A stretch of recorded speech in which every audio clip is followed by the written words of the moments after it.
ourselves in the spirit of things. We lose our sight when we put our trust in things of this material world, of things that fade away. Let me keep coming back, keep coming back, keep coming back, keep coming back, keep coming back, keep coming back, keep coming back, keep coming back, keep coming back, keep coming back, keep coming back. Of things we know,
also misery, it's no mystery. And you and I, we got history, yeah. Wherever love flows, there is also tragedy when we're in too deep. And you and I, we got history, yeah. Go look in the mirror, say, hey, I'm sorry for all the pain. I'm sorry for all the pain. Go look in the mirror, say, hey, I'm sorry for all the pain. I'm sorry for all the pain. Go look in the mirror, say, hey, I'm sorry for all the pain. I'm sorry for all the pain.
Find the right words, and there's no way this is real life.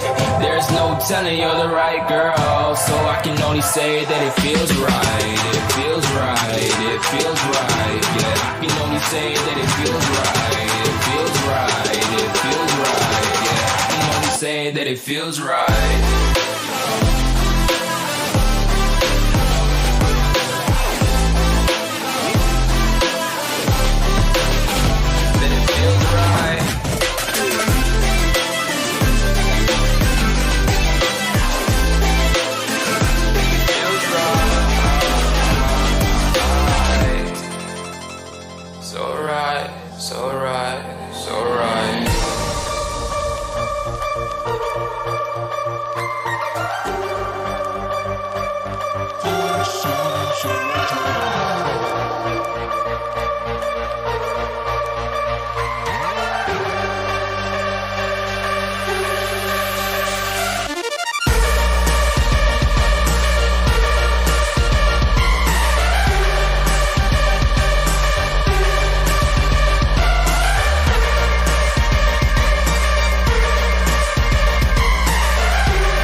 To get off the darkest ground,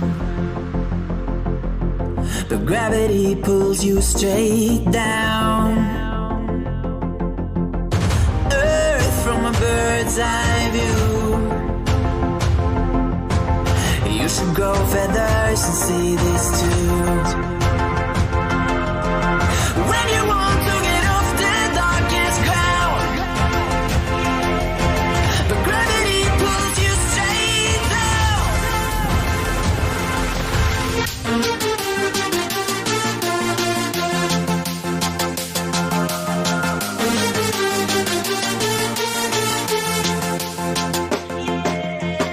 When you want to get off the darkest ground,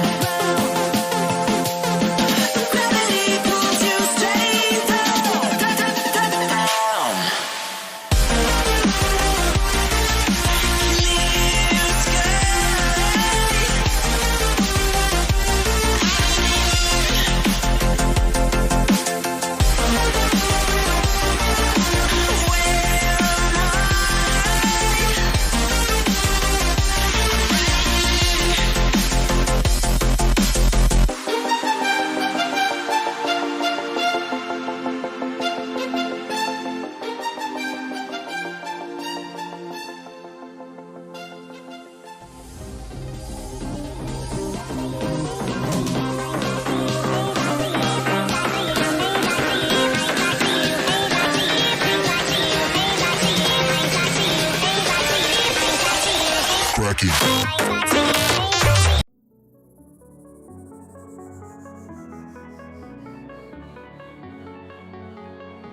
Now goes the Viper wall on B, and so they have to assume that this is going to be the entry. Darion's actually taken down by only a Frenzy. Micro's got 2 with a Frenzy! What is this? That's almost 3 with a Frenzy now for Micro. Surely you can't get a 3rd with just this rudimentary pistol. Yes, they will. Micro, you're doing so much at the moment. 3 kills with the pistol, and sure, Papachulo's the only one remaining. But look at how low all the members of Louvre are. They got about a thimble's worth of blood between them. Papachulo moves. They make the noise to do so. That's 1. That's 2. Papachulo gets the clutch, but that was set up entirely by one little Viper and their tiny little gun. It's a little gun, but it packs a big punch, Harry. They're already about to plant that spike. Aziz is now a bit of a flank. Sure, he may be caught off here, but what a veil. Flaring, they can get some. No! Flaring! Oh, my goodness, Harry. it was milliseconds. It was milliseconds, Kremer. I think that physically pained me to watch. I need someone to rub my tummy. Oh, that was so crushing, Harry. We can hold one another and try and console each other, because it may happen again.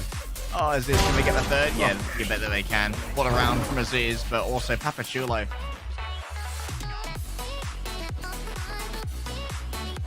I'm looking towards the Bulldog now in the hands of Ivan. What can they do? They take out 1. Any more than this for me, Ivan? Is it Ivan the Terrible? Or Ivan the Dead? Ivan the Dead in this case. The Sheriff still survives. Riz has entered the area. That's going to be 2 from Riz. And the aftershock clears out behind, but Krasani is already on 4. The ace could be coming through from the bike. All they need to do is take out 2, and they do so easily. Krasani even gets a bonus spike plant on top of that. And guess what, baby? I've got another Viper's Pit already. We just won on B with that Viper's Pit.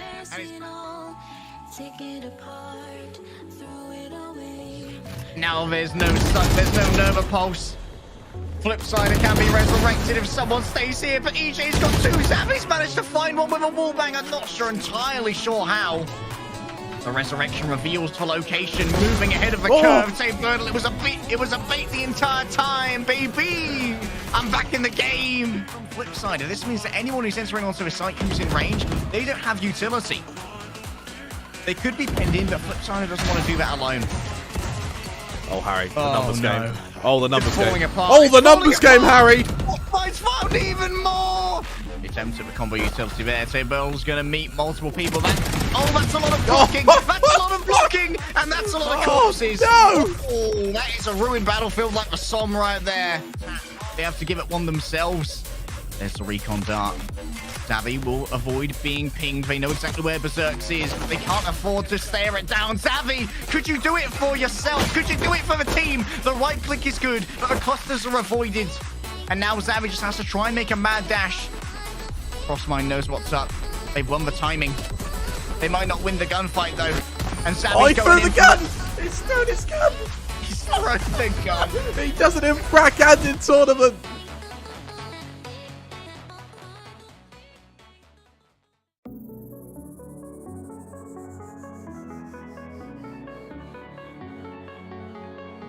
Now goes the Viper wall on B, and so they have to assume that this is going to be the entry. Darion's actually taken down by only a Frenzy. Micro's got 2 with a Frenzy! What is this? That's almost 3 with a Frenzy now for Micro. Surely you can't get a 3rd with just this rudimentary pistol. Yes, they will. Micro, you're doing so much at the moment. 3 kills with the pistol, and sure, Papachulo's the only one remaining. But look at how low all the members of Louvre are. They got about a thimble's worth of blood between them. Papachulo moves. They make the noise to do so. That's 1. That's 2. Papachulo gets the clutch, but that was set up entirely by one little Viper and their tiny little gun. It's a little gun, but it packs a big punch, Harry. They're already about to plant that spike. Aziz is now a bit of a flank. Sure, he may be caught off here, but what a veil. Flaring, they can get some. No! Flaring! Oh, My goodness, Harry. it was milliseconds. It was milliseconds, Kremer. I think that physically pained me to watch. I need someone to rub my tummy. Oh, that was so crushing, Harry. We can hold one another and try and console each other, because it may happen again.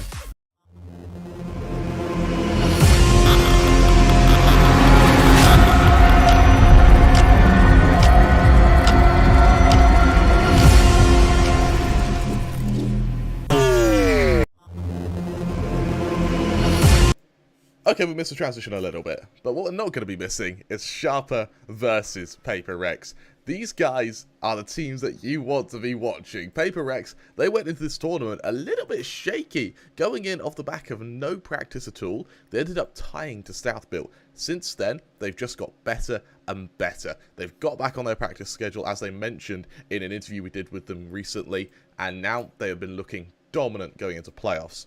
Sharper, a little bit more lukewarm in their group. While they haven't been losing maps, they've been drawing to everyone. Unfortunately, Harry, in this best of 3, there are no draws. I'm your Castle Crabber 3, I'm joined by the wonderful Leg Day. Harry, how do you feel about this one? The only drawing here, Kramer, is going to be the drawing of blood on the battlefield. The pride of Thailand, Sharper Esports, or at least one of the top teams in Thailand. Of course, they are joined by some very interesting patriots like Full Sense, who are going to be going to Champions very soon. Up against one of the greatest teams in all of Southeast Asia. This is what some people would call a bum draw when it comes to the playoffs, but 4th seed is a precarious position. Not only have you only just squeaked into playoffs, but also your first match to try and move further into our rankings and get towards that $10,000 prize pool is up against Paper Rex. Here's the thing, though.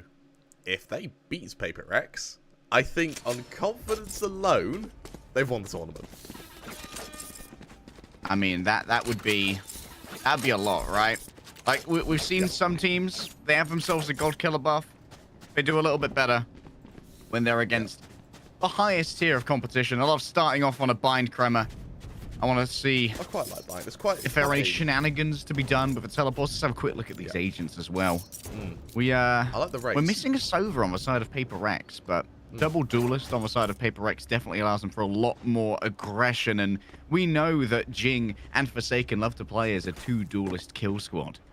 Exactly, and as a kill squad that, let's be honest, is pretty damn good. They got themselves a high body count. Yeah, the biggest problem they have actually is themselves, where they overextend. Now there's the opening, Harry, and so it begins. And Niffy, they're thinking about going around the back right here. They might be able to get a timing on that Mind Freak, but no, a touch too late. Beta has fallen to the lurk that Benkai has set up on A. Maybe they're able to get themselves yet another, but Jing has a little bit of a messy mag there with the frenzy. Just a couple of jitters to warm up. Look who's coming around the back. Alert. They can get up on top of this barrel. The right click is prepared. How's the trigger? Discipline looks good so far. That's 2. Okay, Alert. Unfortunately, they can't quite reload in time to get more than that, but this has made it possible for Pinocchios to achieve something here. Still a minute. There's no real rush for the Paper Rex attackers. They're going to fake a plant, and Pinocchios is going to be emboldened by that to rush through this poison orb. And Benkai is waiting on the other side with not an antidote, but a lethal dose. A wonderful opening there, and for Benkai, that's the usage of this Viper on bind. Now, on defense, it's just a matter of getting that Viper split, dropping it, and then rendering part of the map off limits. For Benkai, it's this, as you like to call, Pavlovian wall that just conditions your opponents into thinking, right, that wall's raised, we don't know what's behind it. If there's noise on B, it's probably B. But the second you push, the second you think you're safe, Benkai, he'll drop that wall, he'll be waiting right behind it, and he'll just be able to get the man advantage, as we saw in the pistol.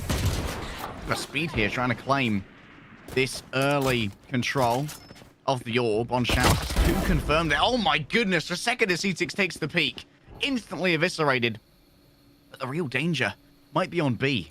Both Jing and Forsaken are here. Kremer, these 2 are the top 2 ACS in our entire tournament. And they've had to share it.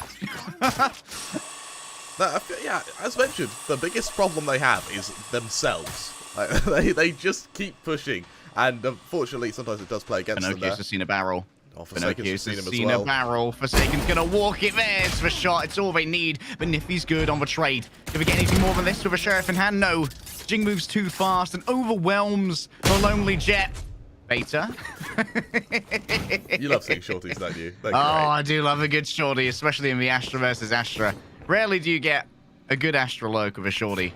Reminds me of a favorite player of mine, Zumba, who used to play for F4Q over in Korea. Real shotgun demon who loves to sit in a smoke. Beta's got 100 HP. They could easily beat Devi here, and they will. Up against Jing. Well, I believe they're armored, and they're going to need to avoid getting hit with that vulnerable.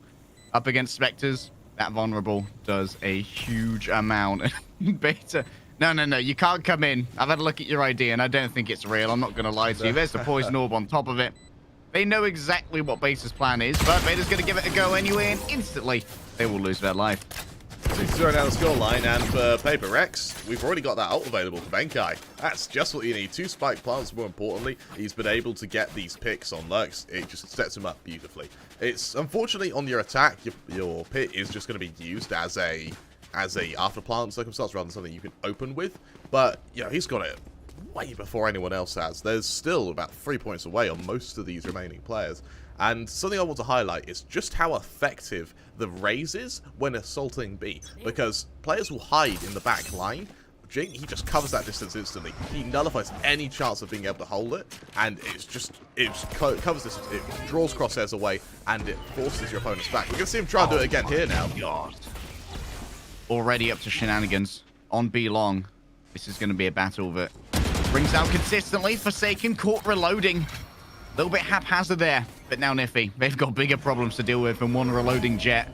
4 players are beginning to coalesce over towards B right now, and the lurk on A has been defeated. Niffy's just going to stand with him. The smoke while they exit. They get a beautiful timing. Devi is gone. Where next will they strike? Reinforced now, and the Viper's pit goes down as well. This could be a great way to break the full buy. If you could win out this round as Paper Rex, you are home free for the next round. But Beta, can they do much here? I like the flank here from Alert. They might actually be able to see Benkai if they have a haphazard movement outside of that little indent. Oh, that's some good pre-aim, but unfortunately, I don't know if it's entirely doable here, Kremer. Benkai waiting for Beta. One shot would put them on down. It's down to a 2 versus 1 now. And Sharper, they are seeing their full buy round slip away. It's a dirty spray from Forsaken, but sometimes dirt is just what you need. Well, as we mentioned, that's what you need the Viper's Pit for. It's an afterplant utility. It's not something to open, and it's used beautifully. Benkai, despite being 2 players down, they just place it. It means that the Spectres as well, the limited Spectres that have been upgraded, you end up being able to cover the distance and play at point blank, where the Spectre just thrives. It's a wonderful ability to be able to play against the full buy with just Spectres, so a really, really strong round from Paper Rex. They get to rest on their laurels a bit with it, because they've got a full buy, they're against the Sheriffs. Sure, Niffy has some knives to play with, which he may bring out now, but for the most part, My Freak, I doubt he'll use that Cosmic Divide. I assume he'll be holding on to it just until we see a more reactive play from Sharper. Okay, Niffy here with the Blade Storm. They could put one in Forsaken's head if they want to try and test that, but for now, they're very conscientious about Hookah. They know that this is Jing's territory. And Jing has been making very good use of it. Confirmed presence, but Niffy doesn't want to move on in.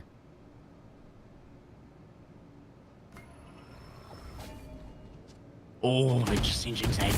Can they score it? No! Just thus far, it's all body shots. Niffy's left with 2 knives. This was the big draw card that Sharper had to try and turn this round into a dub. And it's not going to be converted. Already, they're losing out on so many players. Niffy with 30 HP. Forsaken just flying on him with the classic.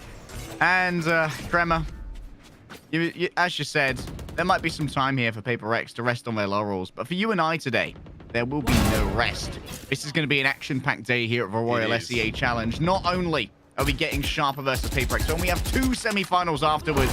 Niffy goes up top. They're going to be laid to rest finally. But those 2 semi-finals, oh, I hope you guys have got some full cereal bowls and a carton full of milk, because we're going to be here a while. Yeah, we've got South Built, who were recently able to beat Louvre, taking on Bleed, who took down Kingsman. The winner of this is then going to have to play another series today, where they'll be playing against a renewed Boom, one of the only teams in Group A, in fact, the only team in Group A so far, that has been able to qualify to the semi-finals. And let's be honest, that game against Bren, it was our most one-sided series we've had in the whole tournament. The entire tournament. I think they went 20-3 overall. Insane. It's just insane. I think 12-3 on one, and or 13-3, and then 13-1 on another. It was not pretty, Kremer. Not pretty at all. It's not. Look at the aggression of Alert here. Oh my goodness. Oh, Alert's been spotted by the Boom. Oh, the jig is up, Kremer. Oh no. Bruce is going to go over concussion. We're actually going to rush for Snakebite. And they are going to be stunned within it, which is going to leave Jing a little bit worse to wear. But now Pinocchio's is being overwhelmed. A good flash Means that Benkai will fall, and now a C6. A C6 is doing it all. I talked about the combat score earlier, Kremer, of Forsaken and Jing being two of the highest. Actually, number 1 and number 2 in the entire tournament. They've had to share it across all their matches. The highest combat score on Sharper is actually a C6. Nifty is their lowest. They're very light on the duelist reliance. Mind Freak here. They're kind of playing with house money. They've still got 3.1k to play with. Can they convert this? No, they can't. A C6 gonna get themselves a 4k. And Sharper, welcome to the series, lads. Yeah, they show up, and I tell you who does show up, a C6. Now, as you mentioned, Nifty kind of light on the duelist impact, but that'll be because they're emboldened. Pinocchio's, he used to, kind of before teetering to the sky, he used to really favor Breach, and his flashes were world class. We then had both alerts on the Killjoy and a C6 on the Sova, who were consistently working with the flashes from the Breach to do so well. It meant for Nifty, all he was really doing was clean up crew. Unfortunately, different setup here, and for alerts, let's see what he can do with this Viper's Pit. Oh, Jing was hoping to outpace the Viper's Pit, but that snakebite slowed him down. Remember, that Alert can actually foray out of Hookah here and go down the alleyway. They've caught a bullet. They're going to try and escape. Up comes the additional toxic screen. I would have liked to have actually seen this toxic screen be more suited towards A here, Kremer, if I'm honest, if they were going to control Hookah with this ult. I think the idea is to try and cut off the teleporter from the rest of the team, but as you mentioned, I would have much rather see it away. Pinocchio's, he's about to encounter a few players. So. Oh, that timing, Harry. Forsaken, now going to be cut off by this wall. Maybe it'll get some value anyway. They're trying to isolate Alert, who at the moment is in Hookah. Oh, they've got to jump out. They can't avoid the grenade. What a beautiful flush from Jing. But a C6, they've got some beautiful utility of their own. Takes down that wayward race. And now they have to move into Forsaken. Oh, the smoke comes up just in time. Oh, and it goes down just in time. Oh, that's so unlucky. But a good refrag there from Bates. Excellent accuracy with the Phantom. However, I don't think that op is going to be lootable for Sharper. And given their economic woes, this one's a save, and it should allow for a safe recovery of this operator here by Devi. That it would do. Really strong stuff from Paper X there, and again, it's their duelists that just do so much work there. Jing, that nade was just flawless. It lands right on top of Alert, meaning he has to fight because he's dead no matter where he moves. We look over to the teleport again. Mind Freak might be looking for a bit of a fight here with Beta. They may find it. Beta. No, they know it's too risky. They don't want to risk that at all. Better to hold on to the rifle and try and make sure that the rest of the team are sort of going to be aligned when it comes to armaments. I see he's having a pretty good game so far, Kremer, but Sharper just seems to be kind of out-attacked here. Yeah. Like, Paper X manufacturing a man advantage through some well-placed lurks. Yeah, and what's interesting is Forsaken, he is always on that op.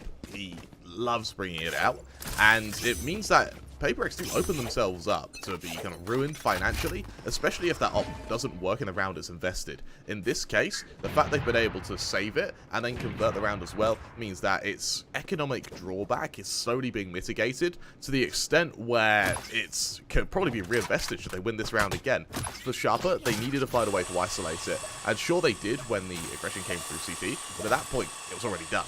Yeah, it was already over. On the defense, Alert's now been rotated around from their usual position on A to actually be the guard of Hookah. They know that Jing loves this area, and they want to make sure that Jing can't have it for free because it allows for someone like a C6 or occasionally Pinocchio's to be easily isolated there. Now goes the Cosmic Divide. It's an interesting one right here, in that it doesn't really cut off much more than just the elbow. It means that it's... Oh, here we go. In goes the showstopper. It's delivered directly to a C6. What pathing from Jing.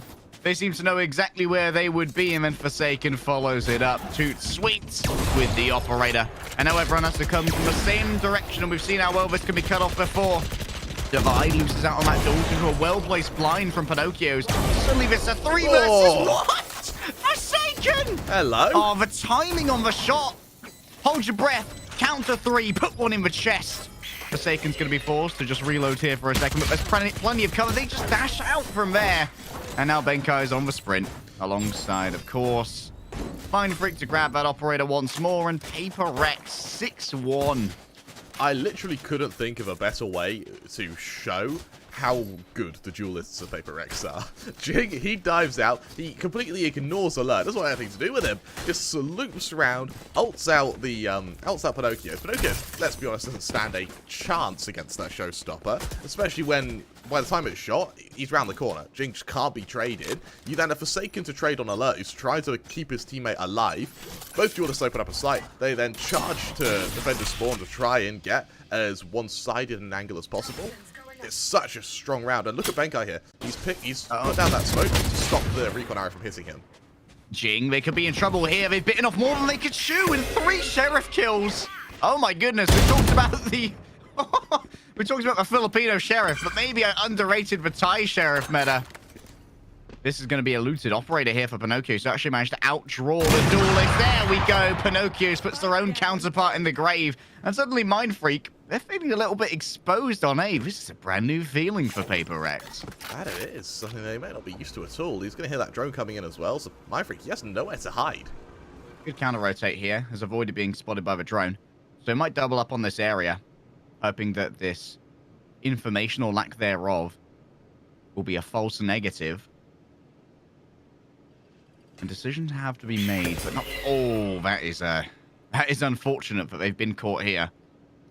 Still, when you look at Sharper, given that they've now looted themselves an operator, I think they're fairly happy here.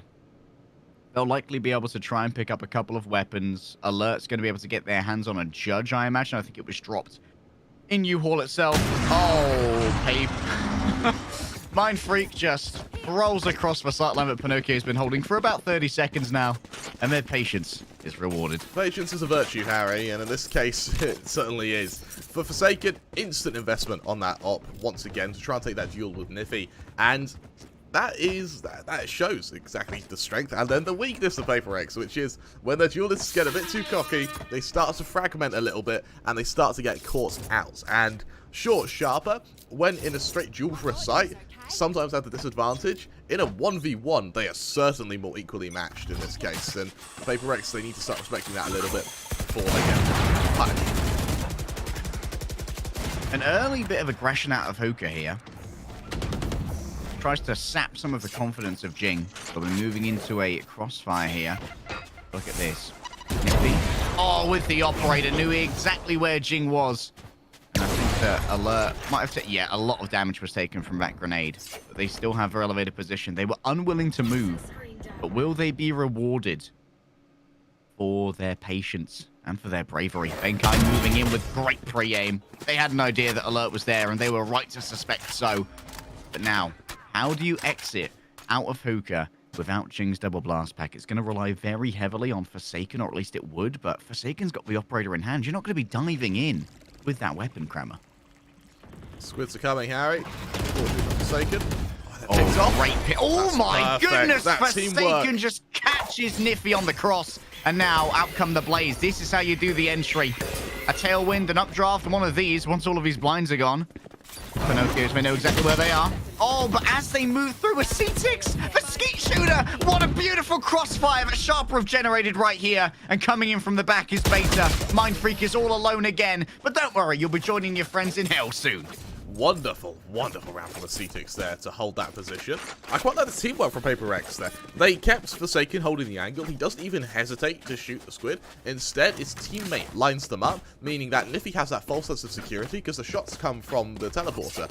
So, crosses in an angle he is very well, rightly assumes is safe. Forsaken catches him off, and then Sharper, with the man advantage, is down to a C6, and he right now is playing very, very bloody well. Shuts them all down, an ult advantage now for Sharper, with that Cosmic Divide ready on Beta, and for Paper Rex, they've decided, you know what, B, maybe it isn't the one. They start shifting to A and hoping they can catch out an odd man advantage, an odd player, something they can capitalize off of, because right now they don't have the firepower.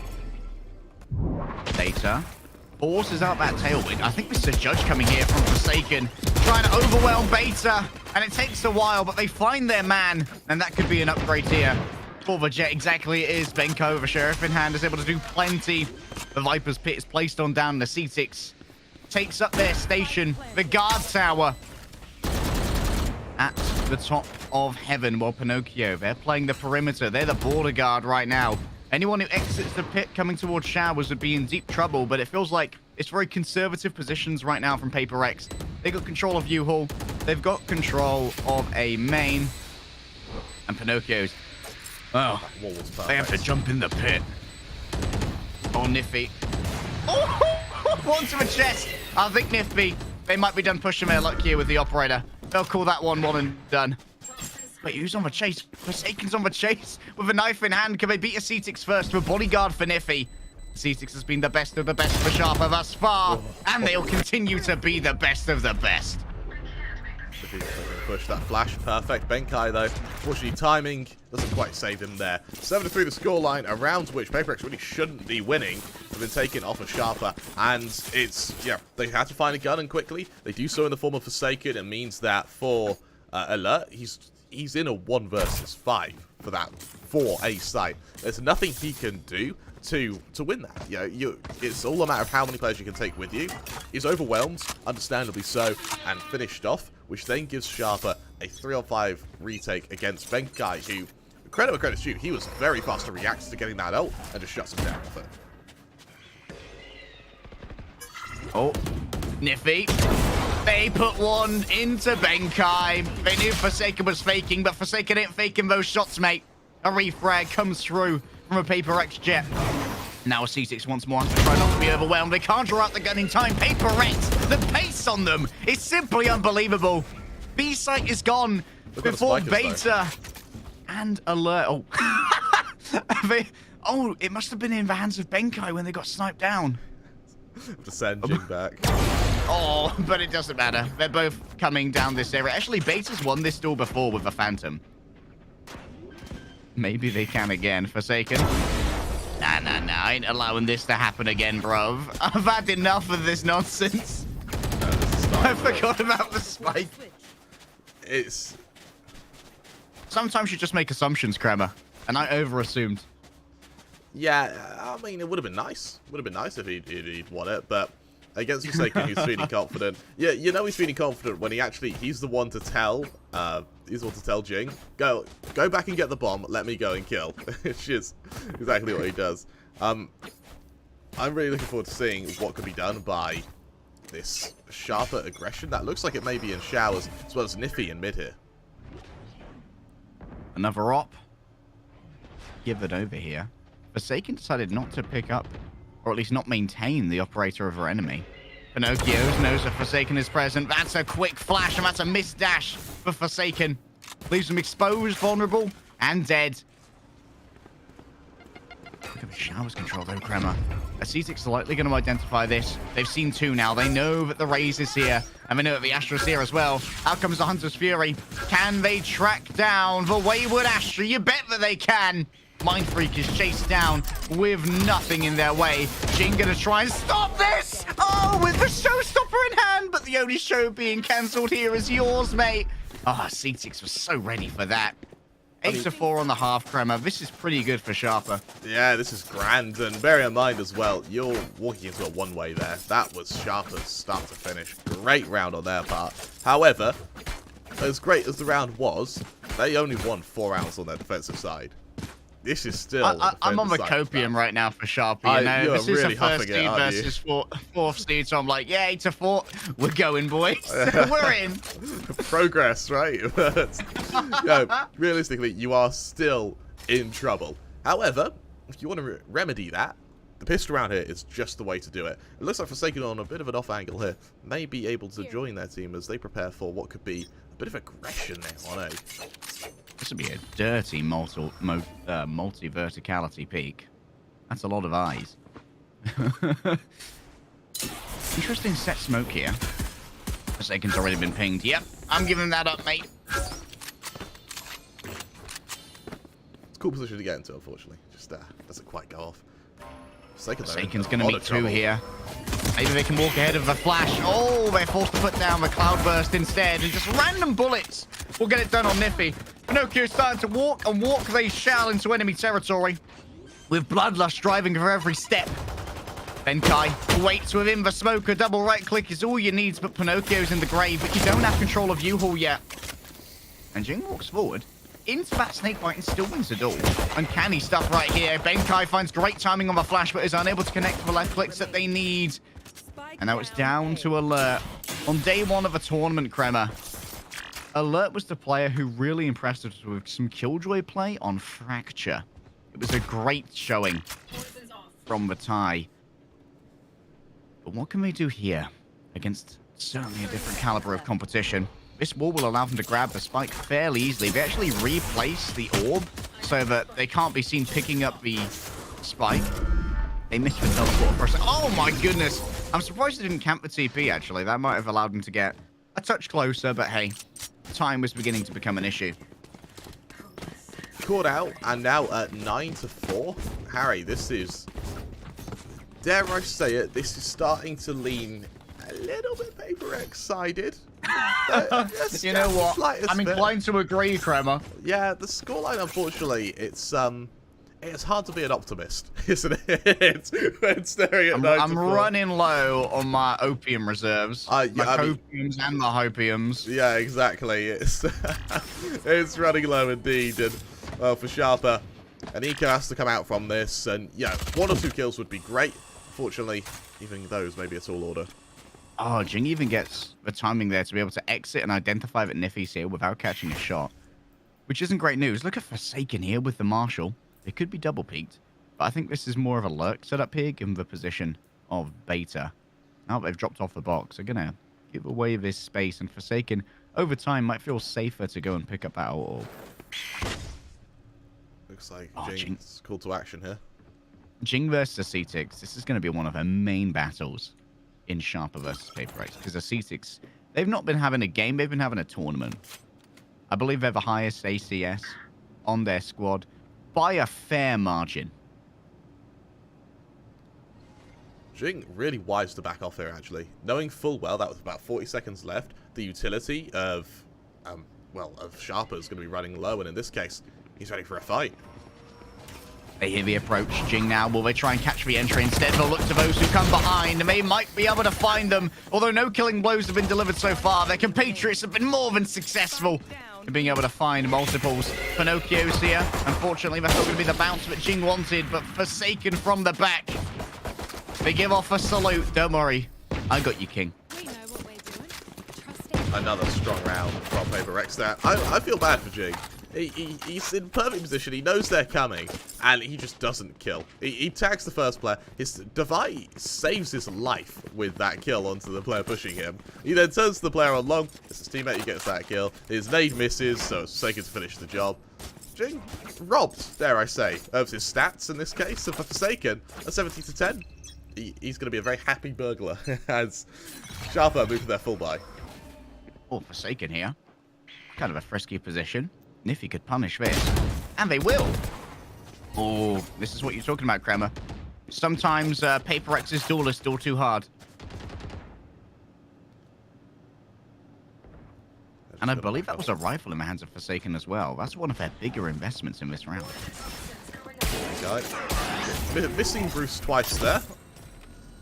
Not going to do great for the confidence, but nonetheless, he does have a position to work with as the attack comes. Mind freak. Oh, they're walking with the vulnerable.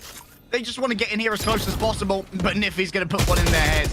This is the performance we were looking for from Thailand's Jet representative in this tournament. And now it's just a sad rotation over from Jing and Devi. Do they have rifles? They've got one. Maybe Devi can convert this into something. But Jing's got 2 blast packs still. Oh my goodness. They know that this area is being pre-aimed. Down goes the bird. Pinocchio's finds one. And Devi with 400 credits may just feel like, you know what? I'll keep it. Yeah, he backs off. Fair enough to him. Just doesn't want anything to do with this. I quite like how this shows a true clash in playstyles from both teams. For Paper X, it's their duelists that just dive out, get kills. For Sharper, while Niffy is very bloody good, as shown there, they prefer more of a kind of unanimous 5-man push where they trade off one another, which is, as we saw there, they shift into smokes, they hit to the count of 3, and they just swarm Paper X. A really strong round from them. And for Paper X, actually, because of the investment on the players who died in the round before, they now can't really full invest. They have to drop down to an eco. And for Sharper, that's going to be another tick closer to actually equalising the scoreline here. 5 to 10. You guys have to understand, in the context of this game, if you haven't been following the Royal SCA Invitational so far, well, I don't know what you've been doing with the last week or so of your life, but Sharp are very much an underdog coming into this. Paper X have been absolutely dominant. They've only dropped a single map so far. That was to Southbuilt Esports, who you'll be able to see later. Divide, not exactly what you'd want on the Sheriff, and Nifty's finding everything they want, and a little bit more on top of that. This could be a flawless wipe around from Sharp, and it is Kremer. Nothing lost. Oh, Harry, this is a confidence builder for Niffy as well. That was a really strong round on his part. Now, joining Niffy needs some mojo. Yeah, I think he's starting to find it. And you know what? You want to hear something that might actually give you a little... Get ready, get your oxygen mask on, because we're ready for another huff of hopium. Hit me. Paper X, they picked Bind. So Sharper making it close may actually really help them out for when we move to Ascent. Oh, yeah, that's some good copium That's that good hit. That's some good stuff, right?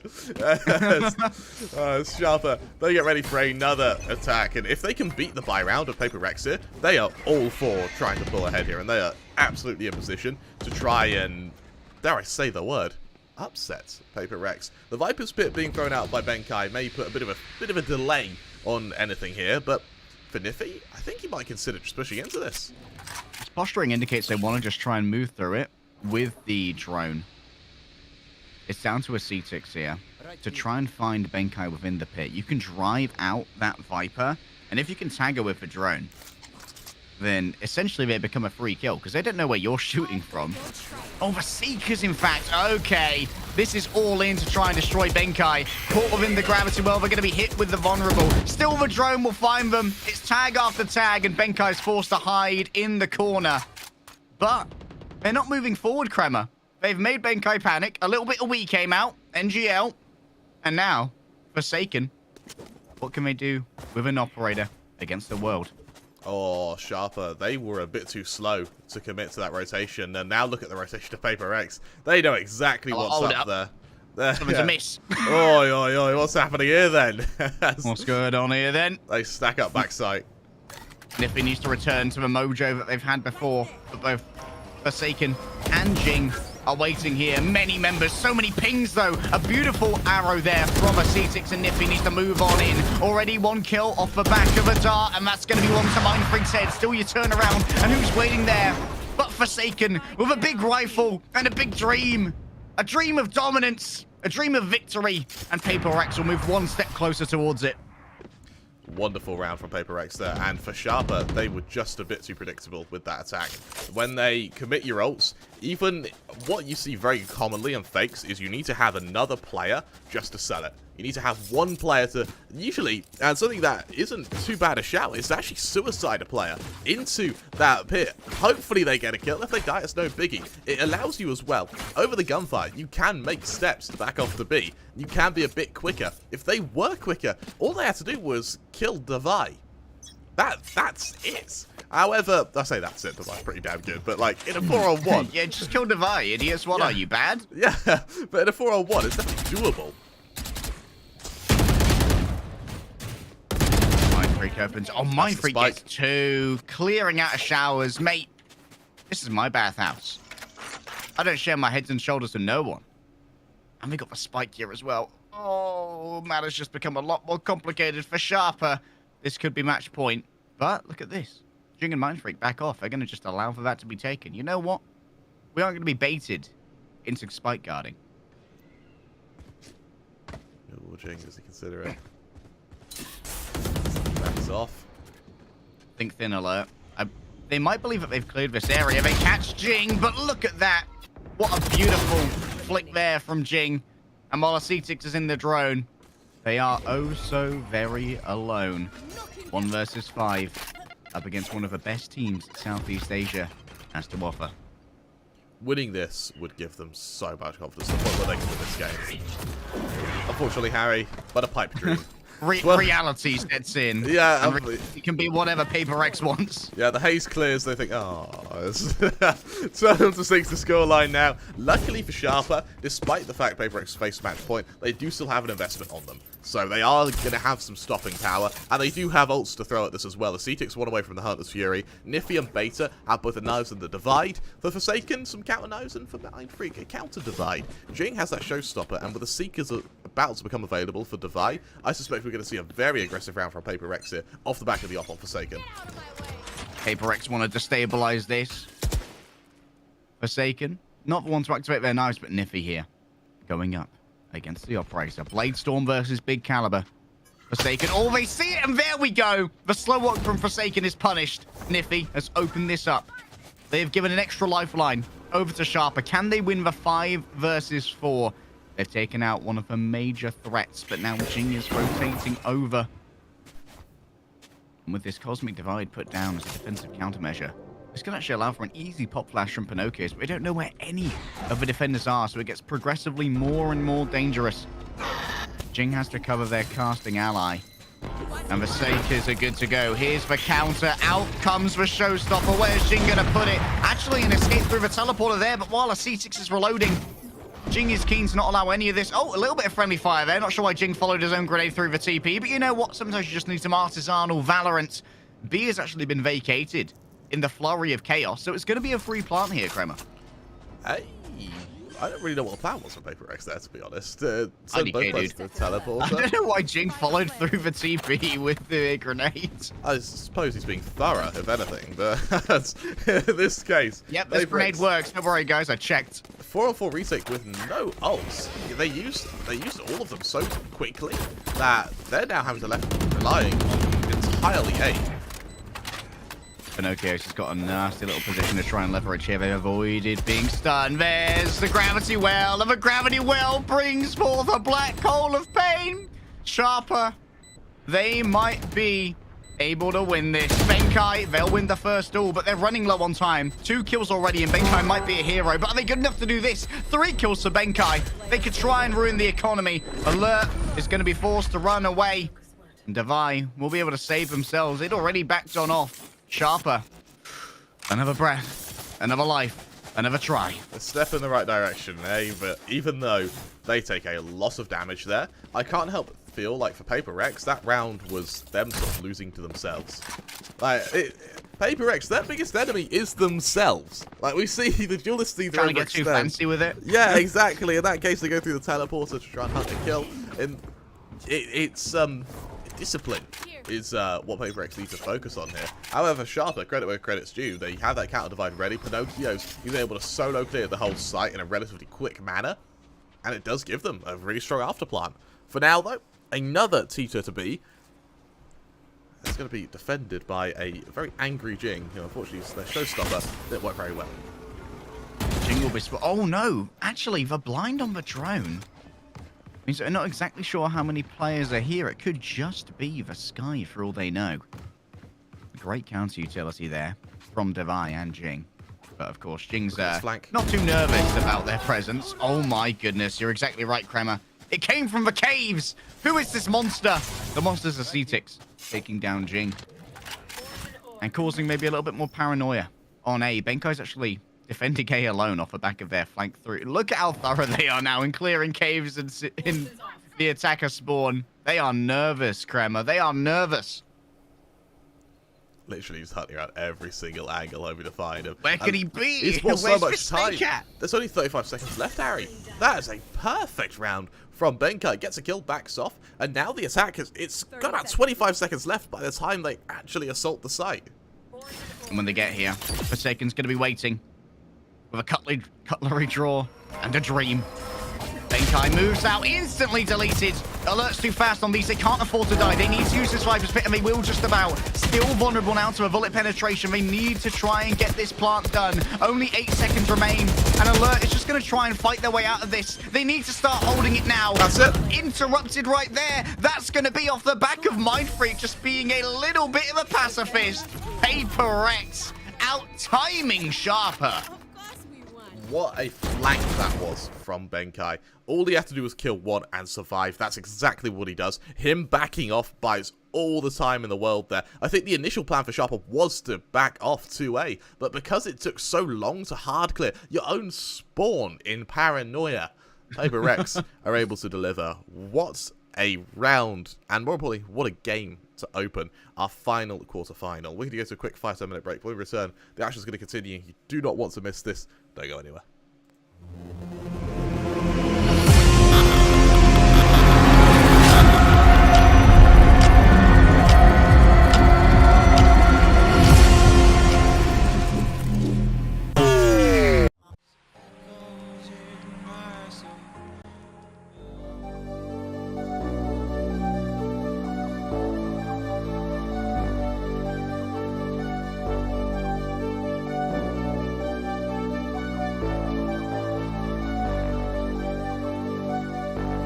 Fill me out with your smile.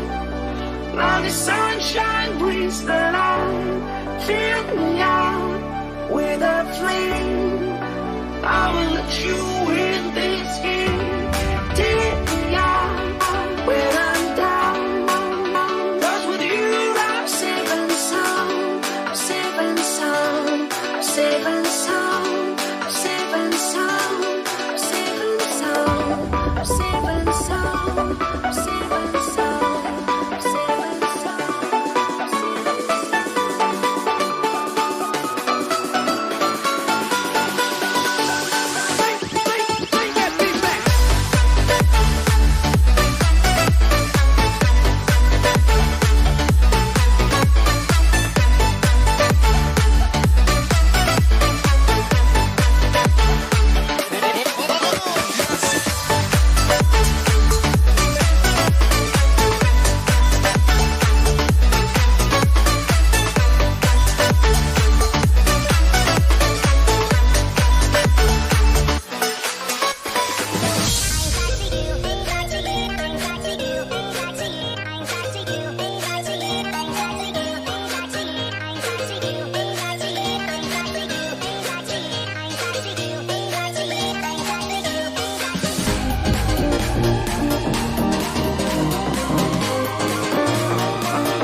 things.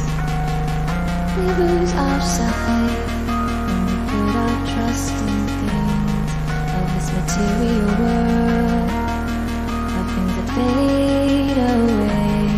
Let them keep coming back, keep coming back, keep coming back, keep coming back, keep coming back, keep coming back, keep coming back, keep coming back, keep coming back, keep coming back, keep coming back. Of things we know.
We are dreaming in the dark. We are nothing more than dust.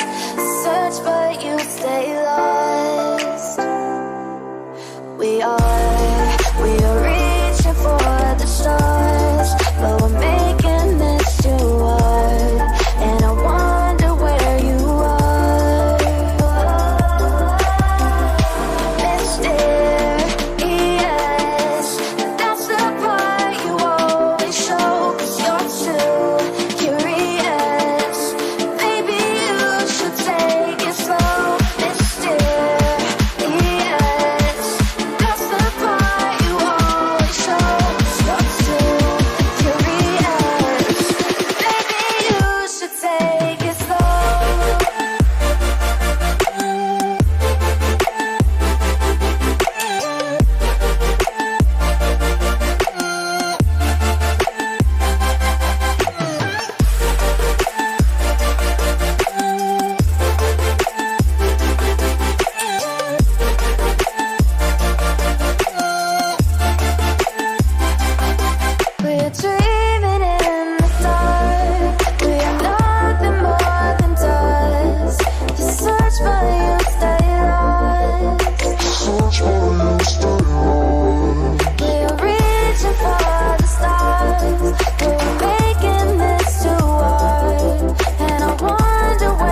flows, there is also misery.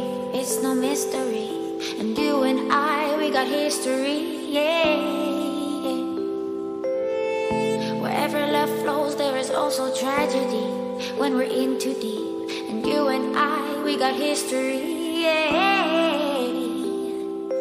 Go look in the mirror, say, hey, I'm sorry for all the pain.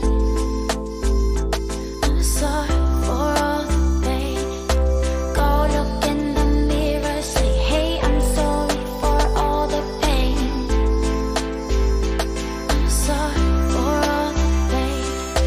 Go look in the mirror, say, hey, I'm sorry for all the pain. For all the pain.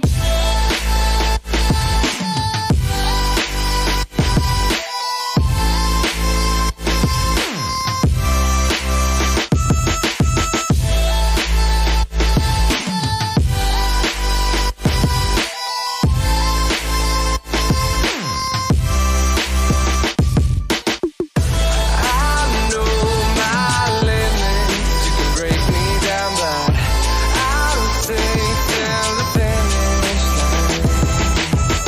And I've been counting minutes for quite some time now, just to see you again. And I've been counting days to get away, to see you again, see you again. Been finding ways to get away, to see you again, see you again.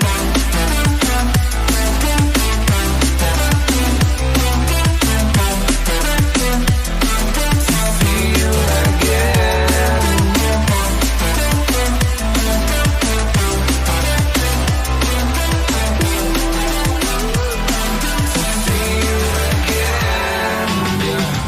I can never ever find the right words, and there's no way this is real life. There's no telling you're the right girl, so I can only say that it feels right. It feels right. It feels right. Yeah, I can only say that it feels right. It feels right. It feels right. Yeah, I can only say that it feels right.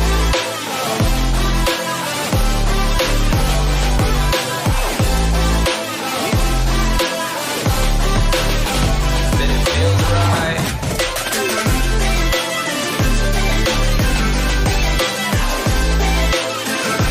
Feels right. So right, so right, so right.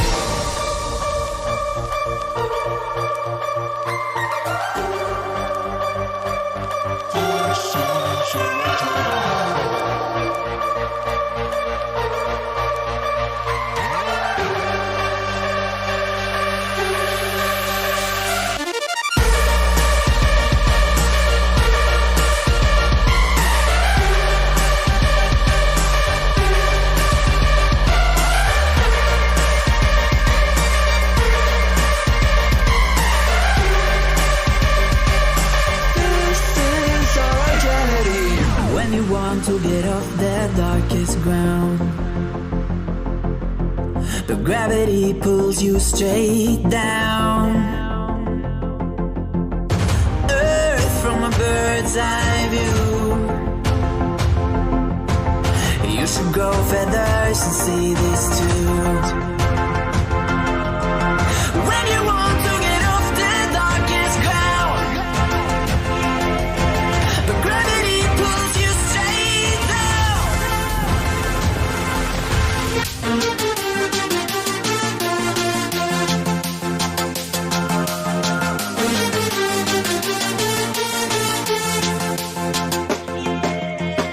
When you want to get off the darkest ground,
regularities,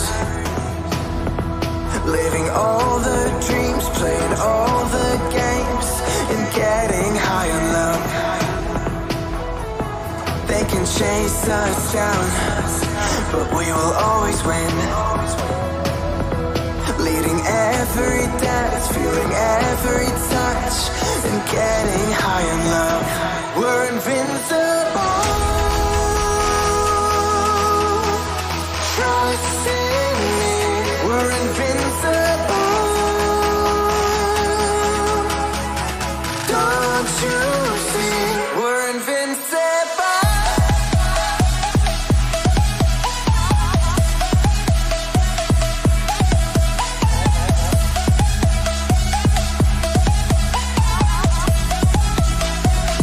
We're invincible.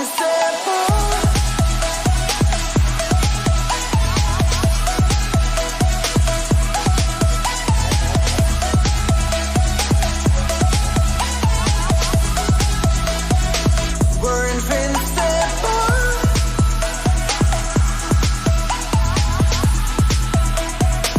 We're invincible.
Of keeping you in the right direction.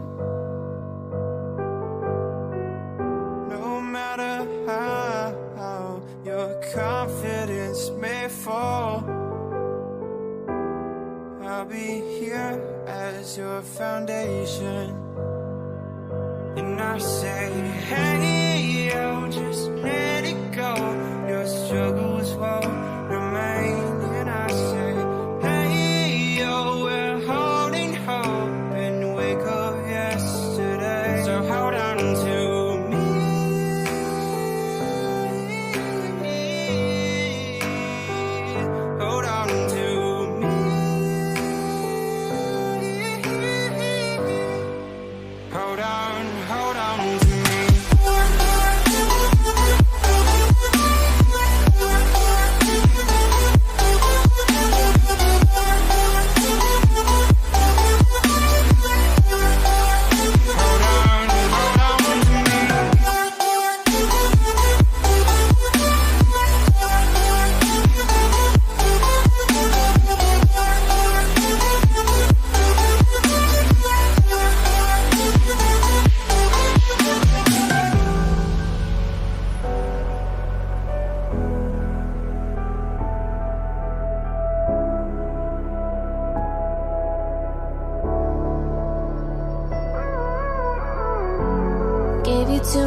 much, now I'm swallowed.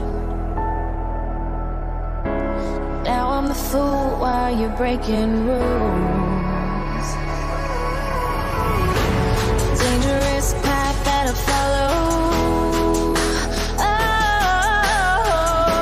Oh, go on, just do what you do. And it hurts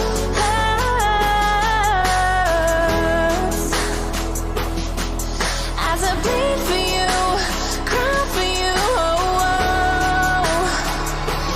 let me bleed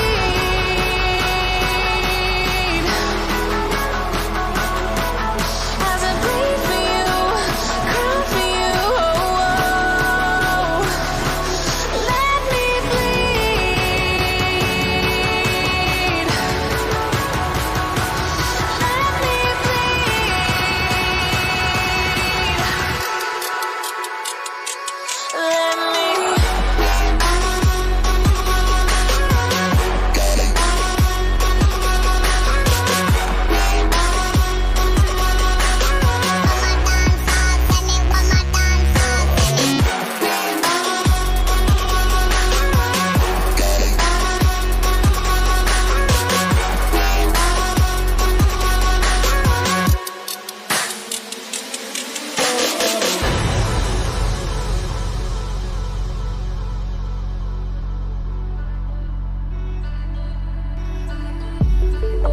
just stay one more night.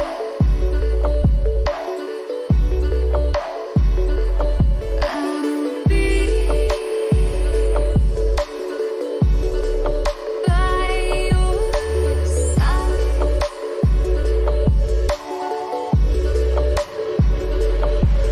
We'll live for a new day. We live life the hard way, but not today.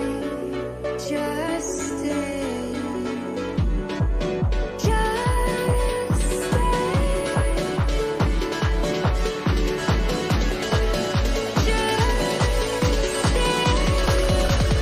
One more night.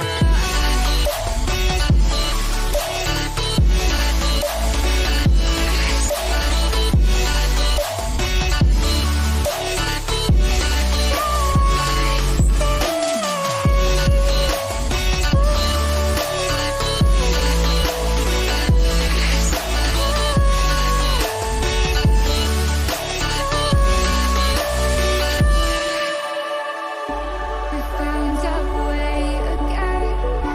We found our way again. We found our way. A new place.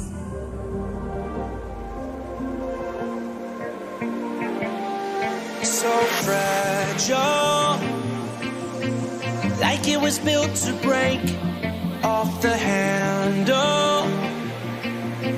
How'd we get to this place? We're leaving everything behind for new and exciting feelings, but I won't leave you. Will everything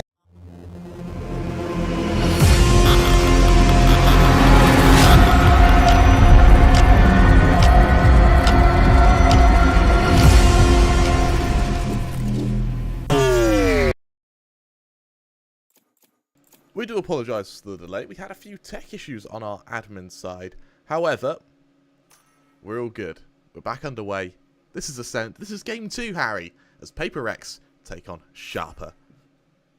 As expected by many, Paper Rex currently sit on match point in our best of 3, having taken their own map pick of Bind in a fairly dominant fashion. In fact, winning out on a timeout, which was an interestingly anticlimactic way to win a quarter-final. But hey, Yeah. that's where we are, and that's what we've got to deal with, Kramer. Paper Rex, can they maintain that momentum going into Ascent? That they can, and here's the thing for Sharper. While they were, I think, was it 13-6? They were still able to consistently, win rounds. it was a to and fro. So for the most part, I think that Sharper, if they're able to get their kind of right foot forward, if they're able to start convincingly, it may be a lot closer than we may think. In fact, I'm going to go out on a limb here and say we may be seeing the likes of overtime. Oh, Kremer.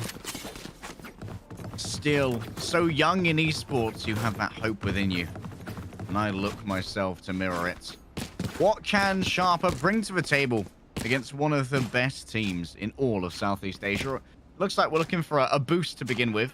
Oh, and they're going to get Jing up on top of the blocks. Now this. This will be a complication on A. Forsaken's trying to get themselves under the Astra here. Am I play-by-playing a boost? Kremer, keep coloring. I was going to say, I mean, you're happy to continue play-by-play the boost if you want, Harry. We've been starved of stuff to cast, which is why we're now... I've just been here trying to maintain my vibe, dude. Yeah, man. I'll cast anything. I'll cast a boost onto a block. Why not? Sharper going for a fairly heavy control into mid with Benkai. He's going to hear a lot of this aggression. For PaperX, they have gone for a bit of a stack over on A, so this isn't going to worry them too much. The flank through Gardens is to be expected. Look at Forsaken's positioning here. Forsaken and Jing are going to have a nasty crossfire. However, will they be spotted out by... Oh, that's a lovely pre-fire there, or at least lovely destruction of a drone. Covers PaperX. His positions here. That's a lovely little gravity well. That's as clean as they come, dude. Even more blinded, Jing hits for dismiss and then turns to put one in a C6 head. Pinocchio's manages to grab a pistol and scarper away. Alert has a bit of a flank here, which could catch out the Reyna. If it does, especially accompanied with a spike plant, this is a very winnable round. Oh, but look at it. Jing just stagnates. Alert. On the timing here. Oh, the right click's a miss. You jumped too far. Hoisted by your confidence in the free gun. Pinocchio's, though, seems to try and think that this is winnable. They know one's behind them. They've already connected 2 headshots. Can they connect any more? 5 bullets in the magazine, Kremer.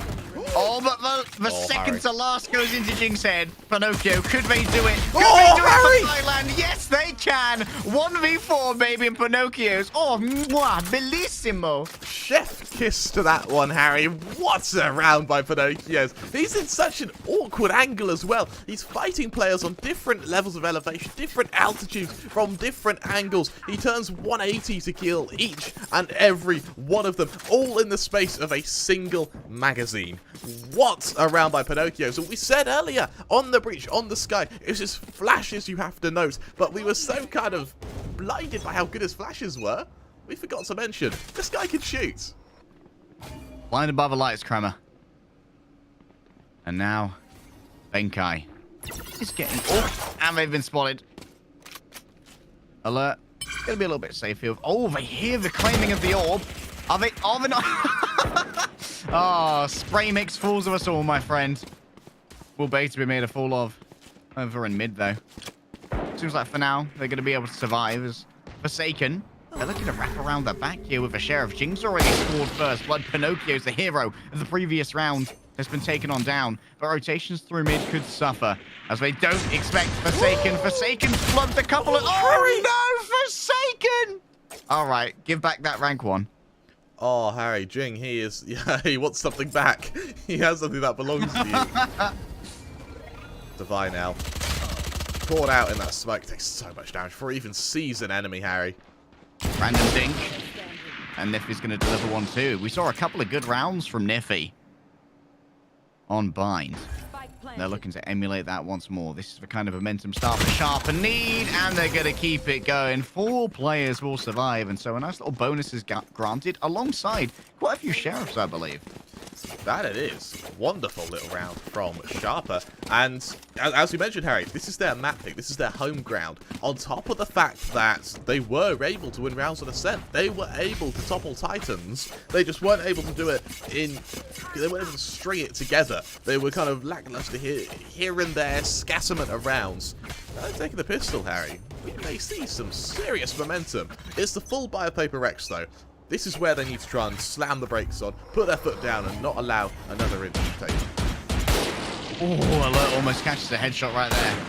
That would have been complicating matters, but the spam of the Marshal means that Forsaken doesn't really want to take this risk. Jing, though, thinks, you know what, you might not take that risk, but I do. They do have the Empress in the back pocket if they want to try and just go through multiple people. Bruce coming out first. Are we going to get concussed by the dog? I think that Forsaken actually hit that on the way through. And now Jing is going to be alone in Gardens. That's a dismiss. They've seen the numbers. Can they double on down? Anything more than this? They're blinded, but dismissing again. Kill one, and I'm done. That's 3 for Jing now. All right, you can have the rank 1. Ascetics. 1 versus 4. Now, we know he's good, Harry. We're acutely aware he's good. But how good is the question? Can he mimic the success of Pinocchio's? Oh my goodness. That's a start, isn't it? That's a great start right there. Still, no real way to grab a rifle. All the corpses are a little bit further afield. And Ascetics' location is well known. 30 seconds left. Benko gets the jump spot, and Jing has started their flank. Looking to surround Ascetics here, get up on Heaven, and try and play off the contact. Maybe the turret. Oh my goodness, Ascetics! Oh, Harry. Penetrating through Timmy. Now they're going to be able to grab the spike and a rifle if they want to. They can stick with a Spectre with 8 bullets in it, and Jing is waiting on the other side of a 4K. Okay, let's have a look at the scoreboard right now for Paper X. It's a little bit top heavy. Slightly A little bit top heavy. Jingy. A little bit top heavy. There are lots of Jing to be seen. And that wasn't a round win for Paper Rex. Losing 4 players against the bonus is cataclysmic to your economy. Look at how the only person who has even some kind of dull reminiscence of money is Forsaken. But even then, that's 1.6k. Sharper, they invest, but they were doing that anyway. This is still the plan. They haven't deferred from the script at all. Paper X, though, they may have to start freestyling this one. Oh, that gravity well forces Forsaken to use for Tailwind. No more dash, no more get out of jail free. So we're going to have to be a lot more judicious about which fights they take, Kremer. Aggression. Timed in mid. Oh, Devi has to be very careful here. So we're back off a touch further. I believe a star there, up at the top of mid. Might indicate a split through mid to B. And that alarm bot as well continues to breed that paranoia. But look at where Pinocchio's is. They chased down Mind Freak while Mind Freak thought, oh, it's on B. I'll just be leaving then. And suddenly 2 defenders fall on A. This means that Devi's got to get a right rush on to get up to Heaven. As everyone else just moves calmly onto the site. Some lineups here onto a regular plant spot. But the Seekers might catch up with them yet. And so the near site will be afflicted. A good execute here. Thus far from Sharp. Remember, this is their map pick. This is where they feel confident. This is where they feel at home. They're also going to be feeling a little bit of pressure as Jing has claimed their 3rd. This could once again be an ace for Jing. That's going to be 4. Now who for Jing? They line up on Beta, but Beta strikes first. Benko, the singular shot, brings it home with the Guardian. And Paper Rex are able to just about squeak by another win. But still, this is not allowing any room for a growing economy, Kremer. I mean, this is looking... I'd say Paper Rex are winning this, but Jing is winning these rounds, right? It's like, wait, it's all Jing? Always has been. Yeah, he sits 12-3. Empress ready to be thrown out. He might as well drop it at the start of the round, because let's be honest, he's gonna kill someone. With Sharper having to get that ult advantage. There's 1 away on a Ascetics, Beta, and Alerts. Nifty the only one available for an ult this round, and the knives, we may very well see them deployed. That we will. With a bit of aggression onto Benkai.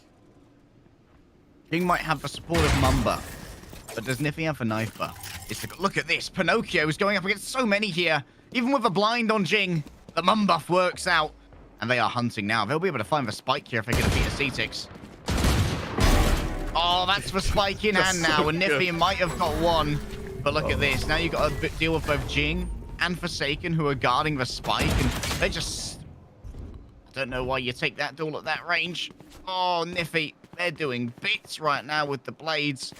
Question is, will they opt into a duel with Forsaken? They don't know that Forsaken is holding this crafty little angle. I don't think I've ever seen anybody here in professional Valorant play. This should be a clean 1-tap. If Niffy can adjust to this, that'd be mad. Oh, hello. There we go. Forsaken gets it done rather easily. Doesn't even take any damage. And Alerts are going to be the 2nd attempt. The location's been reported, so Forsaken has to give it up and look for something a little bit different. However, even from a different angle, Kremer, they're just as deadly. They're running into the firing squad. There's not much they can do there. And as it turns out, Jing, he can be killed. So that is a that's a nice little sign for Sharper. Thinking, okay, we can do it. That helps. But with 3 ults to 3 ults, this is going to be a bit of a clash. I suspect we're going to be seeing the Killjoys used as more of a fake. But on the topic of faking, look how heavy Paper X have committed to this push and B here. I suspect we're going to see something truly aggressive here. Running straight into the awaiting arms of Alert. He's going to try and hold. Jing's already made some steps, though. They're trying to run ahead of that turret, and some damage is taken by Alert for their trouble. How much mid control can be gained over? Drone's going to spot out Jing. They have not, however, seen Devi, who takes their swing and takes their scalps. Niffy falls on down, and it's easy to move on forward as you know that Ascetix can't currently cover. Beta's gone. Ascetix wins out their duel, as they so often do. And they win yet another one. Ascetix has come alive in mid, and this is going to allow for some space for Pinocchios to get themselves a plant. Some nice post-plant positions here as well from Alert and Ascetix. It's been a quiet series thus far from Mindfreak, and they can extrapolate from information where they believe Ascetix and Alert are because of the outer radius of that sky. Ascetix stands ready for Mindfreak. It's an easy adjust onto the tap. Benkai's been noted, 11 HP, and Ascetix picks up a 4K. Lovely stuff there from a Thai team. What's happened is, I can guarantee you exactly what's happened, is Sharper, they've gone, oh, Jing's showed up, how do we beat this? They're starting to panic a little bit, the sweat's setting in. We didn't anticipate Jing would start killing everyone. Ascetix, he kind of calmly puts a hand on their shoulder and he goes, no, I expected it. And now Jing is starting to wake up. We're about to see a Jing versus Ascetix 1v1. I can't wait, Harry. This is going to be entertaining. Niffy, he's had some great rounds with the knives, but he hasn't been hitting the 4Ks like Ascetix has. Trial by combat. Select your champion. And champions thus far definitely seem to have been poured into with some resources. Benkai, at the moment, is alone defending B, but the cavalry is going to be coming in. It's going to be coming in on an urgent horse. How does Niffy make this work? They've got to try and engage here. Onto the switch. They're going to be able to close the door. I don't know if they've managed to do it completely. Forsaken went high there to try and get something done with the knives, but the pings that Devi brought in tandem, in synchronicity, forced everyone to look away and try to destroy that arrow. Oh my goodness, Forsaken Alert shows his face. Jing puts one. However, when it comes to a trial by combat, a C6-1, Devi simply is the next in line, and they're able to win out their 1v1. We're starting to see a to and fro between these teams, and this is where the game, it's no longer about aim, it's no longer about kills, it's about economy, Harry. If you can keep your economy level when you go and trade rounds like this, then you're set. We see Paper X doing it now. They've got rifles around the board, and they're kind of juggling weapons, I assume for, actually, I think it's for skins rather than anything else. But no, nonetheless, it's having Vandals around the board means that for Sharper, you're going to be outgunned in a round that you're kind of obliged to force into because of the to and fro. Jing's already put themselves up in cubby here. Themselves and Forsaken are making a concerted bid for mid control, and that Marshall wielding Niffy has already been lain very, very low. This angle from Jing. Oh, Jing is Jing. strong. No one can move. They're pinned down at this moment. However, a mistracking dart might embolden someone to try and take the peak. It's going to be Niffy who does so. But the second tracking dart isn't available from the drone. Benkai's already caught up someone attacking onto B. And Niffy sent out a random shot. It impacts with Jing's legs. Here comes the Empress. What can Jing do? They're catching so much random poke. They're just shooting into smokes, and Jing's the one who's taking the damage from it. Pinocchio is right underneath, and Mindfreak never saw it coming. Does this embolden Ascetix to try and make a play against Jing? They're surrounded on so many sides now. They can even die to the dog. Ascetix. Oh, I think they're saved there by the auto devour. And Forsaken up top. There goes Pinocchio. They just rush on in without any regard, though. And it means that Beta can get one to the back of the head. 2 versus 2. Although the armament advantage definitely the way of Paper X right now, including the Emperor still active. Beta, I believe they've been noted. They're going to be taken down by Benkai.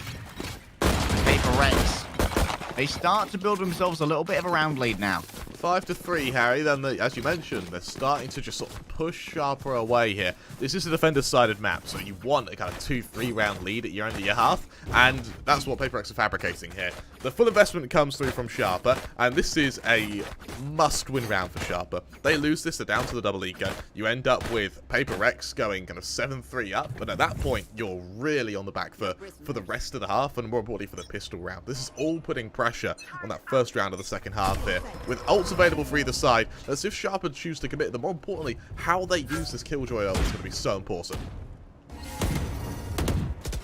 Conscientious effort to control B lobby through to mid here. Both Niffy and Beta have committed themselves to this, but they have been pinged. And out come the Seekers. Those are in the hands of Pinocchio. Once again, it's on B. They know that one's in wine, baby. Isolated and all alone, they need a bailout, and that bailout comes in the form of Forsaken with the operator. They will lose their life, but now C6 is up against many. The drone has been used. They've got 5 HP to work with, and unfortunately, that's simply not enough. Beta, the second they come in, they're going to be noted by the turret. But Benkai's a little bit nervous to try and take this angle. They're so low at the moment, and they don't want to be throwing away this weapon. And so, they'll wait for the reinforcements, and plenty of them are pre-aiming this zone. When Beta takes this peek, they'll actually be dissuaded from it. A new angle, a new approach, but unfortunately, what you've chosen here is to go up against the operator. Oh, that's amazing. timing. Beta, can they get anything? No. Divide. Don't worry, mate. I'll finish this one for you. We won't tell Mum. If I was Forsaken, I would be very tilted with that timing. He held that angle for about 10 seconds. Literally microseconds after he unscoped, the swing comes. And he has to try and no-scope it. Nonetheless, though, that must-win round does go in favour of Paper Rex, meaning Sharper. They drop down to the eco. We see Paper Rex set themselves up for a 7. And 7-3. 7 rounds is kind of the minimum you need for Paper Rex on this defensive side. Everything else from here on out is bonus. So, they're going to be feeling pretty good about this. Once more, Jing. Their reign of terror from the cubby is maintained. They don't call him an Empress for no reason. I think Beta got a timing there on the jump swap of him in, but no information was gathered, but their life was also maintained. Jing has to move out of the gravity well now. A C6 and Niffy. Will they try and make something work off the back of this? One-way smoke is put up. And the drone waits within. It's Hunter's Fury, in fact, from Divide. They've seen where Alert is, and they're easily going to be hunted on down. And this exacting of pressure elsewhere has relieved a little bit of pressure on Jing, and now they can take their own swing. That's 1, but 2 won't be forthcoming. A C6 again, the champion of Sharper. 3 versus 3. And that's a beautiful shot onto Mind Freak. A C6 now knows that they need to come and help out their fellows in mid. They've seen where Devi is. A good turn away from a flash. Forsaken hits what they need to. And Pinocchio's with 2 sheriff kills clutches out the round. With just 8 HP, Harry. Just 8 HP Pinocchio's left with there. And it's the I'm going to start calling it the Paper Rex trap, which is they just get so aggressive, Harry. They just want to keep pushing an advantage. And we see it happen quite often in that round. I mean, in that case, Jing, he pushes out from Gardens, he sees one, then extends for a second. We see over in mid as well. Towards the end of that round, Forsaken and Divide, they're fighting in a 2-on-3. And sure, they get that first, but as mentioned, the Sheriff, it has this cumulative damage. Jing, sure he's speaking because he's playing out of his mind, fair enough, but no matter how good you are, you can't 1v5. And Kramer, Divide, they used that Hunter's Fury here. And you know that means that Alert now has very little to worry about when it comes to using that lockdown. Can't be destroyed from range at ease. And Alert has survived their lurk here, going up against both Forsaken and Jing, but no blood has been drawn. Niffy finally has that op as well. So this duel from Divide may suddenly become very, very deadly indeed. There it is. Oh, there's that opening, Harry. That's the opening you want. Will there be a double down here? No, I think that Benkai is just going to keep it calm. Try and control this area passively with the turret rather than actively with their body. The lockdown's going to be good. Set up on A site. This minimizes the areas that can be populated by the defenders, and Niffy found themselves yet another one. Benkai took the peak. And it was such a risk to do. Lockdown won't claim much, but they know where the defenders could be. They know exactly where Jing's going to be standing in alert. Can't see anything, but it doesn't matter when you've got an automatic weapon and a dream. The bullets do damage all the same. Forsaken in a 1 versus 4 with 100 credits in the bank. Surely this must be a save. It must be, right? Forsaken, what can he actually do from this circumstance? I mean, a couple of kills would be great, but there isn't money on Paper X, so you really shouldn't be going for this. Bear in mind, you still need to invest for the last round of the half, and as he kind of hovers, maybe he's looking for exits, but eventually he'll back off. I hope. One can dream, Kreml. I really don't want to see him push already it. on the hunt. If he's on the hunt, oh, they're walking with Nano Swarm, so now they're going to have to rebuy armor. I believe they were undamaged before. So even that was a punishing... Wait, is Forsaken in the blast radius? Oh, Harry. What? That's dire. Round in the half. With an out advantage, Sharper may even equalize this half. A 6-6 attacking half? That's grand. That's a perfect way to play. Suddenly, Sharper, not only I'm do they... unhappy with Forsaken right now. Not only do they look harmful, Harry, they look lethal. They're looking good. This is their map pick. This is could be where the they size of believe Till. they had the advantage, and you know what? Maybe they're right. A kill squad set up here on A. And Mind Freak put themselves into the cubby. An advantage here for Nifty. They have both the Phantom and as well they have this Blade Storm. Already Jing has been noted. It's only this Spectre that they have here to play with. And now a double peek into them. Valia going to need to be destroyed. Here comes the Hunter's Fury. Will it ping anybody? They've already got Devi, I believe, but they aim a little bit too low. So Devi is able to escape up to heaven with their life. 5 versus 5. It's going to be an all-out brawl here for A. And Bates has already picked up Mind Freak. Those who are hiding in wine won't be lasting for long. Pinocchios with a mid-air headshot onto Jing. They know exactly where Forsaken is. And the second they show their face, there's a bullet right in it. A flawless finish to the half for Sharper. It's and we a go confidence builder. 6-6. It's absolutely a confidence builder. This is just what they need if you're Sharper. You have a shaky mid-half, you end it on a hurrah, 3 rounds on the bounce, you move to your defensive pistol round. Harry, if they win this, we could be seeing a third. We could see Paper X lose a map. Which to me is just insane considering how strong they've been all tournament and considering how Sharper have struggled in their group. Draws across the board almost. I think it was 4 draws and 4 1 draws lost. on 1 loss. That is exactly how they qualified on round difference. The fact that this is even this, the fact is this close, is insane to me. I was expecting to see a score similar to the Bren Boone scoreline. Forsaken. Getting a touch confident here. Oh. It won't be a victim at least of the shock dart. And the turret is taken away for the moment. Confirmation of presence in mid here by Pinocchios off the back of that flash. And they see that Forsaken's coming from B lobby. However, they are going to back off. They don't want to deal with Jing at this range. A frenzy could prove fatal. And here we go. It's going to be an execute onto A. The cavalry is coming, but it's going to take a while. Pinocchios needs to hold the line right here. And can they do this on the swing? No, Forsaken's already got 2. They are angered, Kremer. And they are not going to give up this map easily. Benkai joins the chorus of murder. And a C6 has fallen on down.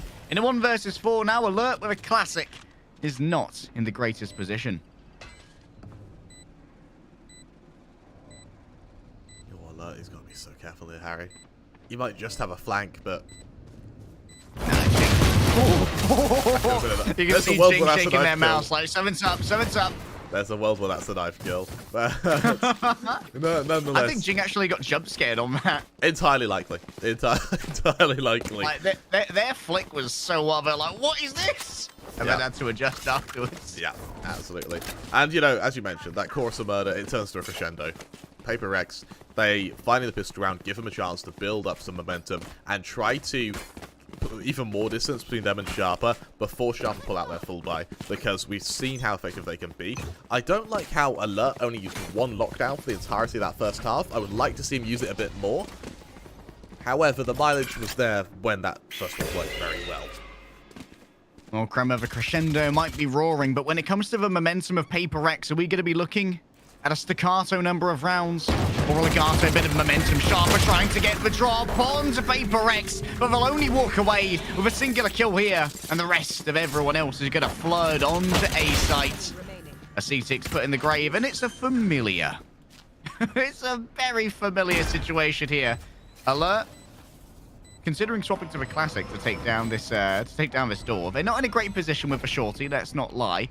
They might have time, though, to go for the long flank and just try and get behind A main. Oh, all down to the Losum alert. He's got a shorty. It could help. I don't think it's going to help, Crema. I Maybe they can catch Jing on their disengage, but I don't think anyone's going to be pathing through this way. Save an SMG from it. That's true. Oh, here comes Jing. Here comes Jing. It could be real, Crema. It could be real. The shorty kill. Oh, yes, the reload. They've waited a second. That's going to be 2. Oh, alert. No. Save the spec. Never mind. I suppose you're denying an old point that they're worried about being hunted from the flank of Forsaken, so it kind of makes sense. But nonetheless, a really, really strong round, and you know, it does end in Forte. You'd have thought. I wouldn't have minded alert, just saving Respector there to get a touch of economic cushion, because while in the script, that went the way it was supposed to, and now you've got your full rifle buy. Something that does work quite a lot is when you we see it a lot in other esports. I would expect to see it here soon. Is that when you actually go with your anti-eco, you would sacrifice someone with an SMG. The idea being that your opposing team feel kind of obliged to save it, and then they go a rifle down for their full buy. Ah, I'm not sure if that's what happened when 2 people died, but surely. No, absolutely not. But you know, you take the gifts you're given, right? Look at this wraparound here. Somehow, off the back of fragging Benkai, Beta and Pinocchio's, they might manage to get a surround here on this attacking force. The question is, can they find the timing to execute on this? With Niffy falling down, it's a lot less likely. Jing's going to be identified, but some messy spray from Pinocchio's. A C6 is going to be meeting multiple people up on this angle, and Forsaken. Oh, that Vandal. It's doing plenty right now. A C6. Oh, that's a lovely headshot. Their location will be noted, though. And they know that someone's up here. Devi is noted. On this swing, can they take out Jing? A C6 is unable to defeat the champion of Paper Rex. And the champion lifts up a golden crown. I asked if it's staccato or legato. These rounds, they are definitely legato. Jing looking like he's like a gladiatorial way of playing, isn't it? He just can't be killed, no matter what you tell him. Are you not entertained?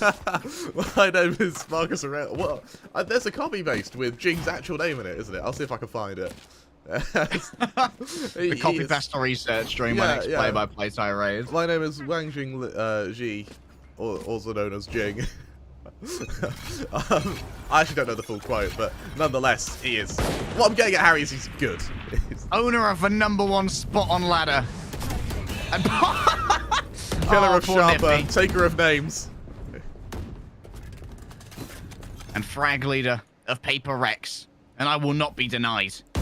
Jing, once again, leading the charge alongside Forsaken. I think a couple things there from that recon. Oh, that's a beautiful bit of blinding, but Forsaken's already had their pound of flesh and maybe a kilo more than this. Beta, what a familiar sight to see Beta. Here's the last one left. They've got themselves a sheriff and a marshal, so... Oh, no. That pesky turret. Oh, Mind Freak walks us. Tell you what, it's been a bit of a slow series from Mind Freak, I think it's fair to say. 2 and 13 right now. That doesn't matter too much. Beta's going to be noted here. And Benkai finds the angle. Yeah, it's been a slow series, but let's be honest. Jing hasn't exactly left many for anyone else, has he? Like, he has. That's true. Jing has been like, yeah, these are my frags, boys. You're gonna have to wait till next match. You just want to like plant a spike or something, or but I'm just gonna go kill. Averaging what, like 1.9 frags around at the moment? Yeah, that's just filthy, isn't it? That's just pure unadulterated filth. A C6 though, on the topic of filth, yeah. He knows a thing or two about cheese. Well, moving on forward, it's going to be difficult to escape now. That's damage taken. But Jing has already taken out the cover with Pinocchio's falling. Ascetic needs to try and make this work all by themselves. Forsaken goes high and lays Ascetic low, but not before their champion is taken on down. The lockdown should clear out any remnants of B sites. And with Boathouse cleared here by Mind Freak on the plant, suddenly a lot of pressure is beginning to mount upon Sharp, and if he needs the timing in, what was that? The vice Hospital there. flicks. That's...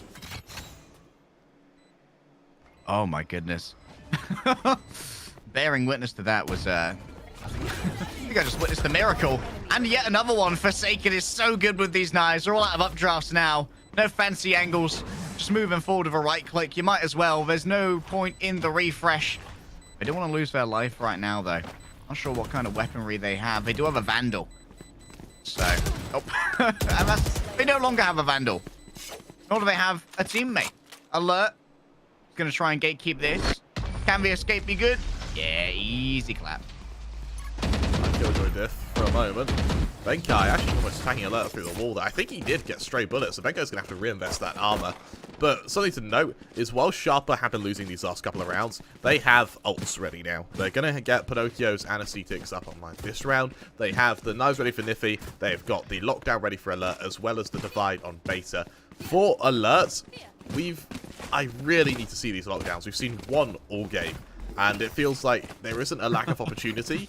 More fear of a flank, as they haven't committed to it yet. Another wonderful piece of film from Ascetics here. Paper Rex, 2 rounds from stamping their express ticket to the semi-finals here, Kremer. Ascetics not going to be affected by that Leer, but will be tagged. And now they have to back on off for just a second, going straight into Boathouse. They know that Ascetics is here. Here comes the kill squad. But Ascetics, he's standing his ground with a high-caliber weapon. They found another one. Oh, my goodness. They're a Warlord with the Ares. But Devi finally puts to bed your futile resistance. This needs to be Mind Freak having his round. We've been waiting for it for a while. That Seeker's going to expire on the other side of a door, I do believe. Actually, the door will be broken down, but not too much is going to be gained off that. The Gravity Well, Devi keeps their cool. Isn't sent fleeing. Is going to be afflicted with the vulnerable. And now that it's gone, it's time for their swing. Alert puts down the Killjoy ultimate, but it isn't even going to be required. It forced the hand of Sharper. And with their hand forced, Sharper grasp to another round. Yeah, it feels like a busted flush, doesn't it? They sort of had the idea there for Paper Rex. They get to the site, they do it with a man advantage. However, Ascetics, with that Ares, maybe not high caliber, but definitely high fire rates, as it just ruins the players attacking them. For Jing, now this is a moment for Jing where you need to remember, when you're in a series and you're doing this well, and you start losing, it's so easy to break your psyche, it's so easy to tilt you, because in the back of your mind, it's like, can I do much more? If Niffy's able to catch these players out on mid, we could genuinely see Paper Rex start to fragment. Oh, Jin gets a good jump spot right here. They walk smoke once again before having to dash on out, but nope!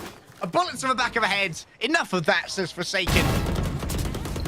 You've overstayed your welcome, but so too are those who are penetrating into the territory of Sharper. 2 frags on each side, but Ascetics falling down on the same path. You know that gets fired upon. You just saw Niffy die there. That's match point for Paper Rex. That was bold, wasn't it? And it feels like every little mistake carry Paper Rex. They're there to punish it. They're still one of the best teams in the APAC region. They show exactly why. It falls onto what needs to be a 5-round win spree from Sharper to take it to overtime. The Paper Rex, they proved at the start of the half, it's doable. But with this limited buy, with kind of strained weaponry, heirloom buckies that have to be pulled out of the closet, is it enough? I mean, Base has done some magical things. Can they do it once more with a shotgun? Forsaken leads the way. Emboldened, knowing they're up against an eco, this is where they can make their victory concrete. Forsaken lands in a nanoswarm right now. They're confused as to where they are. They've gotten lost. It's deaths. Utility everywhere. Paper Rex, they're lost in the source, Kremer. Tell you what, Harry, when lacking in firepower, just use utility. In that case, that was a wonderful round from Sharper. Also, they only expended one ult, I believe. So they are in a great position from here on out. They still have the divide ready on the Astra, and now Acetix, he's back in the old reliable. Last time he was Boathouse with this Ares, he was incredible. Indeed, and Paper Rex might do well to remember that. I don't know if there's a drone that's available right now. No, none for Divide. We've got a couple seconds here on the recon arrow. That's good to go. And it's interesting that Acetix has actually been left alone here. Nothing's going to be garnered. Oh, Acetix has found the nastiest little corner, and they've seen Divide. Wants to stop the plant. That's one. Can Acetix find two? An extension of life in this tournament for Sharper rests on their members not being destroyed by Benkai. And while Benkai will get one, there'll be nothing more than that to claim. And a couple of looted rifles here will give Sharper a new lease on life. It also gives Sharper, it kind of sharpens their teeth a bit, doesn't it? As they now look very, very scary, having just one round with utility alone. Now they have the extra firepower. They still have their Cosmic Divide. Sure, Pinocchio's and Alert are a little bit off the next lockdown of Seekers. It does mean that for Benkai, once he gets that ult available, we could very well see Paper X just use an ult up and hope that they can get to a site. In this case, though, they've still got to try and find a way to topple Sharper in straight aim duels. Benkai's been made to pay for their audacity on this peak. Down to only 58 HP. With no heal, there's no second chances. All damage done is permanent, Kremer. And a concerted push is now being made by Paper Rex to control mid. Unable to destroy that alarm bot with the shock dart. It's a little bit further forward, and Forsaken's going to trigger that themselves. And now it's noted. But with Mind Freak down, Mind Freak, they haven't been having a good game, and Niffy's taking advantage of that. Forsaken, can they find Pinocchio's here? This is a deep position from which to try and leverage an advantage. If they can win out against the Acetix, that'd be a great start. They might have the wrong timing. Acetix gets it done. It isn't a clean shot, but hey, who needs it? It's only a frag that you need, and that's exactly what they deliver. Jing covers the entrance right here, potentially, of their compatriots, and they will join them now in the rush to B side, but Acetix controls the crossing! You must pay the toll to the troll if you want to cross this bridge. My God, Harry, and that for Sharper is as clean a round as you're going to get. Shutting down Paper Rex with some wonderful spots of teamwork. More importantly as well, they hardly take damage. That's going to give them the massive economic buff they need should they die in the coming up rounds. Bear in mind, they need 3 in order to try and clinch overtime, including this one. Considering the shaky buy of Paper Rex, I would consider it only 1 round here is going to be against the full buy. So, for here, just keep it clean. The round after, find a way to win it. And then you genuinely are in a perfect position. And you're paving the way to take us to overtime. Benkai just jumps out of a one-way. Surprise, baby! Trying to get something on the dog pilot. Here comes Forsaken. They've only got a frenzy in their hands. What can they do against it? They can get the frag on Alert. Oh, no! That's a looted rifle now. Forsaken has made things much more complicated, but Pinocchio's just trying to seal up the cracks.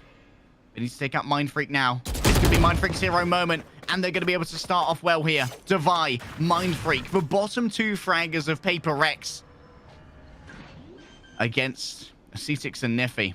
On paper, Acetix being alive means nothing's dead for the Thailand side, and Niffy round the back might be able to find Mind Freak for free here. They've noted the location, but they've given away their own. Acetix knocks down the door, and Mind Freak is going to catch a headshot. So low right now is Divide. It's going to come down to a 1 versus 1 Kremer, and Niffy's going to win it. Thailand ain't dead yet. Sure, it's messy. In fact, it's very messy. However, they have money. They can invest, and that's what making the round before this so clean has assisted them with. They go into this round with ults available. They have one away from Alert as well, who's going to be ready to bring out to the lockdown. On top of the fact that they know full well that Benkai has a lockdown of his own, I suspect that we're going to see a lot of aggression to try and potentially catch out Benkai, see if he's faking with that lockdown, and work from there. Looking at the stack of Paper Rex, this is going to be a very heavy hit to B, and with what for a moment looks like an Odin on Forsaken. I'm more worried about the Odin on the C6, dude. They may have a lineup actually to try and kill a C6 because they know he's going to try and go for this play. Oh, this could be a perfect counter strat. Oh, a C6. Look at this pace from Jing. You dare try and hold this angle? No! This is my territory, and I will not be allowing it away for free. Ascetics, do they want to try and hold this in Boathouse? Out of my way. Here are the knives. Oh look my at god, that. device already down, but look who's going high. Forsaken's looking for that same trick they got last time. This could actually be destroyed here through the wall.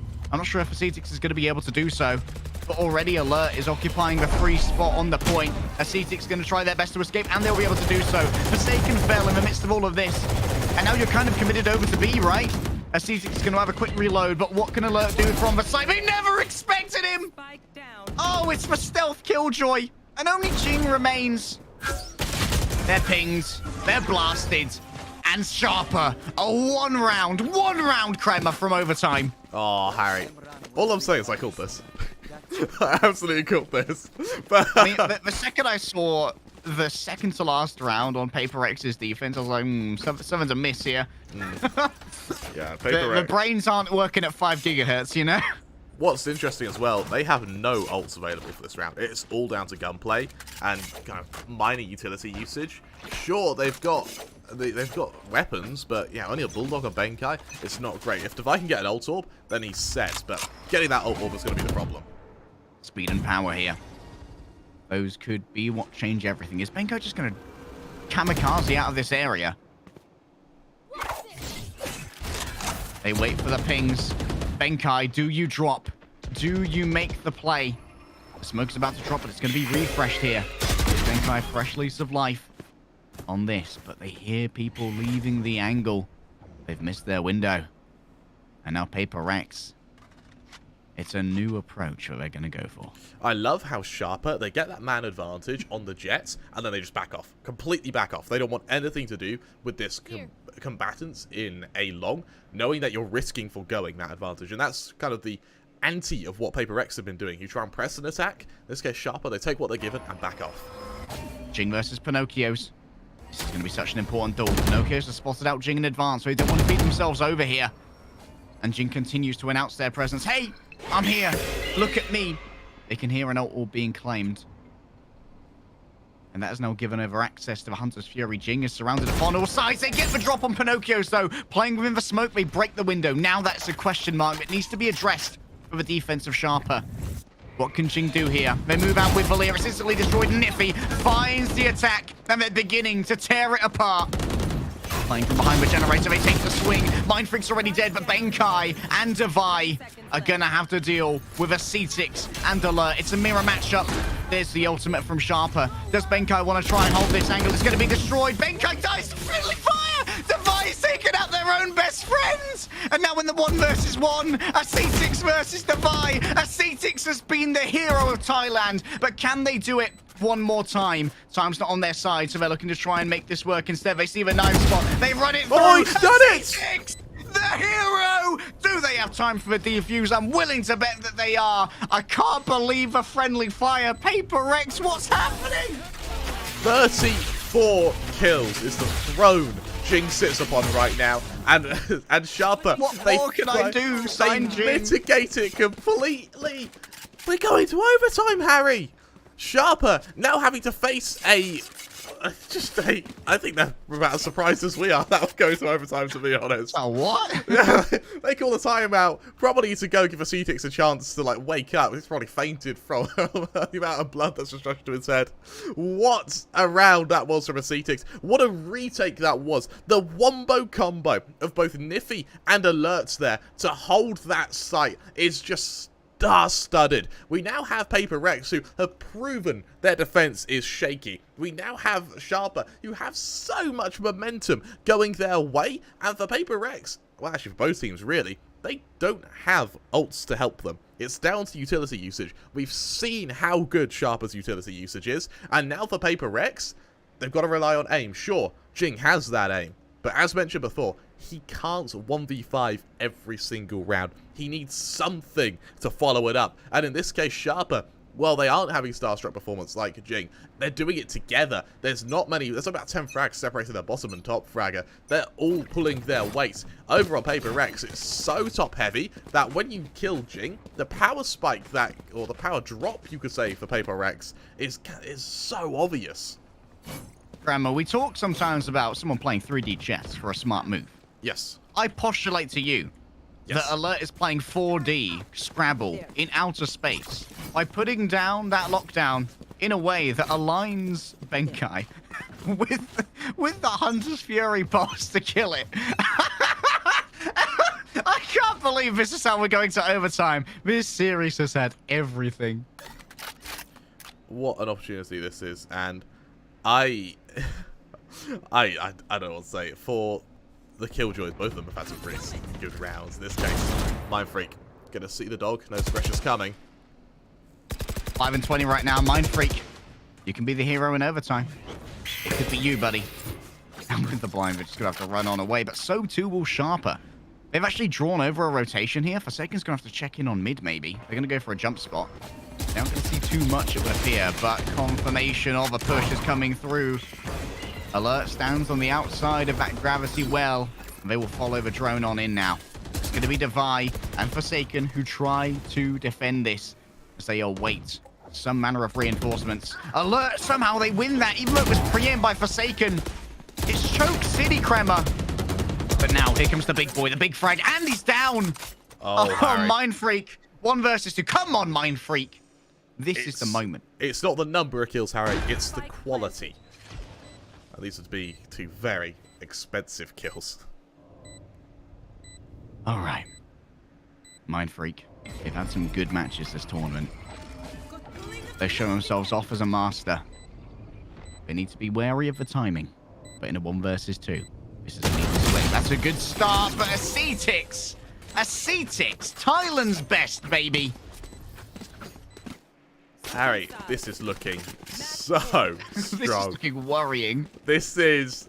I might have to change my breakfast plans. Yeah, I mean, that's out the window at this point.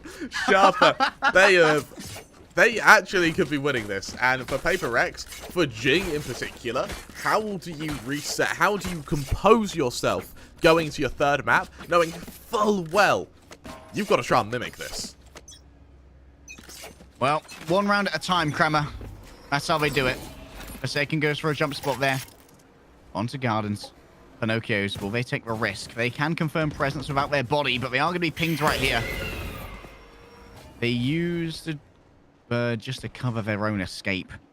And now Forsaken and Jing, they're back to playing as the Death Squad. Going in as a duo. Trying their best to leverage just how good they are at Valorant. Look at this round here. Pinocchio's is going to be so exposed. Valir comes on out, but they just retreat into the smoke for now. They kept their life, they've kept their armor, and multiple people have been pinged. Forsaken can't afford to drop right here, and they're going to have to avoid Jing. They're holding on to these last little rounds. A C-Tix at their back. They've already done so much, and they'll do even more! A C-Tix is up against Benkai. Jing is still alive. The champion will not be caught by the bird. And Niffy might be an easy kill here, but no! Niffy wins it all, and Benkai will have to do it alone in a 1 versus 3. Paper Rex dropping a map here. It would be manic. The turret is ready, but is Benkai.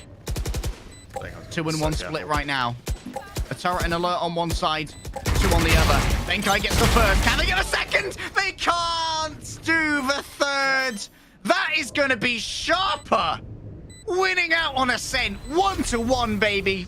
How on earth has this happened, Harry? Sharper, they show that supremacy of teamwork is going to counter individual performance any day of the week. My God, it took some tenacity to get here, but it's that fastidious use of utility that's able to tick him through. For a C-Tix, we spoke about how he has some hero plays. He takes the 1v1 to force overtime in our 2nd round of overtime. Match point for Sharper, and a C-Tix from the back of Boathouse just wipes Paper Rex. What a performance, what a game, and oh my God, Harry, do we have a series on our hands? I'm feeling it, Kremer. I'm feeling it. I'm pumped. I'm ready to go. I'm ready to bring the noise and bring the ruckus. And both of our teams as well are going to be doing that just after this break.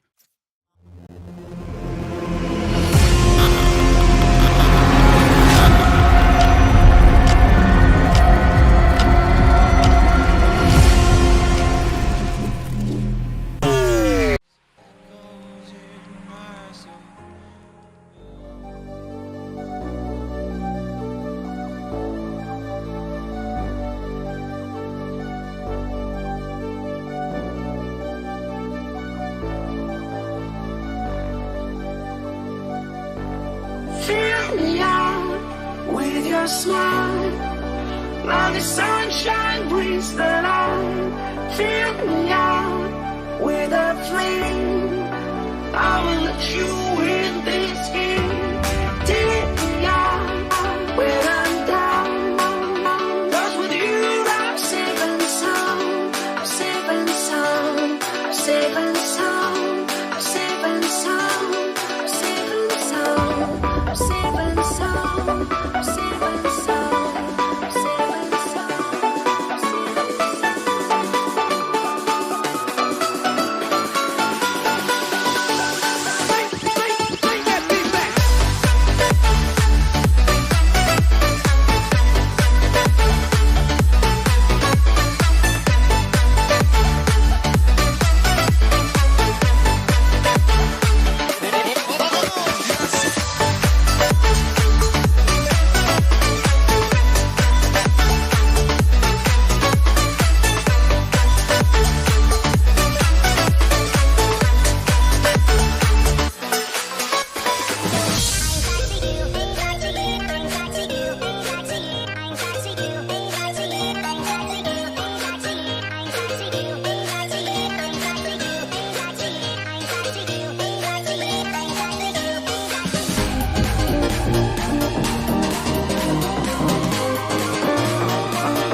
safe and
We lose ourselves in the spirit of things. We lose our sight when we put our trust in things of this material world, of things that fade away. Let me keep coming back, keep coming back, keep coming back, keep coming back, keep coming back, keep coming back, keep coming back, keep coming back, keep coming back, keep coming back, keep coming back. Of things we know.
We are dreaming in the dark. We are nothing more than dust.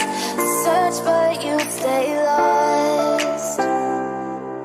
We are reaching for the stars, but we're making this too hard. And I wonder where you are. Mysterious, that's the part you always show. 'Cause you're too curious. Maybe you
it's no mystery. And you and I, we got history, yeah. Wherever love flows, there is also tragedy. When we're in too deep, and you and I, we got history, yeah. Go look in the mirror, say, hey, I'm sorry for all the pain. I'm sorry for all the pain. Go look in the mirror, say, hey, I'm sorry for all the pain. I'm sorry for all the pain. Go look in the mirror, say, hey, I'm sorry for all the pain. I'm sorry for all the pain.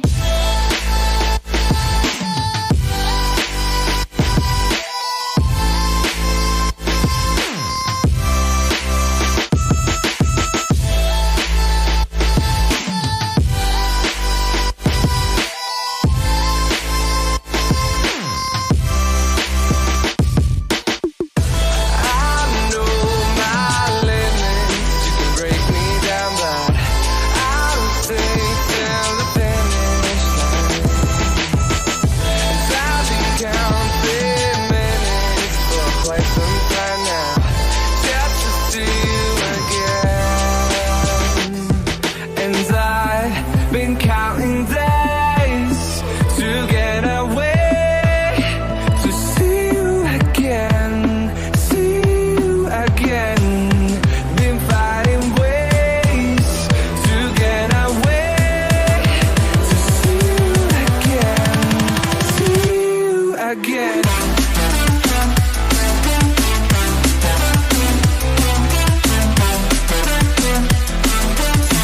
you again.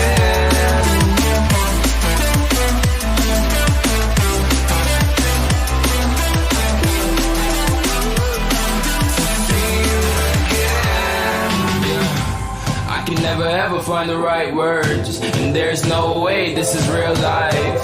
There's no telling you're the right girl, so I can only say that it feels right. It feels right. It feels right. Yeah, I can only say that it feels right. It feels right. It feels right. Yeah, I can only say that it feels right.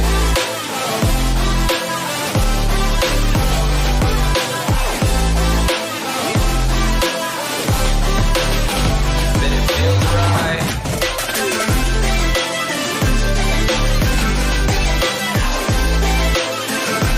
Feels right.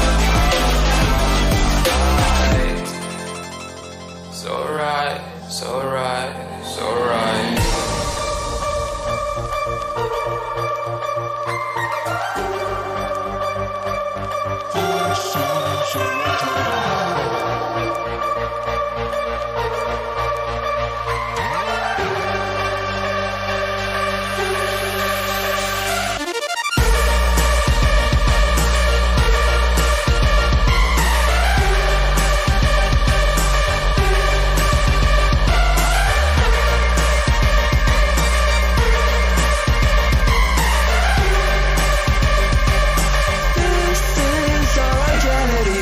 When you want to get off the darkest ground, the gravity pulls you straight down. Earth from a bird's eye view. You should grow feathers and see this too. When you want to get off the darkest ground, the gravity pulls you straight down.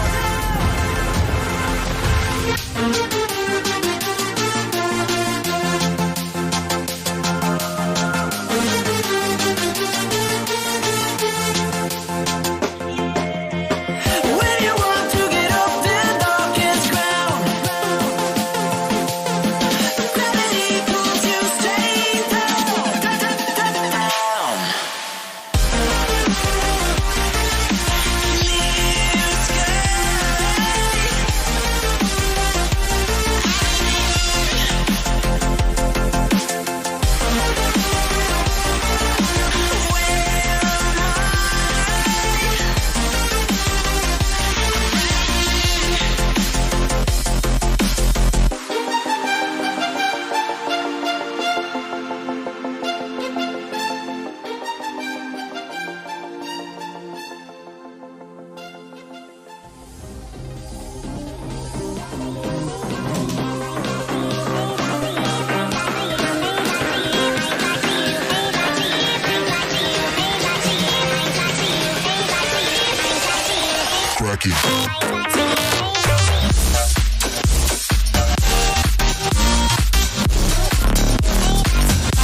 of regularities, living all.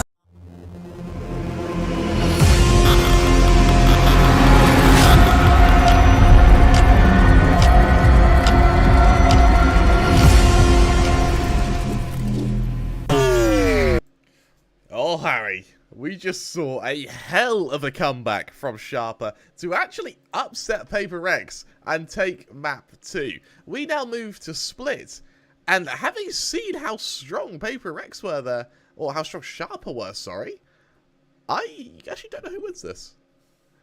Well, this is a decider map, Kremer. It was banned down to, so both teams must feel equally poggers about Split. And you know what? This gives a great chance for Pinocchios to flex what we saw a huge amount of during Sharper's group stage, which is their signature breach. My worry about the signature breach, Harry, is that yes, it works for Pinocchios, but his Sky was so strong on ascent. I would actually rather see him stick to what was working rather than fall back on what you rely on.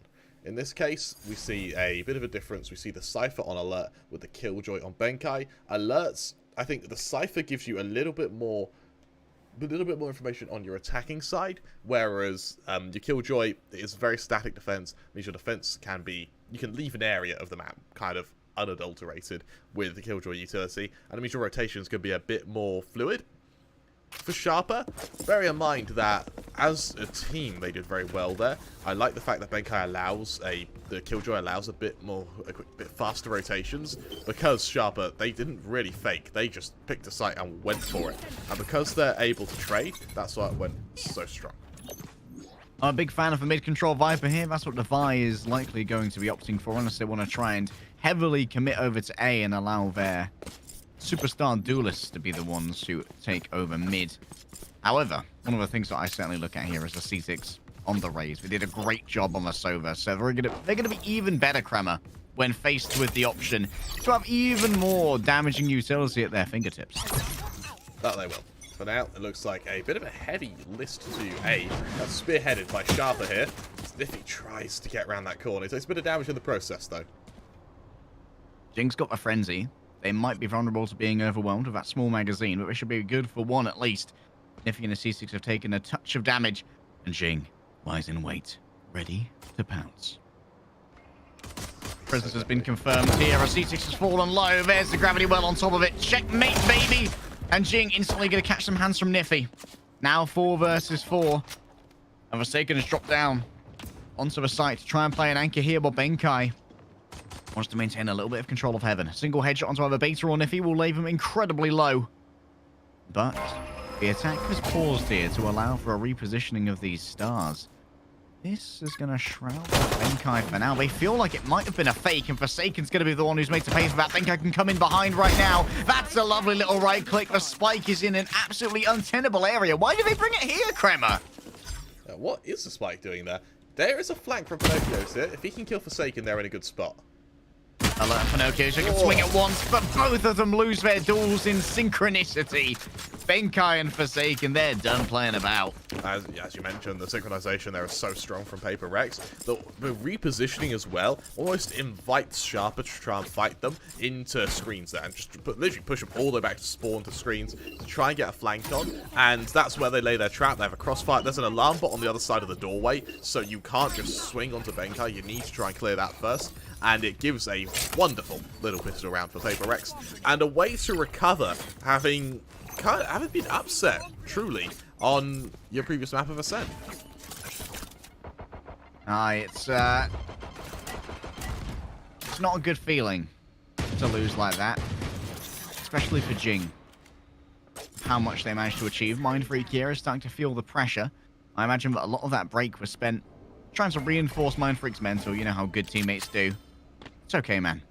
There's always the next map. We're still in this tournament. We've still got this. So Gravity Well is used elsewhere here. And Mind Freak has spotted at least one. Oh, an exchange of pistol fire, as Mind Freak is the only one, or the one of two, who didn't buy up to the Spectre. I think that's be so careful there. with only a ghost, he does not have the firepower to really take a straight duel. He's here for info and his stars, if anything. Not that it will be call to action, though. Sharper rotating back to A means that, oh god, they've got to fight Jing. PaperX have been pretty disciplined with their rotations here, though.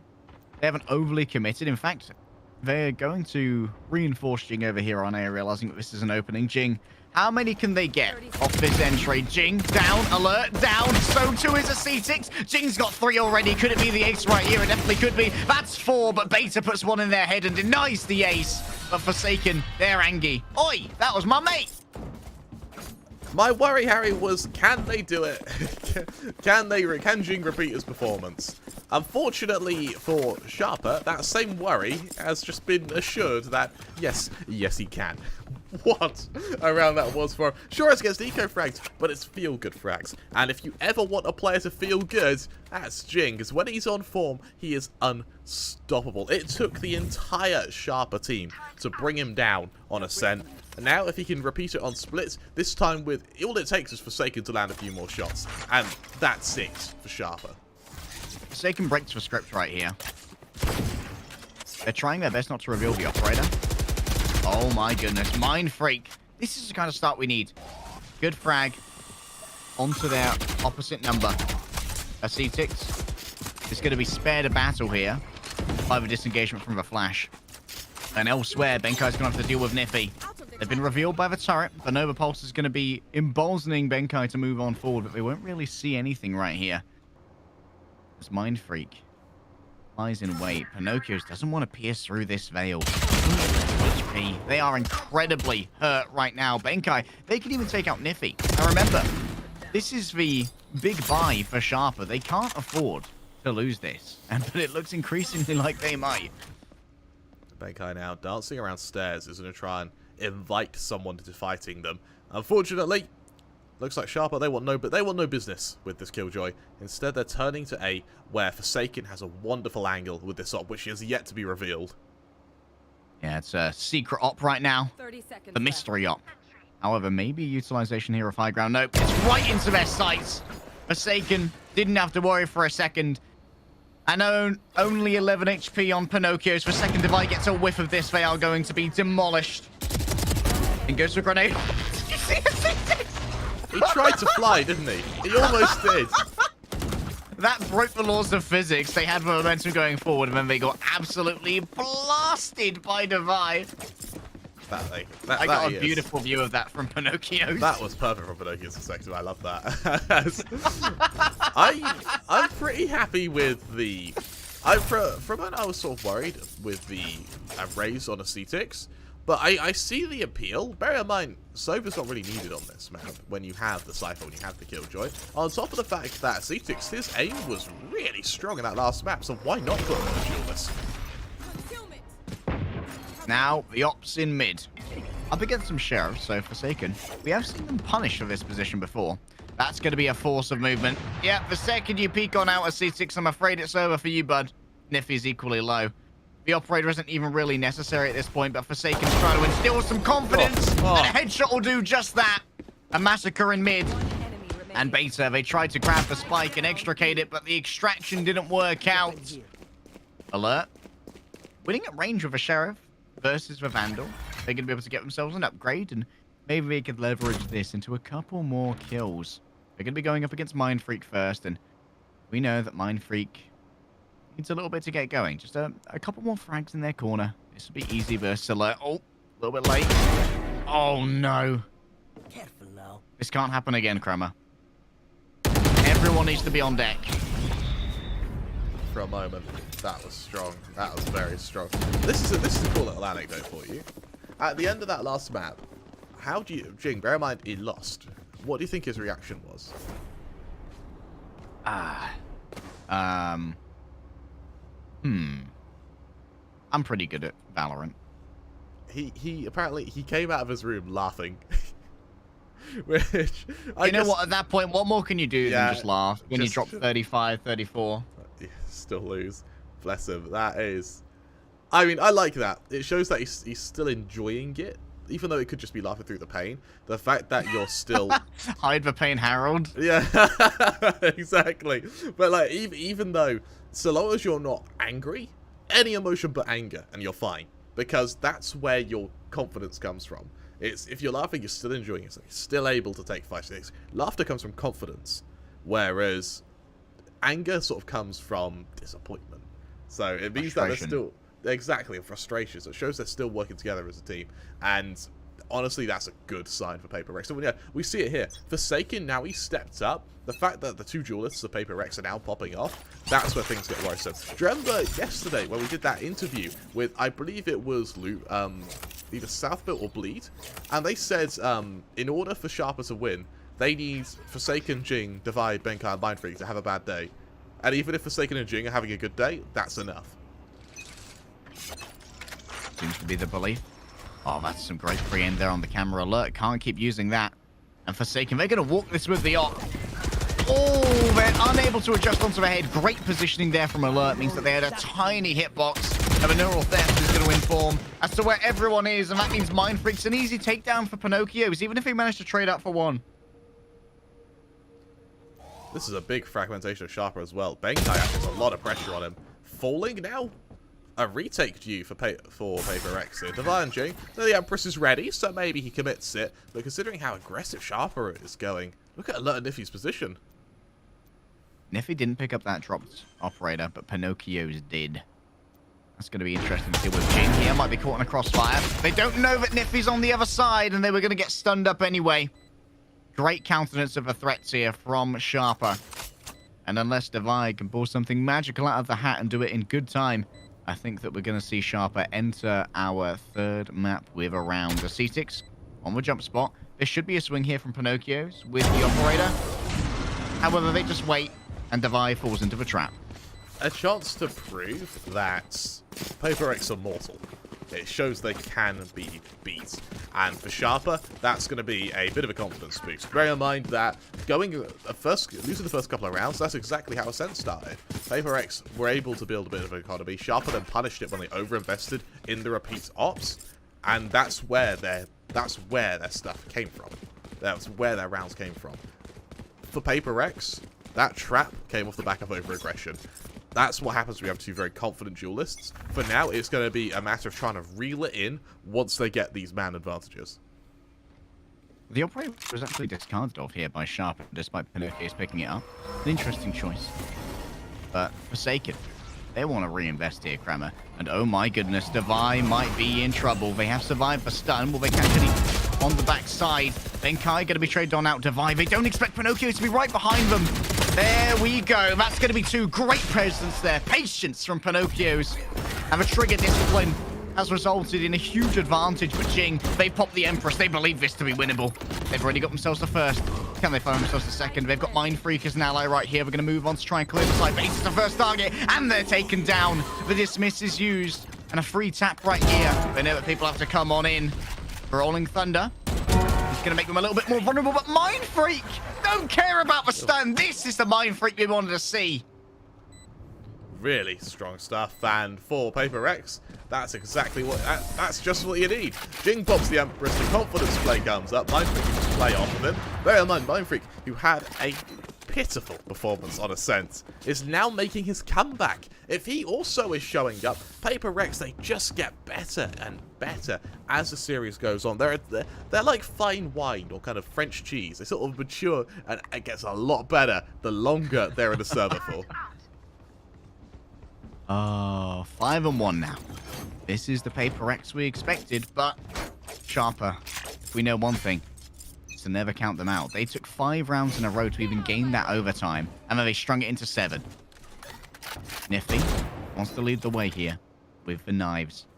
They are the main armament at the beck and call of the Thai team. Benkai and Jing might move together here. That's 2! Niffy! A magician! Watch as I make Paper Rex disappear.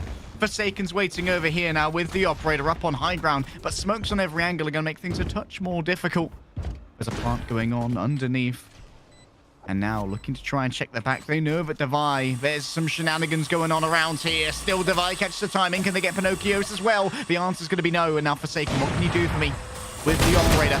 2 versus 3. Mind Freak gets 1 before falling on down, but a 1 versus 3 surely with the operator is close to impossible. And so Forsaken is going to back off and find a vacay on B. I quite like it for Forsaken to go off and save. He doesn't want anything to do with this. He's just going to be... That up next round as well is still got a lot of firepower behind it. The limited investment on Paper Rex means that they're going to have to list very heavily on their ults as well. For Sharper, now that they have money, a spike plant here, ults available, I wouldn't be surprised if they try and up the tempo and try and bait out both the Viper's Pit, the lockdown from Benkai, or something to try and give Paper Rex that extra push to get back into the lead in a round. That was an eco, though, from Sharper. And this means that as they buy into this round, only Alert is going to be under 3k. That gives them a lot of cushion here to try and work within the confines of their economy. Meanwhile, Paper Rex, they're feeling the aftershocks despite being 5-2 up of investing in a pair or even a trio of operators.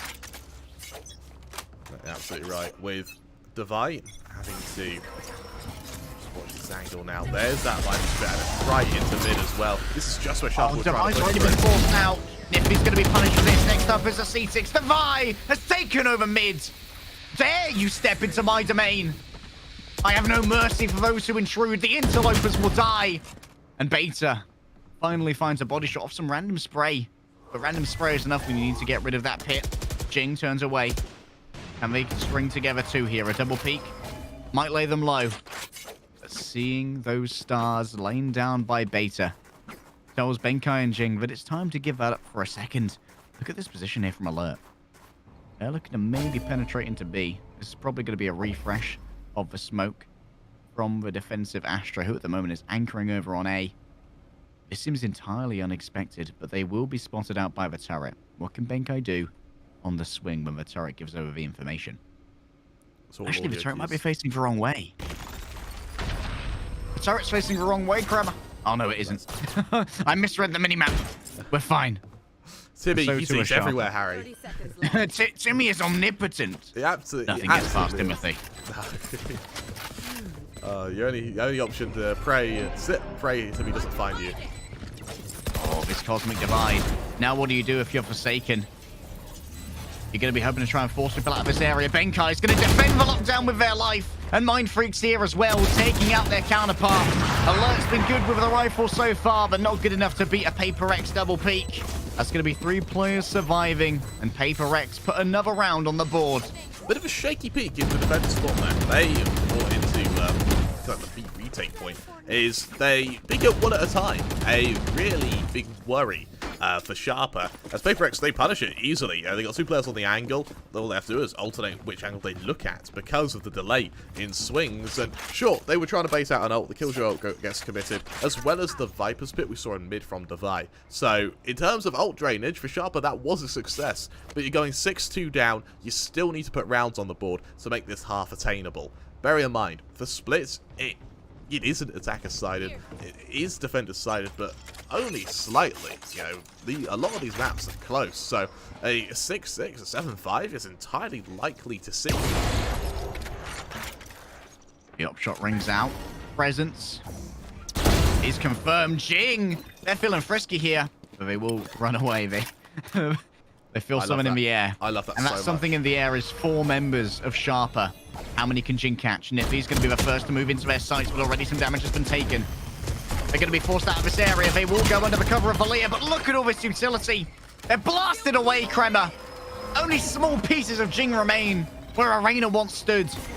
And Forsaken has come to take up the post to relieve them of duty. Mind Freak behind this area. A C6 could actually just demolish Mind Freak. But Mind Freak gets 2. Can they get Pinocchios? The right click on the classic is good, and Forsaken's there with the finish. It's all that's required from Paper Rex there, and that is the adaptation we needed to see. You know their problem, Harry? It was over-aggression, it was peaking too hard, getting a kill and continuing. Jing, he shows that he's adapted. He adapts, improvise, overcome. Peeks into Alert, shuts him down, backs off, allows Sharper, in an attempt to try and regress to kill him, end up having their hand forced and having to commit to that A site. Granted, there was a bit of a late rotation from Mind Freak. I think if the stars were down a bit sooner, Jing probably could have survived, but it doesn't matter because they win the round only losing one player. Extremely nice reaction here, and now Forsaken's going to have his turn at aggression. Forsaken blinded, pulled into the gravity well. They have to use their dash to get out. Now what do you do with the operator here? You've got to hold a very safe angle. You can't become audacious. You can't become unexpected because you can be traded so easily. Bit of a default now from Sharper. I think they expect attack to come, and attack to come. They just don't know how to react to it. There is going to be an attack at some point. Someone somewhere is going to try and kill us. We just don't know how. It might not be on this map. It might not be in this game. Is anyone attacking in Habbo Hotel right now? They're coming. Jing on the jump spots. They are very much expected on this angle, I think it's fair to say. With a very ramshackle buy, Sharper are going to be looking to just win by sheer force of numbers alone, but sometimes Jing can just hold down the trigger. They're going to be concussed. That's a lovely dodge, actually. That's one. The dismiss. They felt that the spray was out of their control, so they're going to give it another go. The spray needs to come back under control here for Jing, and eventually it does. But they take their time in doing it, and this is allowing Pinocchios to get under them, and they can convert that into a kill, leveraging the position. And a pinch here with a C6 could mean everything. Pinocchios waits and screens. He's going to try and take a swing on Mind Freak, but you know that Forsaken expected it. And the C6, unfortunately, just announces their presence with a couple of missed shots, and Paper X find themselves an 8. Harry, this is turning into a very one-sided affair. I mean, we knew full well that Sharper were gonna have some issues on split. We saw them only draw their series when they were having to play on splits, and I don't think they actually won a series of splits in their whole group stage. But after Ascent, there was that hope. There was that hope that their momentum, their confidence would be enough to take them through. Right now, Paper X, they've done a great job at slamming that door in their face and forcing Sharper to try and kick it down if they want any leverage in this map. You know what to say? Confidence is powerful, but an operator is more powerful. You don't get much more powerful than an operator, do you? 4.7k's worth of fragging goodness, baby. And Forsaken is making it worth every penny. Fine. Look at that smoke almost stacking up Alert. Looks like Alert's feeling a bit frisky. He wants to try and trade, but he's doing it solo, so he's in serious danger of just putting it down to a 5-on-3. And that's exactly all that they achieve right now. Benkai, they're made aware that there is at least some presence, either in heaven or in mail. And after the clearing of that cloudburst, they know that it's in mail instead. Pinocchio is just going to test this operator. They hear the dash, and Benkai has fallen down. Now Forsaken needs to frag or die, and die is what they will do. The Rolling Thunder's pushed out, but no one's even really there. Mind Freak's going to try and catch them, gets one, and that'll be all. A C6 up against Jing. And Devi interrupts the duelist 1v1. Sends him straight to the next round. 9-2. Harry. Paper X, let's be honest, 9-3 has been a bit of a curse for them. They've struggled time to time, and dare I say it, both you, I, and the chat know that 9-3 can be a cursed scoreline. In this case, I don't think it is, Harry. I think it's actually maybe even a pipe dream for Sharper to be able to get that third round. Actually, 10-2 looks very likely. After watching that Ascent, I will never say never. I watched the round end with a friendly fire kill. I've seen rounds end. I've seen maps end by timing. This is a difficult ask here for Alert. Both Jing and Forsaken were looking to aggress on that angle, but all will back away, and they'll do so rather loudly as well. Look over at Mind Freak's position. 1 versus 2, baby. Can they get the second? No. The blind is too good, and Pinocchio just overruns them. But execution is made so much more difficult without that smoke. Oh, Jing, Jing, Jing. The trigger discipline isn't there, but it doesn't matter. They found everything they needed to. A pair of headshots, and this is surely going to be 10-2 now. A C6, though? Hello? No, Jing gets 3. Harry. 10-2. This is starting to really spiral out of control for Sharper. look, there's a chance. The pistol round gives them that chance. But if we see Paper Rex take the pistol and go 11, what would then be 12-2 up, we haven't seen 10-round sprees in a very, very long time. I actually think even in the 13-1 we saw on Bind yesterday from Boom, that wasn't a 10-round spree. Boom still found a way to stop that. So, if there ever was any hope for Sharper, they need to be playing near flawless Valorant. Flawless Valorant, Kremer. It's a big ask. But if anyone can meet it, maybe it's the last representative of Thailand in the Royal SCA Challenge. Nippy moves forward and announces their presence by taking down Timothy. Rest in peace. They try for that headshot, but now they know that Niffy has no escape maneuver. They know that with that Sheriff, they definitely have no Cloudburst, no updraft, and now they've used their dash as well. The only way they get any utility back is off the back of frags. And Aftershock is going to be a real danger to the duelists here. And as they leave, they will be catching some shots.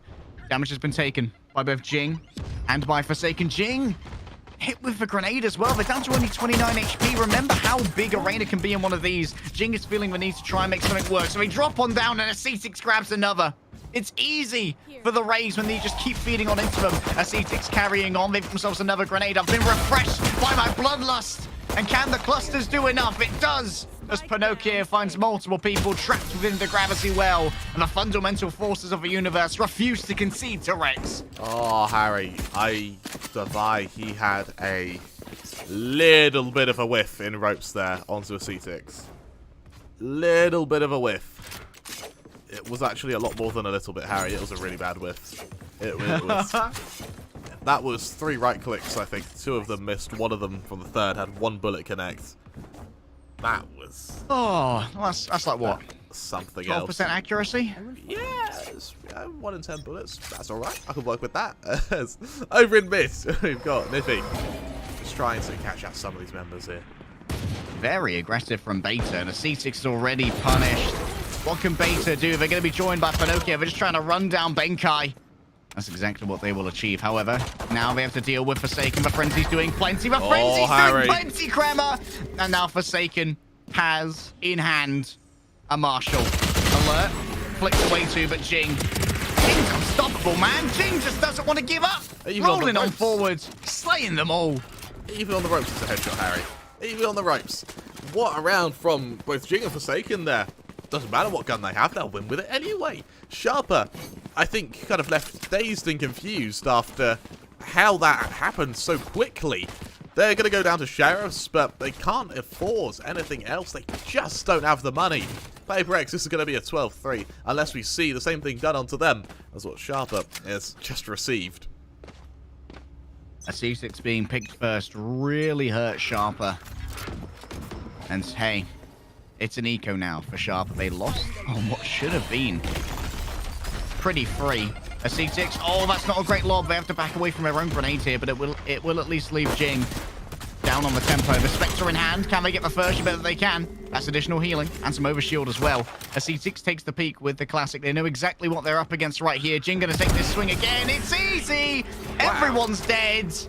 I was looking at Jing. I didn't realize that Benkai had gone on a reign of terror over on A. That was like synchronized swimming, wasn't it? Everyone just out once and dead. There you go. That's the round. 12-3 now. Paper X, 1 away from victory. Luckily for Sharper, they get to stare them down with a full investment. This could be either a last hurrah or maybe even a bit of a death rattle. Hopefully we won't have a slow ending to what has been an incredible series. For Sharper, you need to remember Pinocchio's only 1 away from that Rolling Thunder. Jing 1 away from the Empress, the 2 ults that are going to come up online this round, the 2 wants to watch out for. For Alert, accidentally throwing his gun though. Forsaken has made their way into the back. They might get the drop on Alert right here. However, moving through the side of the cage complicates matters. They're going to go straight into Alert, and there we go. Down goes one of the best gun players that Sharper has seen. This could be where Thailand dies in the Royal SCA Challenge. 1 round separates them from unimaginable doom. A C6 sends out the bomb buddy, but it is actually going to be doubling efforts for Pinocchio, who goes in and gets 2! Pinocchio! There they used the Rolling Thunder. They're feeling it right now. Benkai is public enemy number 1, and they're going to find themselves stunned with the Spectre. But they might be able to do enough. Pinocchio's I think that investment is going to pay dividends. Niffy and the Cetix don't allow Mindfreak to take a single step towards this spike. In Thailand, I'm going to say it again. They ain't dead yet. There is still a lot of work to do. There is still there is a lot of work. They've got a great pyramid of Giza to build, and they're not allowed forklifts. Not allowed forklifts. They've got to do it with rope, grit, spit, and they've got to do it in about 5 minutes because this is really not looking good for them. And while an army of slaves might help, there's no army here. The one-man army of Pinocchios might be able to help, but even then, it's going to be a tall order. The Empress is ready on Jing, and that's about it for ults that come online this round, unless we see a few kills and a bit of a hero play that then causes it to be used spontaneously. It's all down to the Empress. Equal armaments, all's fair in love and war, and Pinocchio's already has been given a little bit of attention right here. Jing has made their way up into mailroom, and they catch Pinocchio's with the utility in hand. Oh, the pin was pulled, and Jing explodes. Wrap around the back right here. They know there's a battle outside of Garage that's happening at the moment. Beta somehow managed to pick up 3 in the midst of all of this, and Jing, what can they do in a 1 versus 4? They walk for smoke. They won't find the first because Niffy's just too quick. The aggression here from Sharper. They're claiming the extremities, and it's stifling, suffocating Paper Rex. Harry, Sharper just refused to die. Paper Rex, they might start sweating a little bit here. It was a comeback like this that took us to overtime on Ascent. Now all of a sudden, Sharper with the same full rifle buy are against a semi-forced Paper Rex. Their buy down to about 1.5k. They've got 2 rifles on their duelists, just in more as a let's see what happens protocol to try and get a man advantage, try and garner a bit of control. But for the supporting players, it's all on Sheriffs. Niffy sees Forsaken move on past. Hero rifles on Jing and Forsaken. They've been heavily invested to by their teams. And now they're going to try and claim A right here. Meanwhile, the Cetix, can they try and control mid? They're forced to vie away. And the reinforcements, the cavalry, are rushing over to A. They've seen armaments here. They've come to expect it. Pinocchios has began their reign of terror. But can they beat Forsaken? Number 1, number 2 doesn't matter to Pinocchio. It's all the same to me, baby. They're all just corpses waiting to be made. Look at this flank as well, over to B. There's always the escape escape going to be plan. Spotted by a Cetix, surely. Forsaken is making their way in. They might be able to get the drop on Niffy. Niffy expects it. Niffy wins the duel. And this relieves some pressure on Pinocchio. We're only 24 HP right now. Mindfreak has found alert with only a Sheriff. The pinch might be good here from Niffy and Pinocchio's. And that means that the spike is currently caught up in heaven. If they want to plant it, they've got to get past Niffy's and get to point A. What can Divide do to open this up? Up against the Cetix, not much at all. And now everyone can try and coalesce onto the known locations of Paper Rex members. Jing's going to start walking. They get 1. Jing is taken down. And Mindfreak is alone with a Sheriff. And Niffy will put an end to it. 12-6. The Thai Titans, Harry. The Thai Titans. Sharper. This is looking good. Pinocchio's currently going 17-13. He's filling up some fragments of his own now. He might not be on the duel list, but that won't stop him from dueling, as the ults are available for Paper Rex. 4 online for now. The only thing that isn't available are the knives, but those aren't round-scaping ultimates. For Pinocchio's, not having the Rolling Thunder is going to be a big deal in terms of counter utility, and more importantly, retake utility. Sharper don't really have retake util past the Rolling Thunder, and I guess the Cosmic Divide as well. Cosmic Divide can be a complicated beast on a retake, especially of A. On B, you can try and get some real value out of it. For now, Paper Rex, they've been stymied in their aggression, but Benkai wants to up the tempo just a touch. Oh, that's a beautiful aftershock right there. What ultimate? Never heard of it. However, alert, they've got their own troubles. A is going to be populated by both Jing and Forsaken. Forsaken moves on forward. They're going to drop on down. The Leer is good. Alert managed to get 1 and take out Jing. And elsewhere, Benkai has been picked off. And now Forsaken wants to claim all of this space for themselves. You know what? Pinocchio's is very, very cautious about opening this up. Still, Forsaken won't give anything away for free. Devi, they've used their Viper's Pit. They anticipate this ending here, Kramer. This is the big one. The Viper's Pit's going to be so influential as well. Beta seen. They don't know where the other 2 players are, though, so that's still going to weigh heavy. Bear in mind, every player has an ult ready to throw at this. 3 prongs ready to go, Forsaken. Winning this duel would be huge. Oh my goodness, what for an Astral Thorn, though. They've been made a fool of.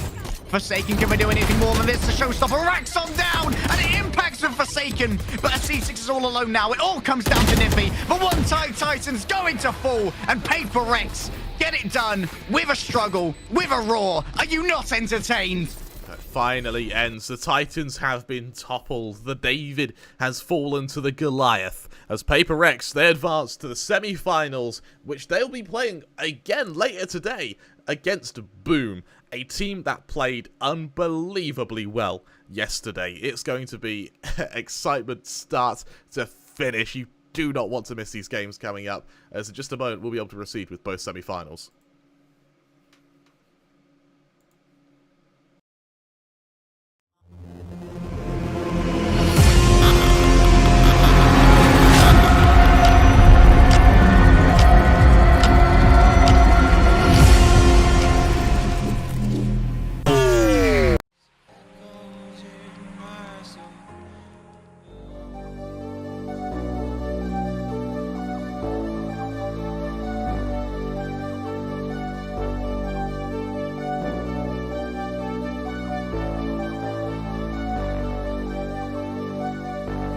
Fill me out with your smile.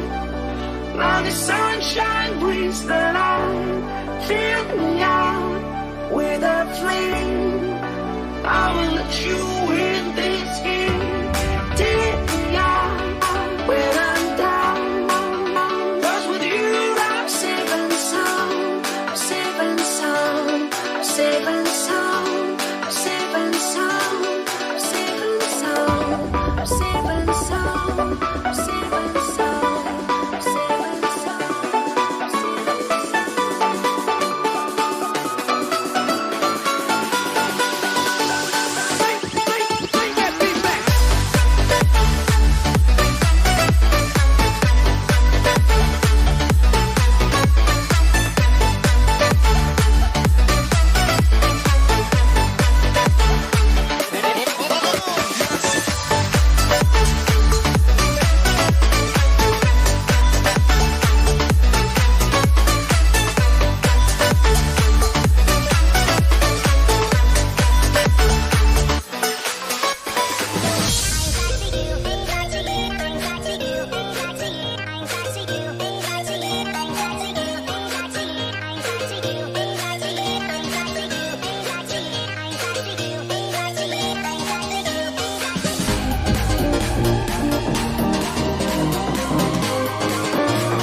We lose ourselves in the spirit of things. We lose our sight when we put our trust in things of this material world, of things that fade away. Let them keep coming back, keep coming back, keep coming back, keep coming back, keep coming back, keep coming back, keep coming back, keep coming back, keep coming back, keep coming back, keep coming back. Of things we know.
We are dreaming in the dark. We are nothing more than dust. Search but you stay lost.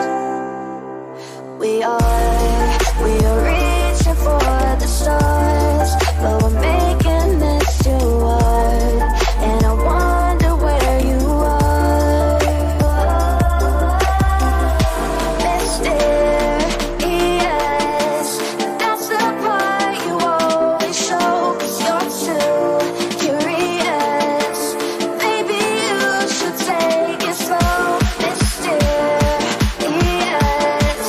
that's the part you always show. 'Cause you're too curious. Maybe you should take it slow.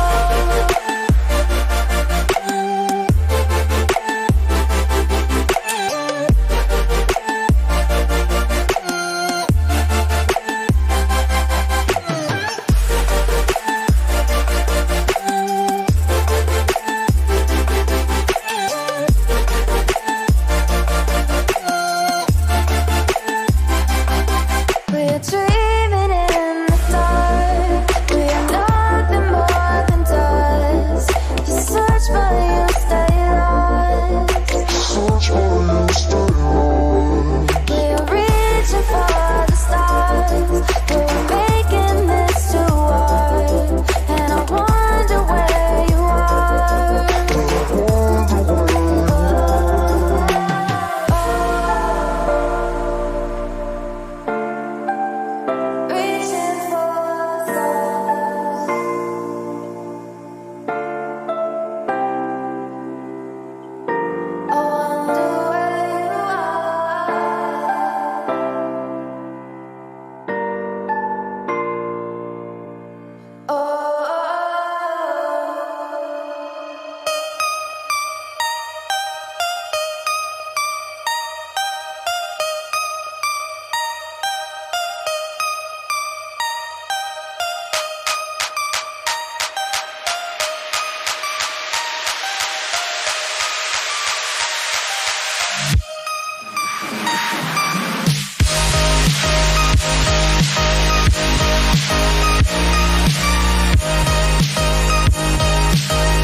also misery, it's no mystery. And you and I, we got history, yeah. Wherever love flows, there is also tragedy. When we're in too deep, and you and I, we got history, yeah. Go look in the mirror, say, hey, I'm sorry for all the pain. I'm sorry for all the pain. Go look in the mirror, say, hey, I'm sorry for all the pain. I'm sorry for all the pain. Go look in the mirror, say, hey, I'm sorry for all the pain. I'm sorry for all the pain.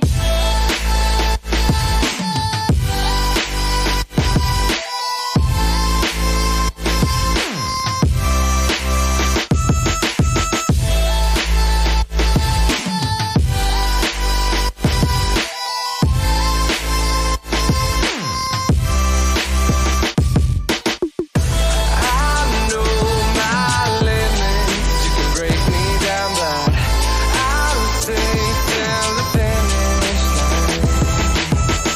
'Cause I've been counting minutes for quite some time now, just to see you again. And I've been counting days to get away, to see you again, see you again. Been finding ways to get away, to see you again, see you again.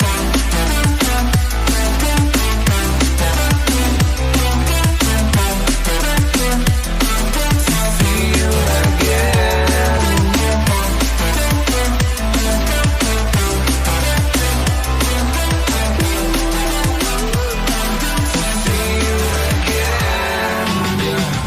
I can never ever find the right words, and there's no way this is real life.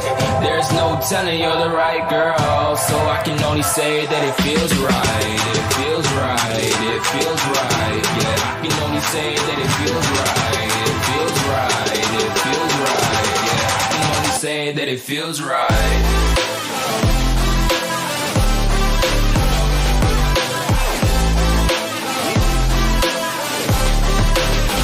That it feels right.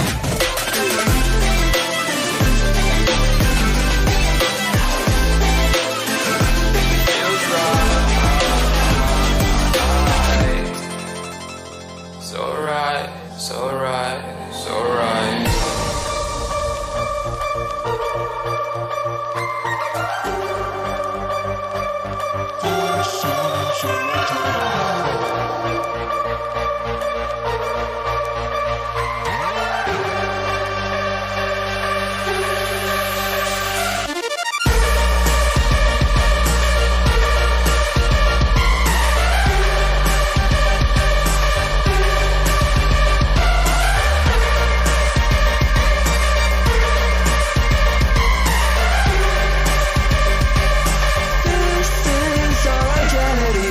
When you want to get off the darkest ground, the gravity pulls you straight down. Earth from a bird's eye view. You should grow feathers and see this too. When you want to get off the darkest ground, the gravity pulls you straight down.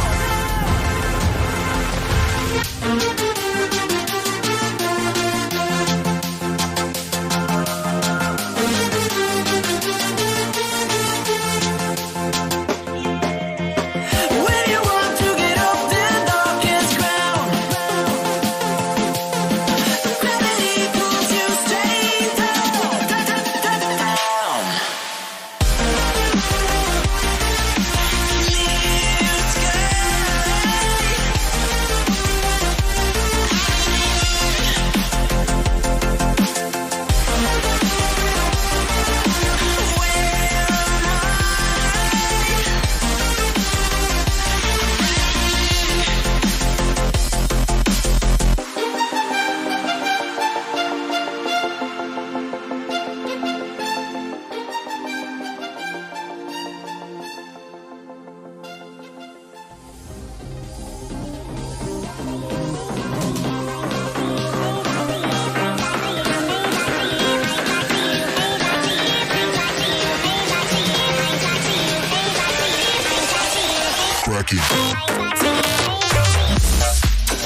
You and me are born of regularities,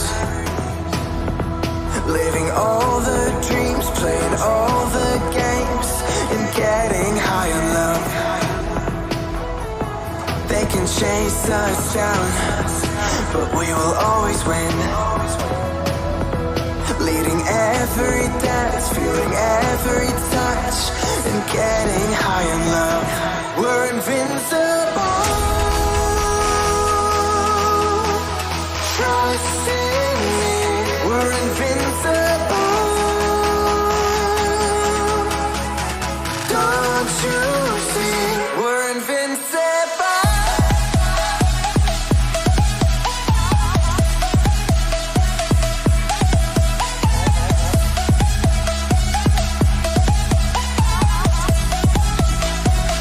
We're invincible.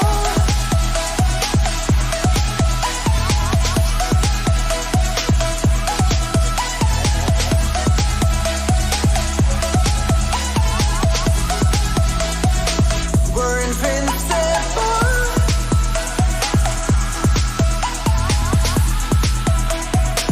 We're invincible.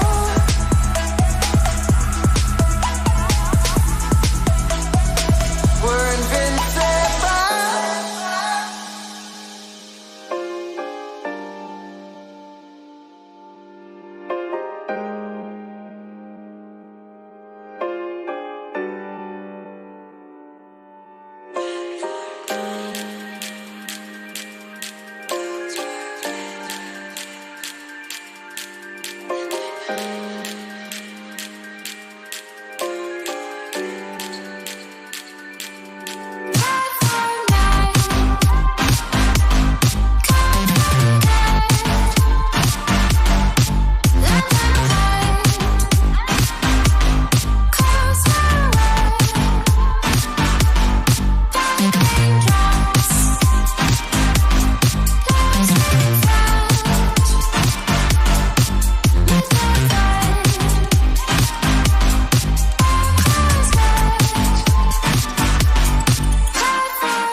I just assumed I'd play the part of keeping you in the right direction. No matter how your confidence may fall, I'll be here as your foundation. And I say, hey, yo, just let it go. Your struggles won't remain. And I say, hey, yo, we're holding hope and wake up yesterday. So hold on to me.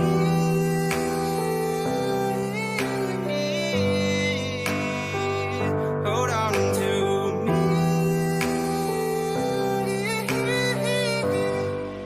Hold on to me.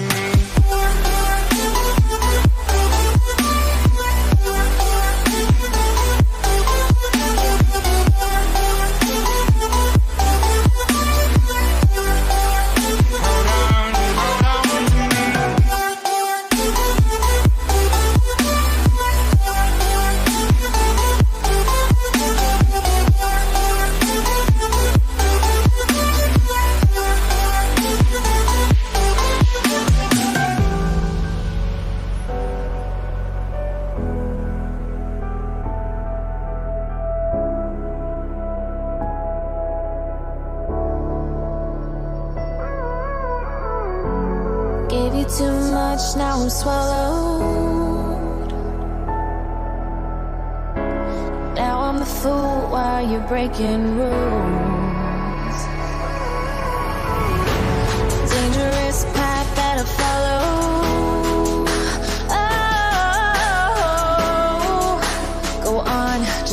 what you do. And it hurts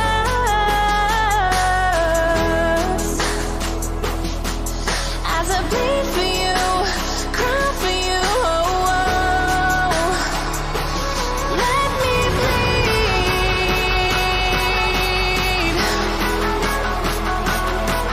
as I bleed for you, cry for you. Oh, oh.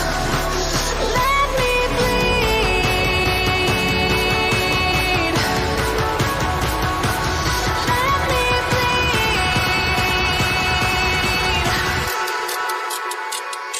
Let me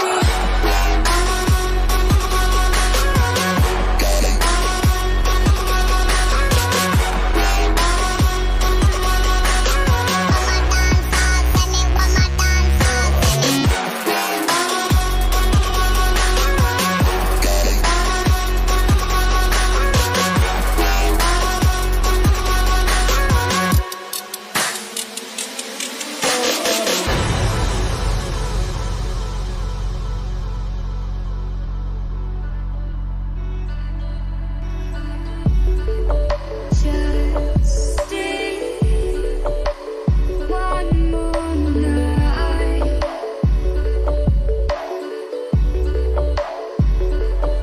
I'll be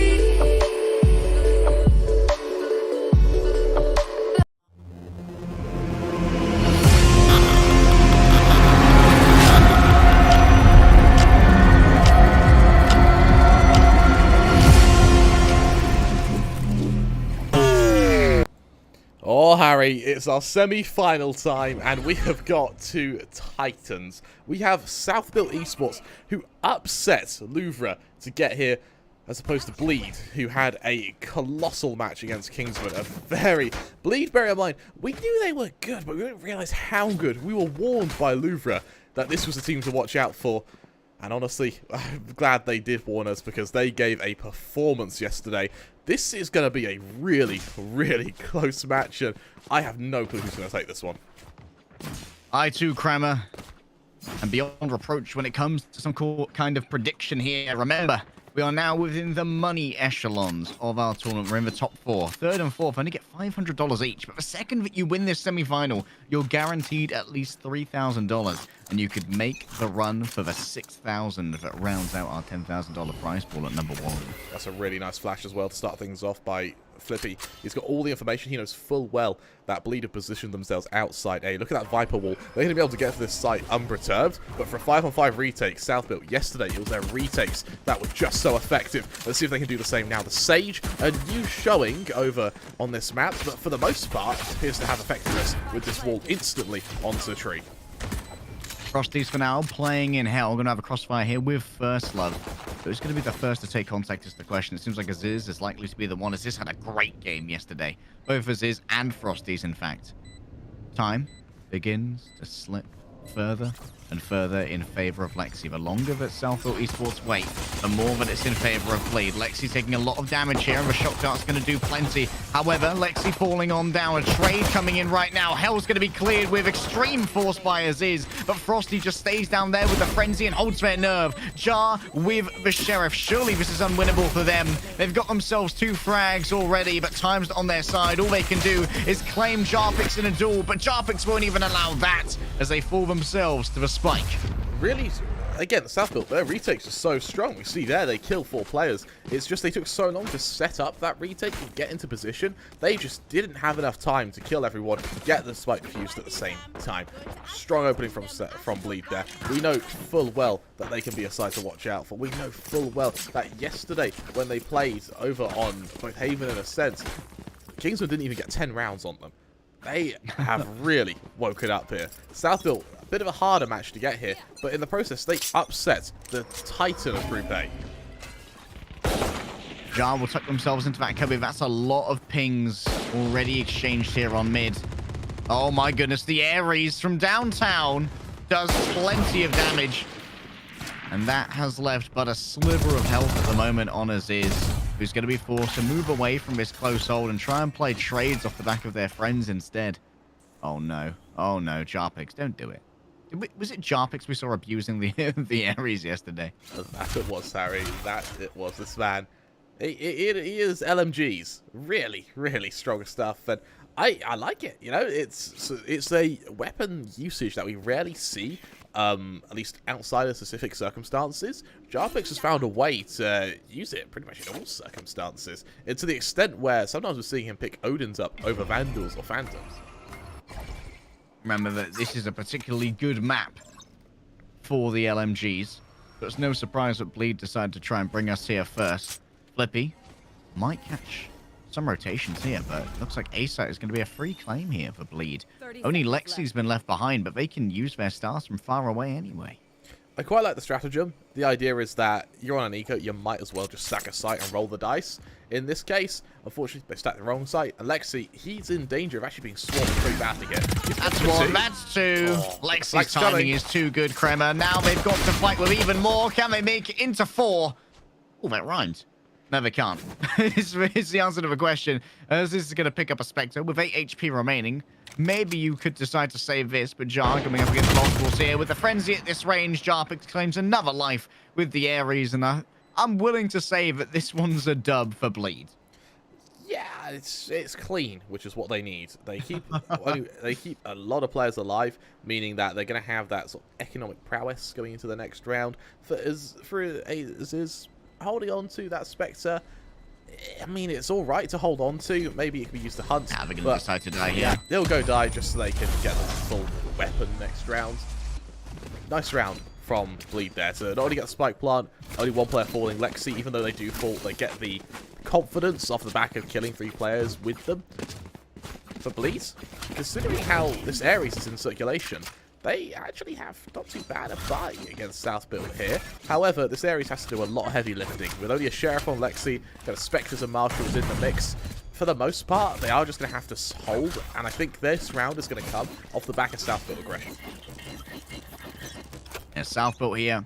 They want to try and catch some players unawares. Rosania has put up this wall right here, and it's actually obfuscated as is, who moved into wine for just a second. Oh, that jump spot was dangerous, but they will get away with their life for now. And Bleed, remember, any kills they can get here are just a little bit of gravy. They're aiming for 3. So trying to do just that. Lexi, accompanied by First Love, in the main now. They're running straight to the crossfire. Papichulo and Pro. And Papichulo, he was the standout player for Southfield yesterday. He played so damn well. And it's kind of uncommon to see your Killjoy be one of your main fraggers. And as is, sure, he is also very talented, but you expect him to do well. It's Papichulo who takes the cake when he starts dropping 25, 30 kills in these maps. I think that Jar's actually the highest ACS across this tournament from Southfield. Yeah. Between the Astra and the Jet, they've put up some huge performances. And there are so many different threats on Southfield, but Bleed are just as diverse. When we looked at Bleed, we figured out that this is a team full of flexible players. They've got so many different looks that they can bring to bear, and it seems like right now they're just trying to put speed on their side. They want to try and get a numbers advantage. What can Papichulo do here to try and survive? They don't know where that Jet has gone. They heard the approach, and Frosty's comes out of nowhere with a jump scare of a shorty, baby. That's going to be an easy frag. That's going to be an upgrade for the Jet. And now Frosty's has a Vandal in hand with Jar falling down as well. Bleeds. They might take over this round right here. Look at the positioning of First Love as well. He's able to really get the element of surprise, and these players pushing into him, kind of covered from above. Not from the side, though, as Pro soon realizes. Remember, Bleed, they aren't nervous here about dying to the spike, because they're on their bonus. They can afford rifles next round no matter what. That's a beautiful headshot, Frosties. Can you convert it into another is the question? No. Flippy and Aziz, they've got the speed, they've got the power, and they have the drive to get the retake done. That was by the skin of their teeth, Kremer. Well, remember what I said, Harry. South built, their strength comes from their ability to land some incredible retakes. A really kind of a highlight for South built that is a trait that's not really shared. We look at teams that are on the opposite side of kind of very aggression-oriented. For instance, the good example is Paper Rex, who, rather than risk going into an equal retake, they always push for that man advantage, regardless of what side they're on, just to make their lives easier. For South Built, they're not afraid of that. They have some incredible communication, and that works beautifully for them. We go to this round, and for Lexi, already with the Cosmic Divide, it's going to be accompanied by Flippy Seekers, and more importantly, First Love's Res, which are going to be so instrumental to how this round plays out. Yeah, we haven't seen a huge amount of Sages thus far in the tournament. It really feels like they're falling out of vogue with, once again, Killjoy and Cypher really being the go-to Sentinels in many cases. And sometimes Viper taking the part of a Sentinel instead of the controller that she would be classified as a classic smoke giver.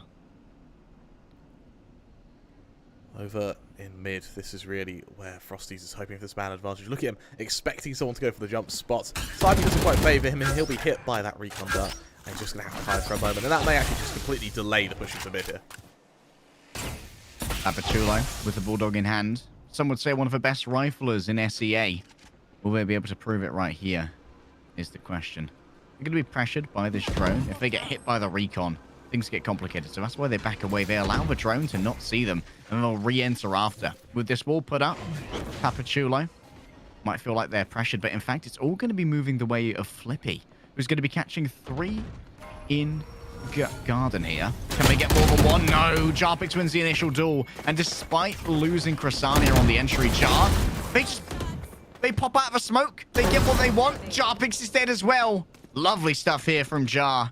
Lexi in a 1 versus 4. Aziz is already pre-aiming this. It's going to be over. Talk about some Valorant, Crema. We're going to talk about some Valorant, Harry. South Built, they look really damn strong at the moment. You need to remember as well that their sort of staple performance is on Haven, where with the 3 sites, it is all about retakes. That's our second map of this series. To the extent where I think that for South Built, they sort of accept that they're probably going to be winning Haven Bleed. They've had some shaky performances on it earlier. If South Built take Ascent, we could be seeing a 2-0 here. Unlike that game with Sharper, where they had a second map as their pocket pick, which they just happened to be very good on, beating Paper Rex. In this case, for Sharper, this Haven, that map 2, is really what you got to watch out for.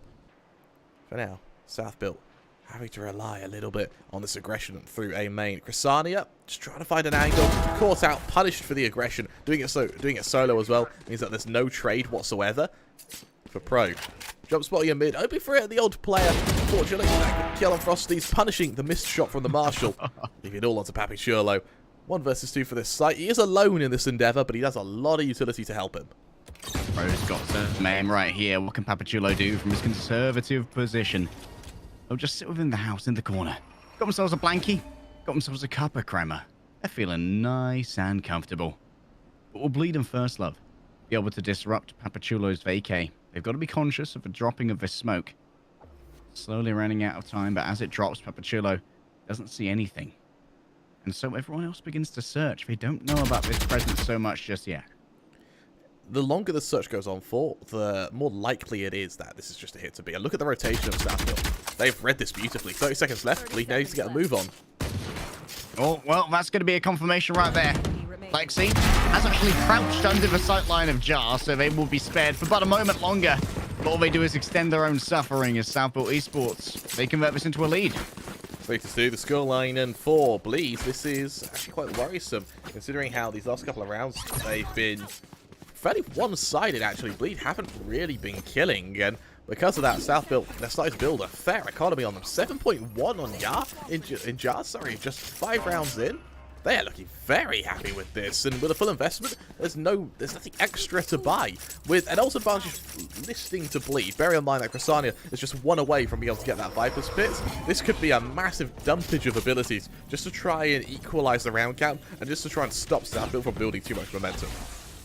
This is a must-win for Bleed right here. They can't allow themselves to get into this economic hole where it's paycheck to paycheck, and every 1 rifle round, the South build starts to act almost as if it was 2. Pro on the jump spot here decides to just back off and instead send out the drone. We got to be careful about a wallbang because it was quite a precarious position. The Seekers are sent on through, but Papachulo's already fallen down here to Lexi. They took a foray out of B main, and the spike's actually by itself now on B, reinforced, as it's going to fall down to Pro to try and repel this attack by themselves at the moment. 1 versus 5. That's a lot of rifles, but only one is needed. And it's the one that's in the hands of Jarpix. Jar stands elsewhere. And now they decide to make their move. They see exactly where Frosties is, but covering fire from First Love is good. And Aziz, they might be 9-1, but can they do any better than that? Make that 10. 11 will elude them for the moment. And Cressania brings it back for Bleed. I like how Bleed do that without expending an ult as well. They get Southfield by the element of surprise, and what's really strong from that round is because they had so many ults available, Southfield kind of expected the ults to spearhead an attack. Because it's down to players taking fights, it could have very well been a lurker. It could have very well have been positioning rather than an actual take. Because of that though, Southfield, they get the reinvestment. As is able to pull out this op, but new op. Yes, a very clean op as well. I really like that skin. New Mage Punk skin came out just a few days ago. Yummy. Question is, will anyone be feeling the pain that this skin can bring? It's interesting that Pro actually sends out that shock dart there, and now they believe it's a little bit more clear. Aziz misses, and well, Lexi does not. Let's put it that way. That's B, a little bit more vulnerable. And a lootable operator here as well. Maybe Frosties will be able to pick that up because they've only got a shorty so far. So Frosties, they're just going to move on forward here with a shorty. They're just running the smoke. They're so cold. Oh my God! Papachulo is slain in the smoke. And Frosties is given over a Vandal. Oh, Kremer. I keep seeing these things happen, and every time I hate it more. Jarpix versus Jar. Jar actually closes the door because... they've decided that they're gonna have their nest. They're gonna feather it a little bit. They're gonna try and turn this into a little saving haven. Speaking of which, oh, Jarpix, you scared me for a moment there. Jar puts them in the grave. Their location will be confirmed. And you know what? Lexi feels like I can win an Astra versus Astra. They haven't been told that that door's closed, so they're going in the wrong direction. They ping for the new location where they assume that Jar is, and they are correct in their assumptions. And they know that they don't have to worry about a defuse, so it's a wide 2x2 hunting party. That spike will go off. Yeah, being able to hold on to the rifle is going to be a little bit extra for Southport. Bear in mind, Southport have money regardless, so an investment isn't going to come at too hard a strain. We are going to see a tech pause though from Bleed. Cressania is lagging out apparently. So we look at the ult usage. Papachulo, one away from bringing out that lockdown on Papachulo. They do have a few other ults to assist them. Aziz may even just bring out the knives this round, try and duel the operator over on Frosties, and hope that can warrant them an opening. And just by the fact he hasn't brought anything past the classic, well, just as a mini Spectre, a little bit of a kind of contingency plan, we will be seeing him drop the ult this round. For Bleed, it's all down to how these rifles can fare, accompanied by these ults. More importantly, if they can keep the momentum. Kremer, we looked at our matchups, and this is definitely one that no one could predict with any certainty. Like, any argument made for one team being better than the other can instantly be countered. I don't think, until this match is said and done, anyone could really say who wins from these teams. Southfield, they are the last hope of the Philippines here. After Bren fell down against Boom. Jarpix, Aziz just puts him in the grave. Moving on forward right now. Operator, what operator? Aziz! It's a massacre! And Lexi's going to put them down by order of the court. You're wanted for triple murder, mate. You're nicked. Well, and triple murder in this case is proving himself to be judge, jury, and executioner. We said earlier, will Breed be able to continue this momentum? Will they be able to convert it? The answer, no. Is having a wonderful round there. And I'll tell you what, Harry, today has been all about Jets. They have all been so damn strong. And for now, with a little bit of momentum in favour of Southfield, they are an ult down, but they may not be too perturbed by that. We're finally going to see the op duel between Frosties and Aziz, and what really matters here is how the Cosmic Divides are used from either side. That's their main body of utility for the attack. Aziz, prepared here for a Lexi Jiggle Peak, but we're playing a little bit further back. The X-ray would indicate. First Love, though. I don't think that these guys are going to be overly emboldened to peek into Aziz after what happened last time. But smoke makes things a little bit safer to do. Ooh. And Was that a wallbang headshot at range? It was. That's just is going, okay, we won't do that anymore. Point taken. All right. Your notes have been taken into account, and I'll stop peeking there. Yeah. Good talk, good talk. Yeah, glad we could come together and discuss this. Babachulo, very alone holding B here. And we've seen that the rotation of Pro has been, because of the mid control from Bleed, Pro is having a seriously hard time trying to justify holding on to this B side, staying on B. So it means that Babachulo, when these assaults come, he is so very alone in this regard. One kill would be great for him, but even that sometimes can be hard to achieve when in a 1v4 for the site. Apertura right now, they're pre-aiming towards where that recon arrow is, but they could be outpaced here entirely. Going up top already. I smell a shorty kill as Frosties is looking for their adversary. Instead, they're just going to put themselves in the back with the operator. This is not where you'd expect the sniper's nest to be, and Papachulo simply has to wait for Aziz to come in here so that they can try for the 4-man retake. This is one of the most unique areas I've ever seen for a Viper's pit, and Crasania is already put low. They could poke out of this at any angle, but the wall makes it so that you don't have to worry so much about some of these. The Defender Killjoy, the lockdown can't be destroyed. Oh, that might cause some trouble. Frosties is caught running away in South Built. What a retake from them. They just created a blockade, and then they started to choke them out. I told you, Harry, the ult usage of South Built, the retakes of South Built are so strong. That Cosmic Divide means you can't wallbang the lockdown. So the lockdown goes down. The only way to kill it is to just shoot it when you swing out from the Viper's pit. You run into the trap of South Built. They went to the floor with Bleed there, keeping, I think, 4 or 5 members alive. So they really have a bit of an economic boost that they've been kind of angling for these last couple of rounds. As Bleed, their investment comes, but Harry, it's a lot of judges. In fact, I would argue maybe even 2 judges too many. In this case, now 1 judge too many. Luckily, Jarpix, he has that big LMG that we all know and love. Pro on the other side with a less penetrative weapon. Frosties. We know they love their shorty entries, but what can they do with something that's slightly bigger in terms of shotguns? B-site is great for the jet shotgun entry because you'll be able to get by this roof. Here comes Shorty over the top. However, they've bet on the wrong angle. They're going to be able to upgrade their rifle, however, and now they can try and leverage this from the outside. They might get themselves a freebie. Onto Papachulo. They certainly find Aziz for free. That's an easy one. Frosties from this angle is getting everything they want, and the Cosmic Divide has made sure that it should be a safe plant here for the Sage. And now they settle in for the long siege.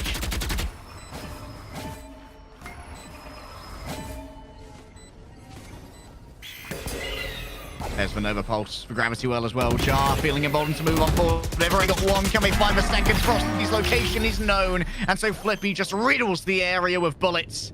And that's going to be yet another retake coming through from South Built Esports. Once again, Harry, South Built proved themselves to be a immortal team. I want to see, you look at the rounds they've won. Sure, it's 4 of them have left, well, 3 of them have won in a retake. 2 of them have been lost in a retake as well. Like, this is a retake-heavy team. And for South Built, having that op in the hands of Aziz once again is their sort of X-Factor. Bleed. They can't try what would be faster plays that can maybe catch South Built off guard because that op is just going to always have them at arm's length. It's going to be so difficult to control the longer sightlines, Kremer. And Aziz, I imagine they might even throw out the op shots early just to make sure that Bleed remain uncomfortable. They won't be populating mid, though. And that is currently going to be controlled by the Marshal, the mini-op, in the hands of Frosties. Not going to be noted just yet by the drone. However, now they will. They avoid the tracking dart, so things could be worse. But Krasani is the hero rifle right now for Bleed. They need to get value out of this, but they're right next to Aziz. Aziz. He is this point of contact here. But Frosties, the little brother to that big gun, is able to get an opening. And all of a sudden, Papachulo once again is alone on this B side. Now, out come the blades. They need to use the classic to destroy the Seekers instead. Aziz once again holds the angle. It's a leg shot to Frosties, and Flippy's there with the finish. First love comes up next, and Aziz has no mercy. Jarpix walks for smoke, and they'll find themselves two. Jarpix has come alive, and Bleed, in a round they had no right to win, have got themselves a significant advantage. 1v2 for Papichulo. He hears that drone. He's going to try and avoid it by just hanging around gardens for a bit. And as he does so, he may even be able to catch Bleed off guard just on the timing of this. Bear in mind, they've doubled up under Heaven, so this is a very winnable circumstance for Papichulo. Papichulo. Could they be the Hell Dropper? Could they be the double fragger? The intensifying of a spike ticks. That's a sound on the drop. Can they get two? The answer's going to be no. Jarpix will walk away with 4 in the round. What's around by Jarpix there? This is a very, very close game. I like how Bleed called for a timeout, despite it being so close to the end of the half. Bearing in mind that I believe it's a really high percentage. I would argue kind of like above 80% of teams, if they win the final round of the half, they win the pistol. And it's just because of confidence. If your opponents are shaken, then they're going to have a really hard time trying to convert it. Jarpix, he had to get a 4K to win that round. Up until that point, Southbuilt were looking immortal. Yeah, Southbuilt, they'd constructed a fortress. And it was pretty well made, Cranmer. Like, the ramparts, the battlements, the moat. Moat was filled with crocodiles. But, do you know how hard it is to import crocodiles? They did it. Jarpix has the spirit of Irwin within him. Yeah. Crocodile hunter. Yeah, exactly. Really is. I can't emphasize enough how nice this fortress was. Fortunately, fortresses fall to Exocet missiles. And that Exocet missile was Jarpix. Where's your Constantinople now? Yeah, Constanta Watts as he just tears through them, and with the Hunter's Fury available as well, he can very easily hunt for a man advantage off the back of this. First Love has the res as well, so if Jarpix hunts for a pick with the Vandal, he falls, gets back up, and he can even use that Hunter's Fury. For Papichulo, lockdown ready for a retake. Of course, Southbuilt, as you well know and love at this point, like their retakes just as much as you love them. The Byzantine Empire would have been a very different historical footnote if they'd had Exocet missiles. That much I can guarantee. Papichulo tucks themselves into a corner here, playing a nice little crossfire with Timmy. That should at least make B dangerous to try and take. And the thing about this corner is it's not really something that you're going to have cleared by an Astra. Well, the aggression is predicted. This has to back off. Flippy, he's also seen by the drone there, so some really good info gather off the back of Jarpix there. Pushes that attack back. Now there's space for Bleed to rotate back to B, where once again, Papichulo is alone on this defense. Sure, Pro can peek from defenders spawn, but the reality is, in doing so, you're going to be smoked off anyway.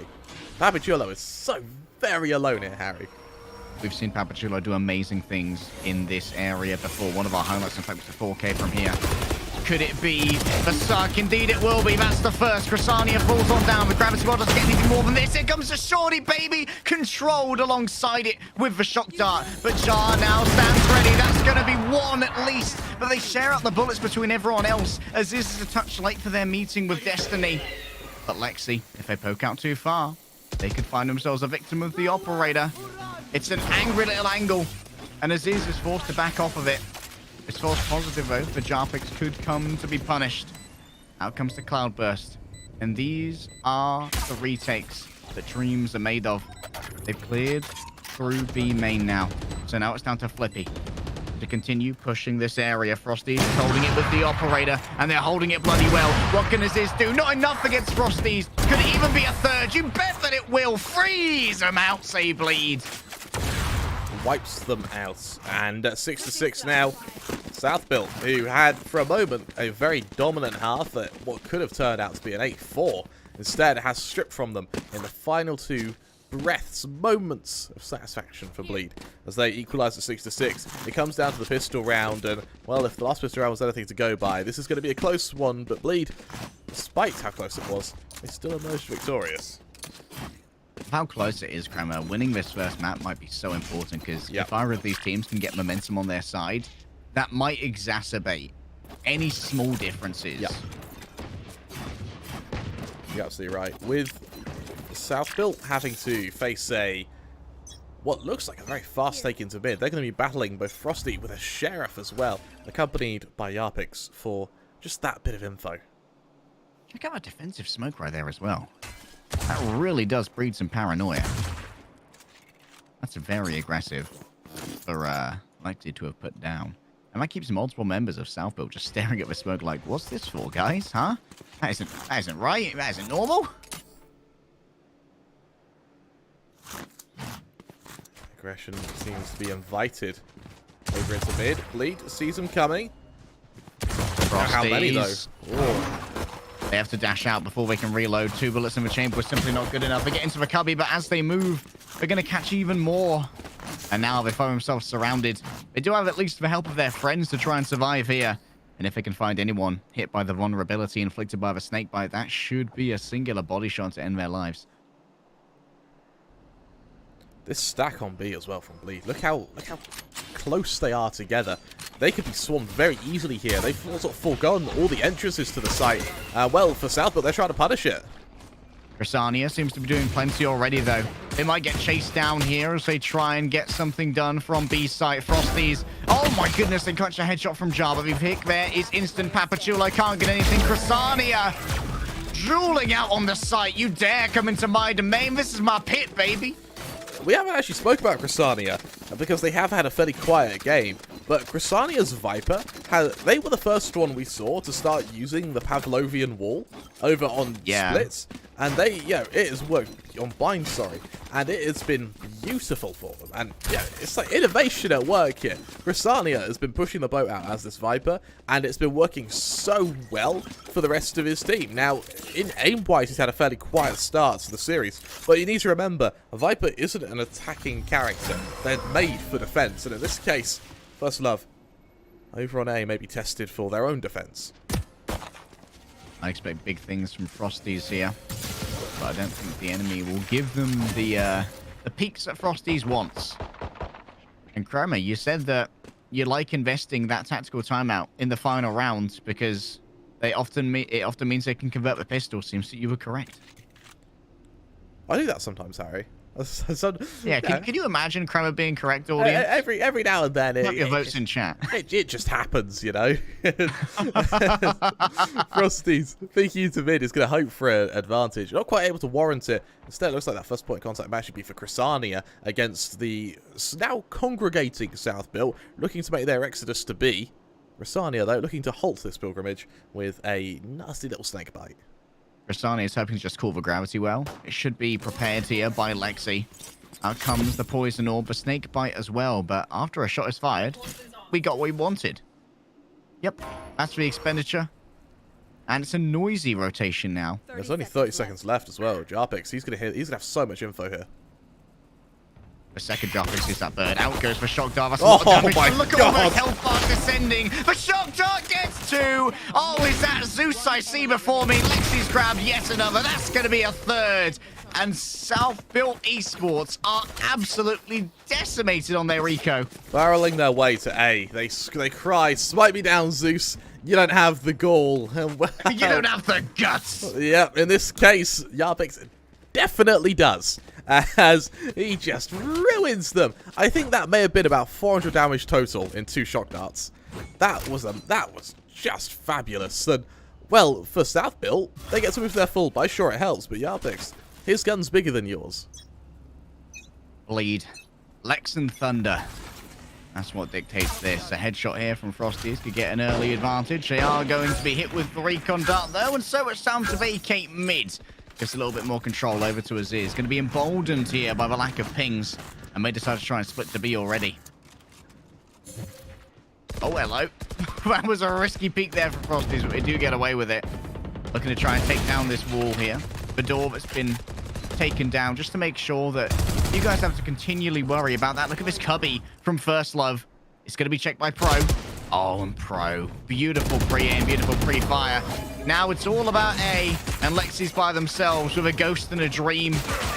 They can't even take down Bruce. The concussion's given on over, but no one's in the mood to hunt. Frosties, do they walk for smoke with the Marshall in hand? You bet that they do. Can they hit a headshot? That's 1, and 1 will have to do.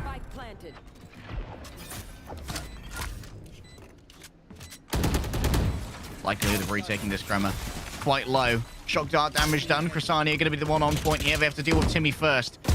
And now Papachulo potentially takes their swing. The blind is good, and so Papachulo falls. Lexi's getting one done with the ghost. This is a lot of damage.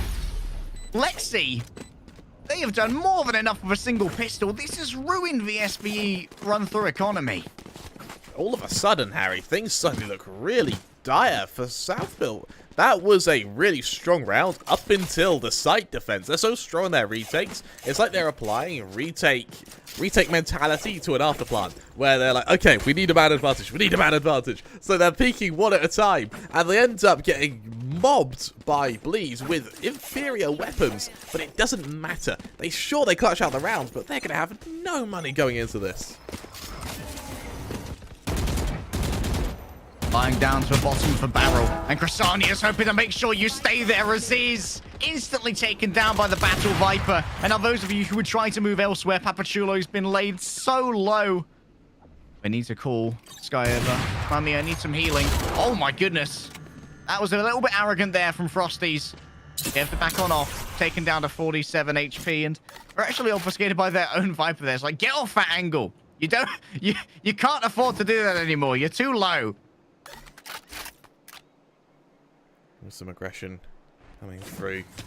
Lexi, accompanied by First Love, are going to have a bit of a hard time defending this A site, especially in a 2-on-4. Luckily, it's not all 4 members of Southbuilt who are pushing them, and luckily, it's no longer 2. Push comes from Jarpix to accompany Garden. Just hold that area, keep it off limits. We've seen how effective shock darts could be here, so I know I'd feel safe if he was there. God of Thunder. Pick up that Peel Star as well there from Lexi, that we just put right in front of Frosty. So if they miss their first shot, we can just put a smoke up there and allow for a little bit more time for Frosties to reposition. Lexi, though, is going to be worrying more about their own life right now, though. They can have their jump peak here. There is the gravity well, and Jarpix once again is going to be the demon of the gardens. They're right in behind Papachulo, but First Love is all that's needed.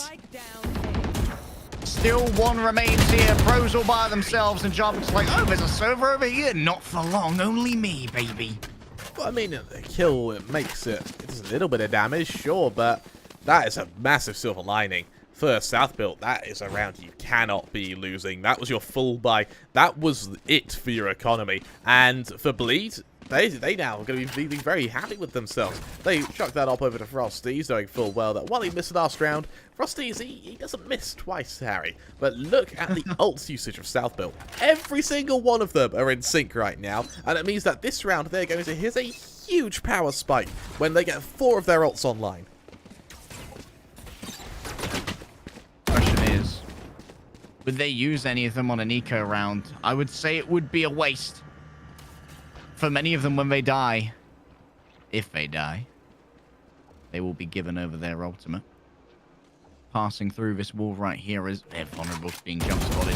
Crasania is seen, and so out come a couple of these stray bullets. Penetration through that wall's pretty easy. Crasania here. They've lined up one, giving it more than this. Oh, they're running out of bullets, but Jarpix is not. Where your magazine has failed, mine's filled with double-page spreads of frags. A wonderful round from Jarpix, and it's the Sova that appears to be doing most of the damage here. Another great round, and for Southbuilt, sure, 1 kill's great on an eco. You're running in like lambs to the slaughter. So long as you die, that's what matters. In this case, Southbuilt, the full investment comes out. Aziz is going to be holding on to just a classic. He may upgrade to a Spectre, but the reality is he has his knives that will probably play with this round regardless. With 4 ults to throw at this, if they commit their ults and still lose, then that could be the end of the map for them. 1 orb away from Defcon Black right here, Kremer. You know that Pro kind of wants this, but Bleed know the same. That's why First Love is set up here right now, trying to deny that last piece of the puzzle. The wall as well. Oh, now they know there are multiple people here. Okay, the jig is up. Crasania likely just going to be staying on B, where they've set up their pit.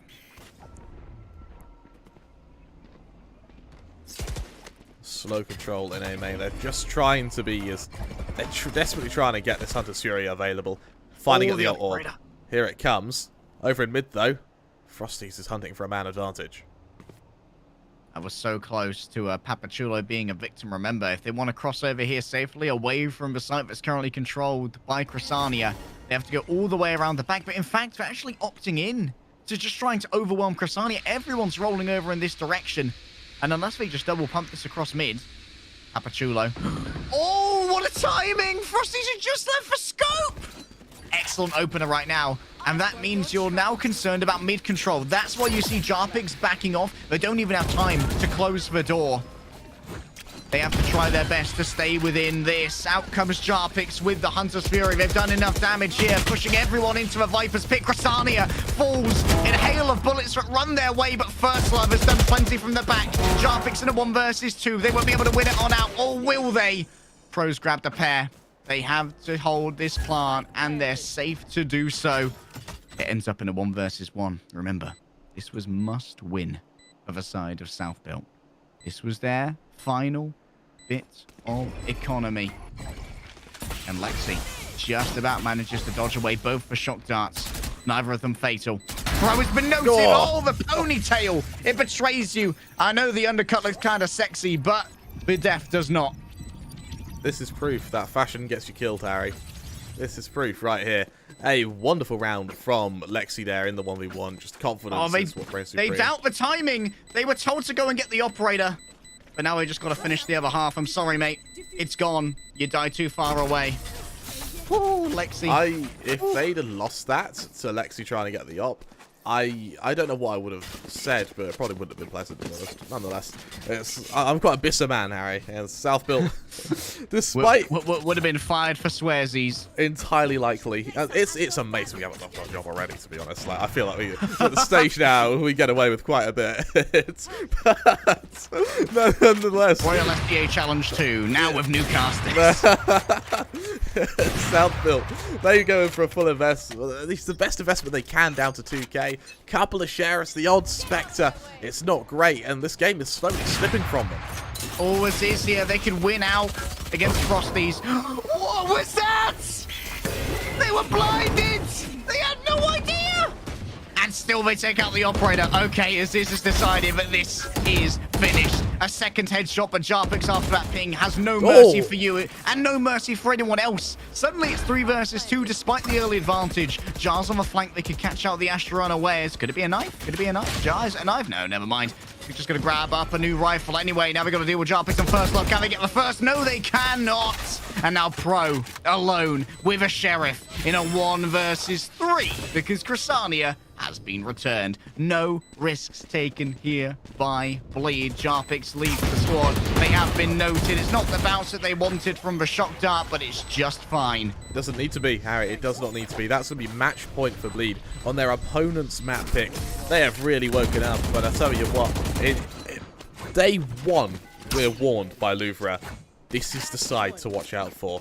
They are incredible in practice. You need to beware of Bleed. They came through the open quills. They took on the whole of Asia to get here. They've done it, and now they're proving exactly why. An incredible tournament from them so far, and they're looking to enter this semi-final with a bang.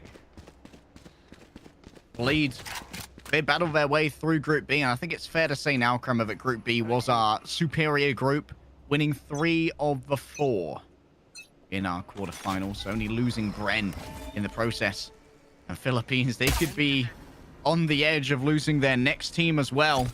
A match point lead for Bleed would leave Philippines in an unenviable 0 representation location. I don't think too much here is gained off of the attempt at the Hunter's Fury. And still a lack of pace here.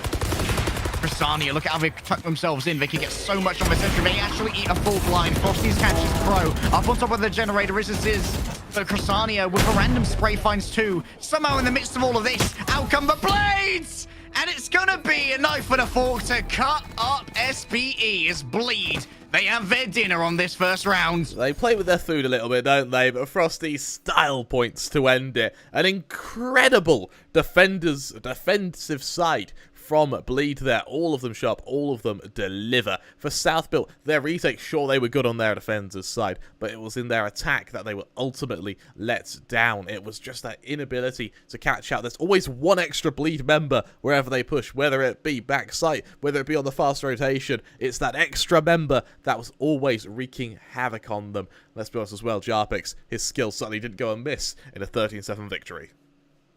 20 rounds of Valorant so far, Kremer. and every single one of them has got my heart pumping. But we are far from done here at the Royal SEA Challenge. It's still a best of 3. It's still everything to play for South Built Esports, even though they're facing down match point. And we've got another semi-final coming up after. Make sure you follow the channel. Make sure that you're telling us how much you're enjoying this over on Twitter. And we will see you after this break.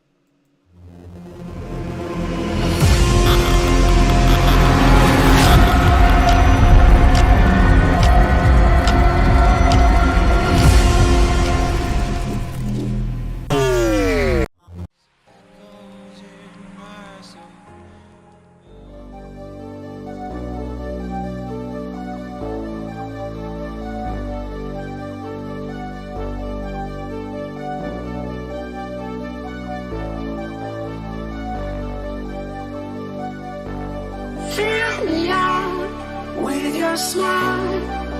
Now the sunshine brings the light. Fill me out with a flame. I will let you in this game.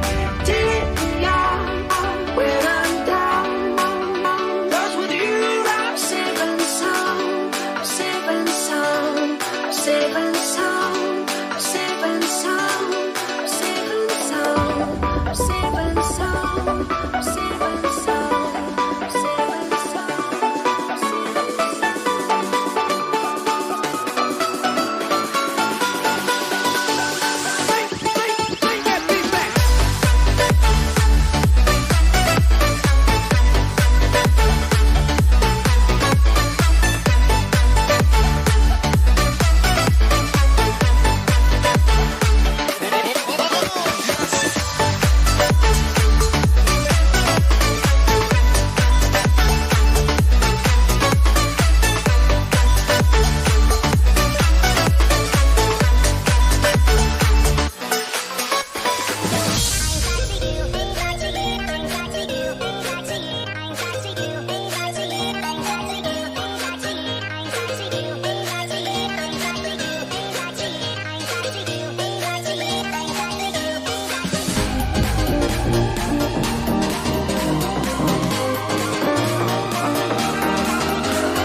lose ourselves in the spirit of things.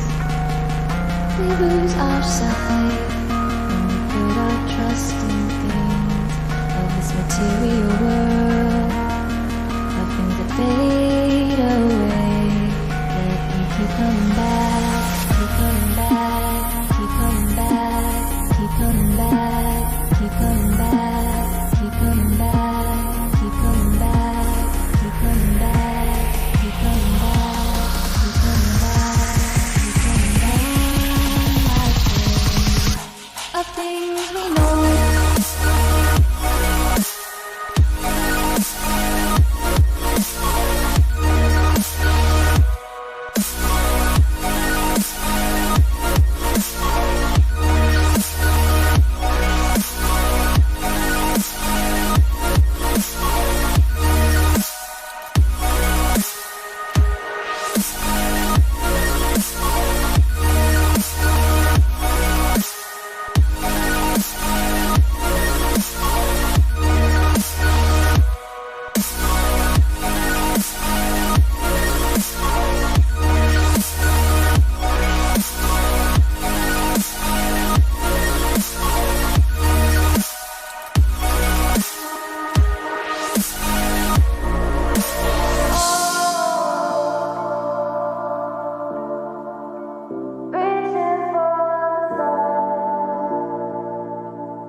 We are dreaming in the dark. We are nothing more than dust.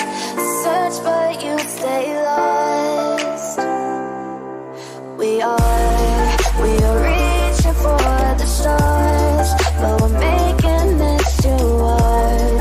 And I wonder where you are.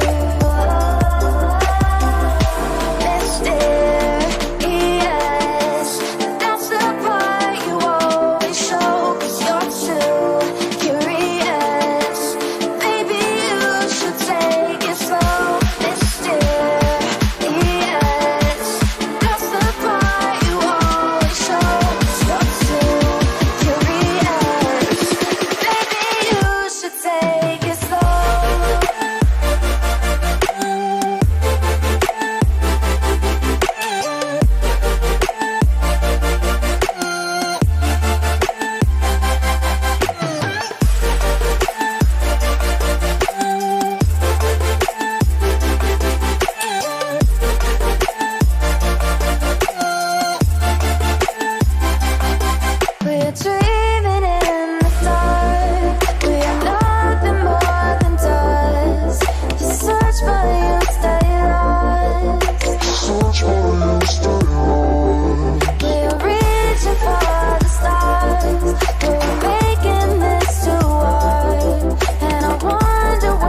misery, it's no mystery. And you and I, we got history, yeah. Wherever love flows, there is also tragedy when we're in too deep. And you and I, we got history, yeah. Go look in the mirror, say, hey, I'm sorry for all the pain. I'm sorry for all the pain. Go look in the mirror, say, hey, I'm sorry for all the pain. I'm sorry for all the pain. Go look in the mirror, say, hey, I'm sorry for all the pain. I'm sorry for all the pain.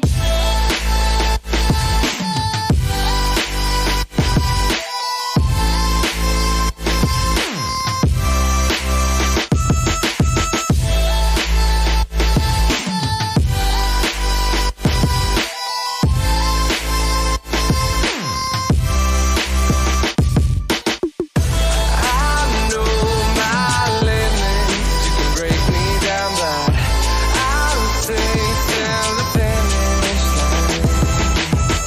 And I've been counting minutes for quite some time now, just to see you again.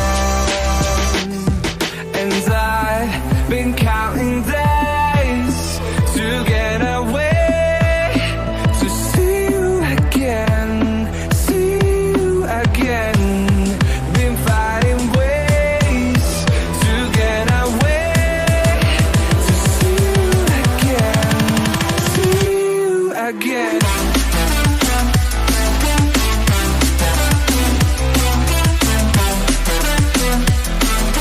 See you again.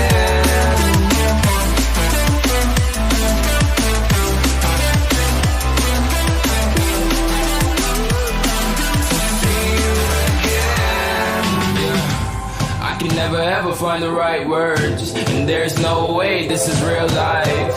There's no telling you're the right girl, so I can only say that it feels right. It feels right. It feels right. Yeah, I can only say that it feels right. It feels right. It feels right. Yeah, I can only say that it feels right.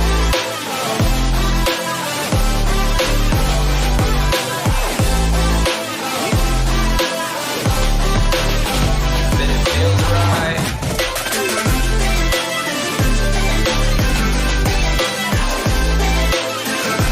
Feels right. So right, so right, so right.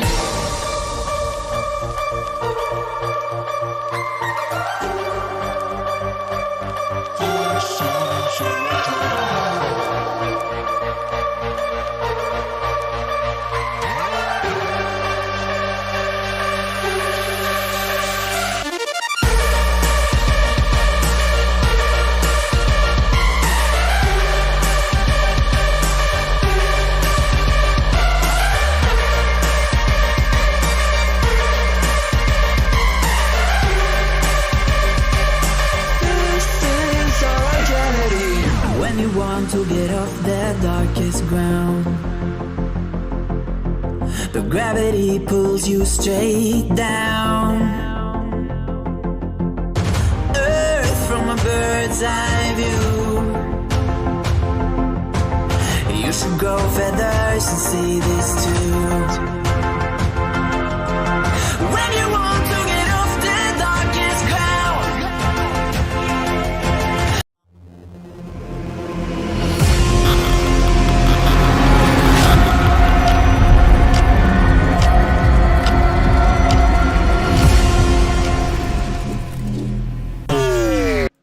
We just saw an incredible map 1 in which Bleed were able to take their map pick of Ascent 13-7. We now move to Haven, South-Built's map pick, where they're looking to strike back at their aggressors. Bleeds, of course, the team that have slogged their way through the open quals to get here. South-Built, a team that had to beat the rank 1 in Group A to get here, both of which deserved of their spot in the semi-finals, but only one can progress into our grand finals. This is going to be a hell of a matchup. Harry, how you feeling about it? I am excited, Kremer, because we're going to Haven, and this is South Built's pick, and I think it's no coincidence that South Built want to go to Haven as a team that excels at retakes, because you're often going to be facing those on Haven when you have to deal with defending 3 sites at once with only 5 people. You're absolutely right, as we're going to have to see for Bleed, bearing in mind that South Built tailor themselves to retakes. That is their mojo. For Bleed, a lot of their rounds came kind of reactively based on where they get the pick, where they follow it up. Bearing in mind that they went flawless on their defensive side against South Built. This map, a lot more attacker sided. Both teams struggled on their attacker side of Ascent.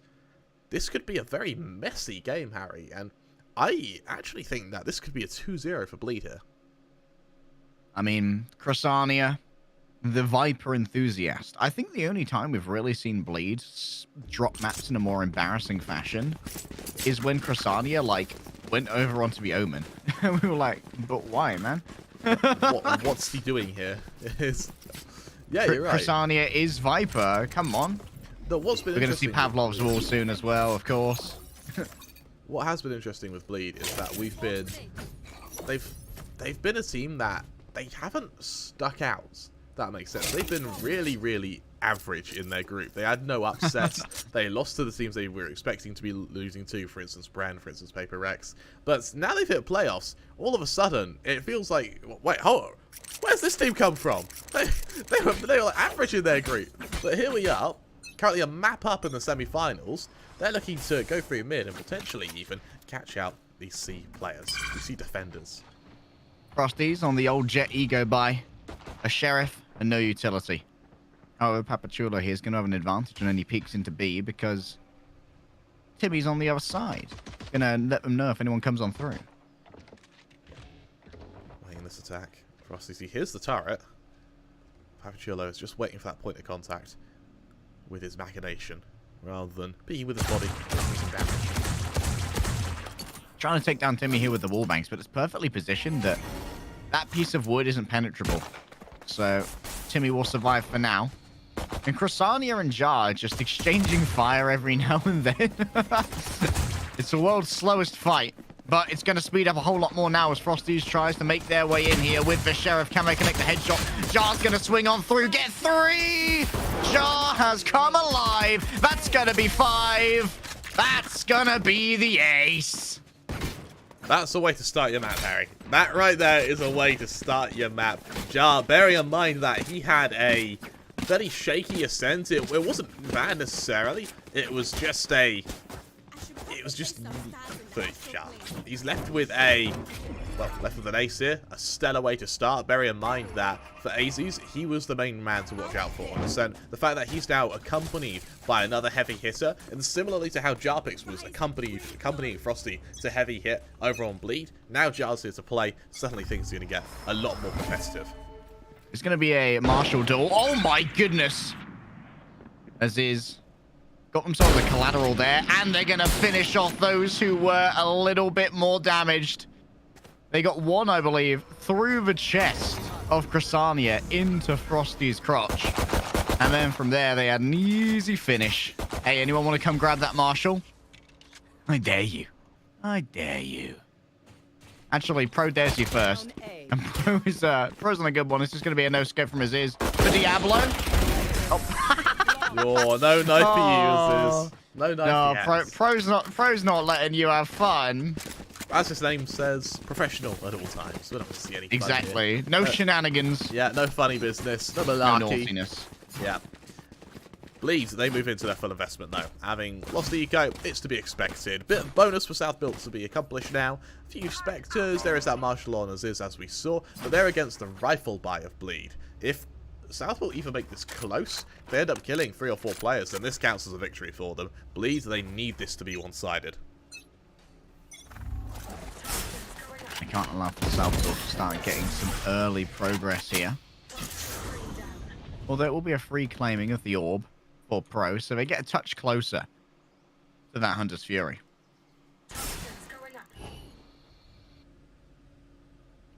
Papichulo in mid, about to be tested. Has to be so careful as the crossfire of Bleed is slowly approaching his doorway. But Timmy, he lives on. His early warning system survives.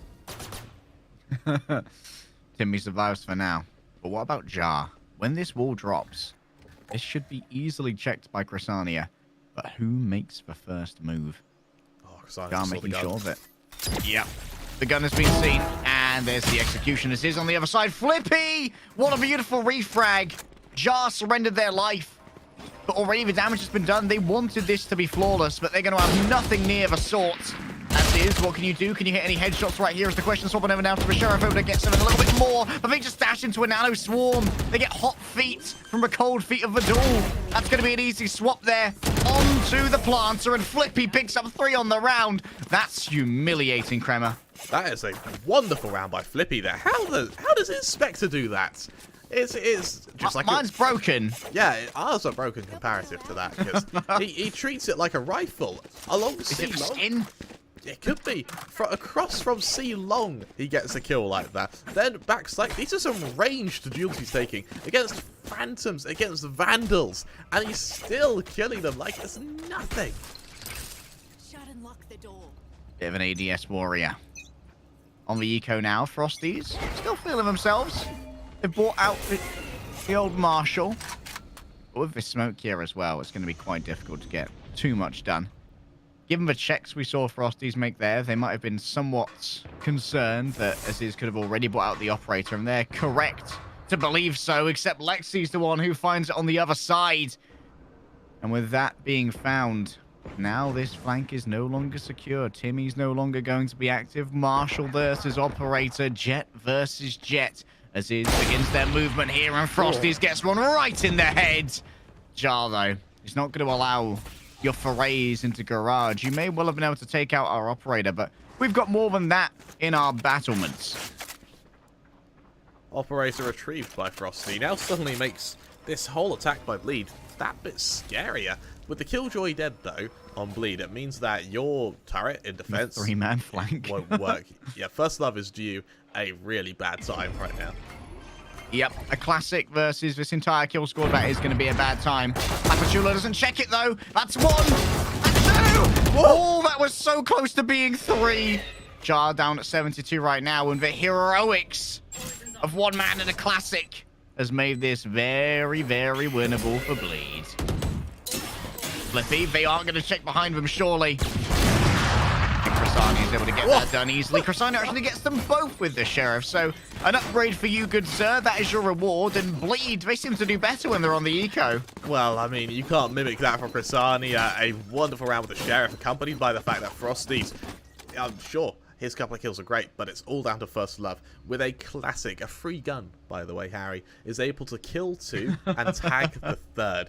A massive punishment onto South Built for just whiffing on him there. He catches them off guard completely. He was in astral form for a moment as well. He absolutely could have lost that, but nonetheless, he proves with supremacy of aim. Doesn't matter what gun you use, it's how good you use it. Flippy, he proved that last round before that as well with his Spectre. For now, it's full buy from either side. And now we have a game on our hands, Harry. Chrysania's got the Viper's Pit. And from what we've seen of Chrysania and Bleed on Haven, this usually goes on to B. And they use it to help Frosties get the first plant. And then everyone just backs out into the courtyard and plays from window. Question is, would that be what they opt into this time? I like the fact Bleed have called for a timeout. I like how Bleed are using their timeouts. We saw them timeout just before the end of the half on Ascent over on Haven. Now that they're using it a bit more frivolously, bear in mind you have more than one timeout. So they're using them to try and just shake South Built a little bit here and try and disrupt the momentum that they may try and acquire. For Chrysania, if they don't upgrade this Sheriff, I suspect it's because they're expecting to use the op is a surprise. But for Frosty, maybe he has something planned with a faster play here. It must be the case. They've got the shorty as well, and we know that Frosty's, he loves his shorty cheese. Oh, interesting here. The Hunter's Shrews already tanked Jarpix. Jarpix manages to get away, though. So, Pro, not too much to be said off the back of that. And that means that, potentially, a lockdown later in these rounds will have some real troubling consequences. Pro is going to be identified with that Guardian in hand. Down goes the Cloudburst and the Cosmic Divide as well. Frosty's going to be noted on their entry, but a couple of whiffs there from Pro means that Aziz now is going to be right up against them. They hear the bounce of the Shorty's buckshot up against this wall, and the spike has been planted now. It wasn't where we expected for this to be. Everyone dies at once, though. Self-built Esports found every target that they wanted, and a touch more on top of that. They just all dove in the pit. You can't look at all of us at once.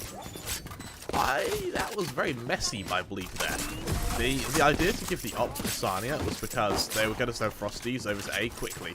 But that wasn't quick. He makes noise and then he stagnates. He drops the smokes, which he's meant to dash into, but they expire by the time he chooses to push. That stagnation from Bleed is punished instantly by South Built. A wonderful round on their part. And all of a sudden, Bleed have found themselves with a really quite a shaky buy, a massive ult commitment as well. You lose the Viper's Pit, you lose the Cosmic Divide. You don't have ults this round, as South Built have 3 readily available. This could be a very one-sided start for South Built. Aziz here. They have themselves a nasty angle, but I don't think anyone's going to be moving straight into that. Jar's going to be the one to catch for the beginning of this aggression. Grassani is going to be identified first. A ping there. Doom's Jar on the other side of this, but Papachulo, they're ready. They're waiting. They've got themselves 3 already, and they could be on track here for the ace. However, Jarpix is making their own forays outside. Matt will deny, but the 4th is easy. Papachulo, daddy's home, baby. Wonderful round by Papachulo, particularly, and for Bleed, it was a matter of getting it over and done with. You're only on a couple of classics. They just want to get back to their guns, try not to lose too much momentum. Bear in mind that in the rounds they have been going for duels, it has been relatively close, with a setup this time outside of mid. It looks like B site may be the place to be besieged. They've tickled the idea, they've sort of entertained the thought of pushing it a few times, but they've never actually fully committed to a B take, so this could be that attempt to do so. A little bit more of a stack on A to defend it right now, and Killjoy Utility isn't even present on B, so that means that Jar has to float a little bit closer to the site itself. And once again, Papachulo going to be feeling some threatening presence around Garage. With that alarm bot down, now they have to check this with their own eyes, Kremer, and that makes things a touch more complicated. And it does, but Frosty's, we've seen how quick he can be. Trying to fight for a man advantage here could be perfect, and with Pro taking the scenic route round to defender's spawn, Frosties may have an opportunity. Frosties, they can enter and go straight on top of this block if they so desire. They know that Timmy's not here, but Pro at range sees the entry. Now what can Jar do? They can only find themselves 1, but only 2 players are remaining as a plant is going to be attempted. Pro has done so much damage. First Love's all alone. They're stuck in astral form at the moment, trying to put down stars to give themselves something to play around. Papachulo might be the first point of contact, but pressure comes from everywhere. 1 versus 3, that's the first Love. Can you get more than this? They're going to be identified, and Pro finishes it off. First Love trapped in a corner there. He has the right idea. He drops the smoke, he tries to force 1v1s, and he does a very good job there. It looks very winnable from Oaks. He just crafts his way out with his utility. But Southfield, on the flip side, that's how you beat it. They spread out, they attack together, they form as one in a position where they can trade on one another, no matter what angle is swung by First Love. Great round on their part, and another retake that goes in favor of Southfield. These guys are the retake warriors, Harry, and as Bleed are left with a 6-1 deficit, sure, they've got ults to use. Sure, First Love will get another divide fairly soon. But First Love, he's sat on only 5 kills. We are really struggling to shut down Southfield at the moment. And that's reflected in the Southfield economy. Look at that, 7k on Aziz. You have 5k on Papachulo. This is not where you want to be if you're attacking right now.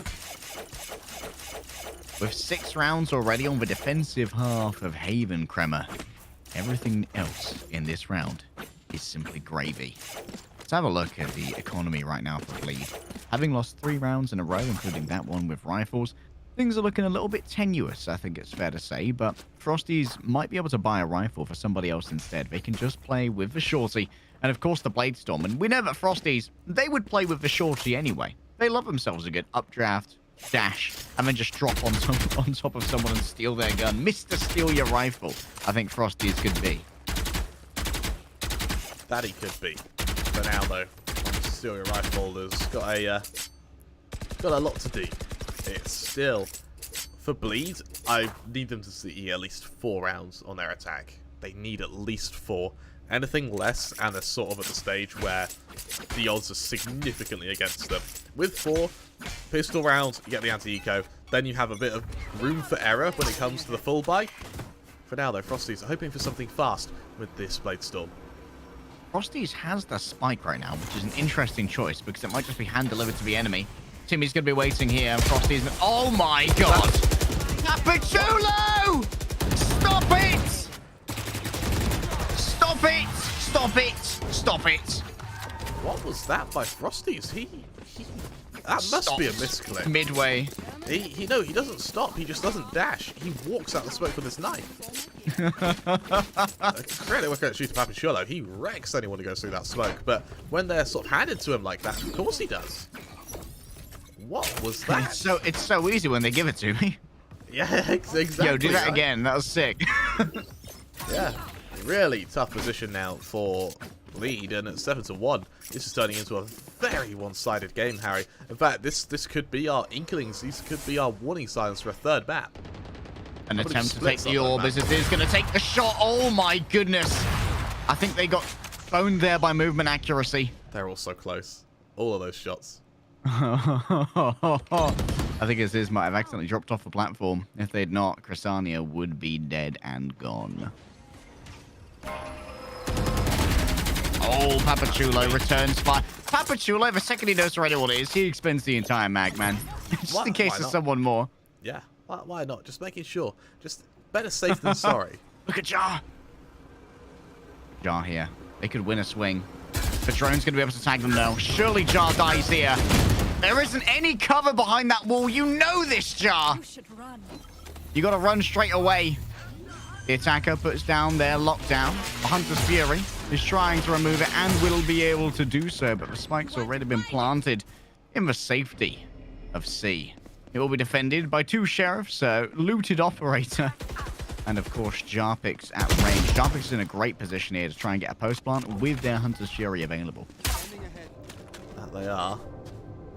Pro leading this charge, and this is still very losable for Lead. Papachulo, can you get more than one? That's a brave peak to take. Papachulo picks up their third, but hey, this just gives a little bit of looting time over to First Love and bleeds their second round. Hooray! Hey, they've done it. They need more though. I like 2's good, but it's 2 for gold, right? 3 for joy, but this is 4, I guess, for survival. Is where they're at. This is a really tough position to be in. Bear in mind that your opponents, they're just going to be hitting you with renewed vigor now. Sure, Frosty's finally has the op, but at 1 kill, he's not having a pretty game at all. Pro luckily won't be battling him with an op. It will just be a single Vandal, but because of that, Pro won't be fighting him at all. Oh, that's a lot of pings. Someone fumbled on the destruction of that dart. And so Pro reinvests in control of his sightlines. Drone will be traded for drone. One going through sewers, one going through long, and Pro will know that this drone's coming out now. And that will confirm the server's present too. Some aggression planned. There's a flanker yard. Look at this flank carry. Jarpix thinks they can do something here and take down Pro is exactly what they'll do. Chrysania could be caught on their entry here. But Flippy's only able to connect a singular shot. And guess what? Chrysania doesn't even have a spike on them at the moment. Papachulo can control this if they can beat out Frosties. And they can. Now what, Chrysania? You've got your pit, but you ain't got no spike. Oh, that's soul crushing, Harry. That is just soul crushing. The flank of Here Yar. comes the dog. Oh, even Bruce wants a piece of the action. I can out-heal the poison, man. Papachulo closing the distance now. They've been noted by the alarm bot. There's the first flash. But no risks are going to be taken here. The second flash. Where's the swing? Flippy takes it. Flippy hits the shot they need to. And Southport Esports, they don't even need to retake because the spike got lost too early. 8-2 now is where Bleed need this. Needs to go 8-4 minimum. Bleed have been really struggling, and that flank from Yar and Papachulo, just that must have shattered their confidence even more so. Sure, Frosty doubles the skill count. They get that there. helps. Yeah, but here's the thing, Bleed, they they haven't been planting. It's all been down. This money they have, it's all down to kills and loss bonus. They're on sheriffs now in a round that, if they don't win, could mean a loss on map 2.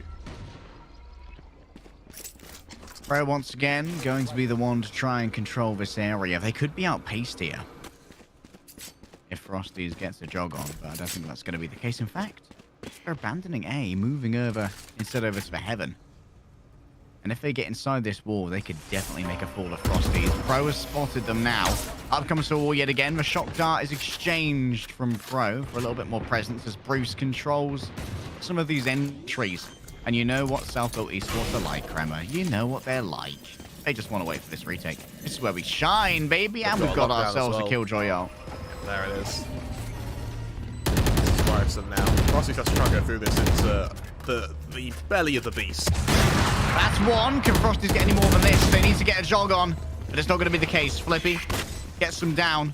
And now the long walk back for so many members. One detained at the moment. It's approaching to